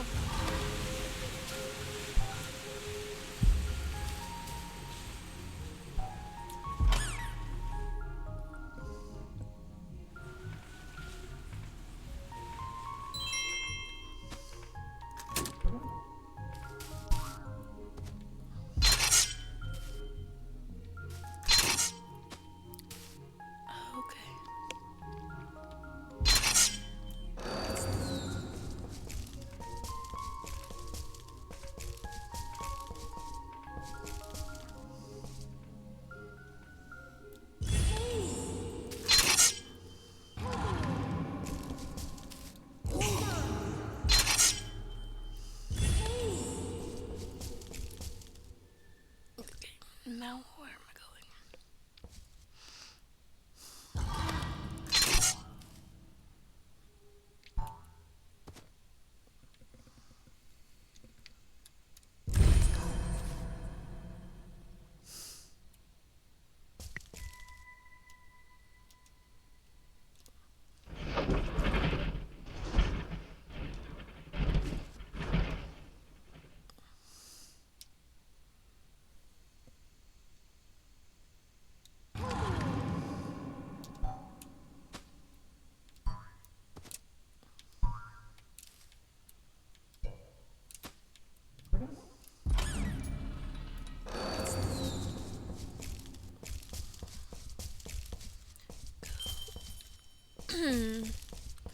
Now, what do we get?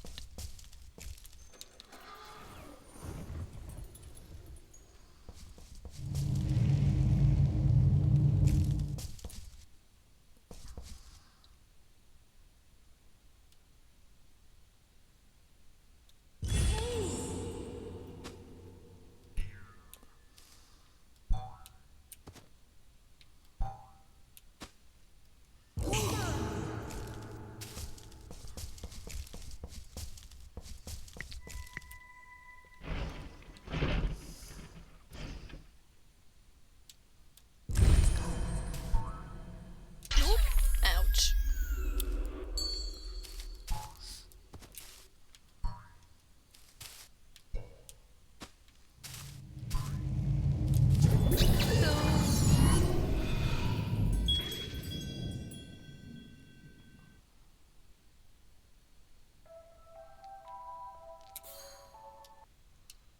Is this the last one available? Kinda seems like it. Murky Woods.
In a hurry. Ah! Oh, jeez. Okay. That was terrifying.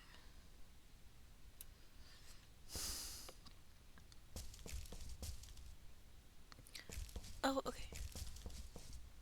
I should be able to push that other thing in front of it.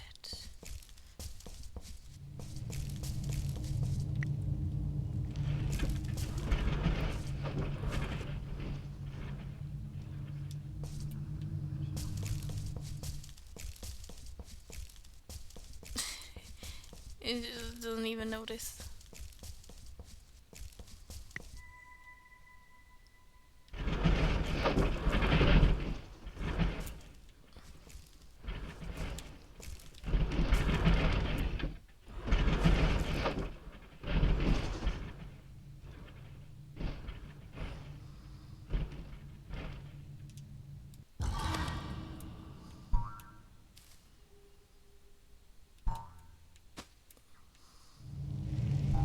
Here we go.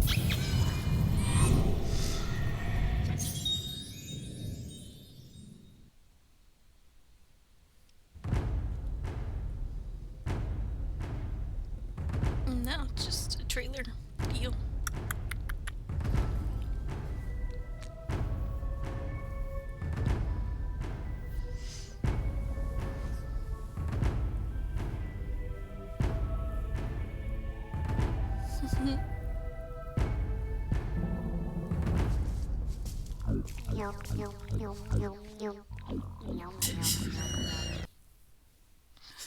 Okay. Anyways, that's actually gonna be all for today. I didn't play this one and this one, but that's okay. Both of these ones. Didn't really play these ones very much, but it's okay. Anyways, it is after 2 in the morning, so we're gonna call it a night. I hope everyone has a lovely day, and thanks for watching, and as always, take care of yourselves.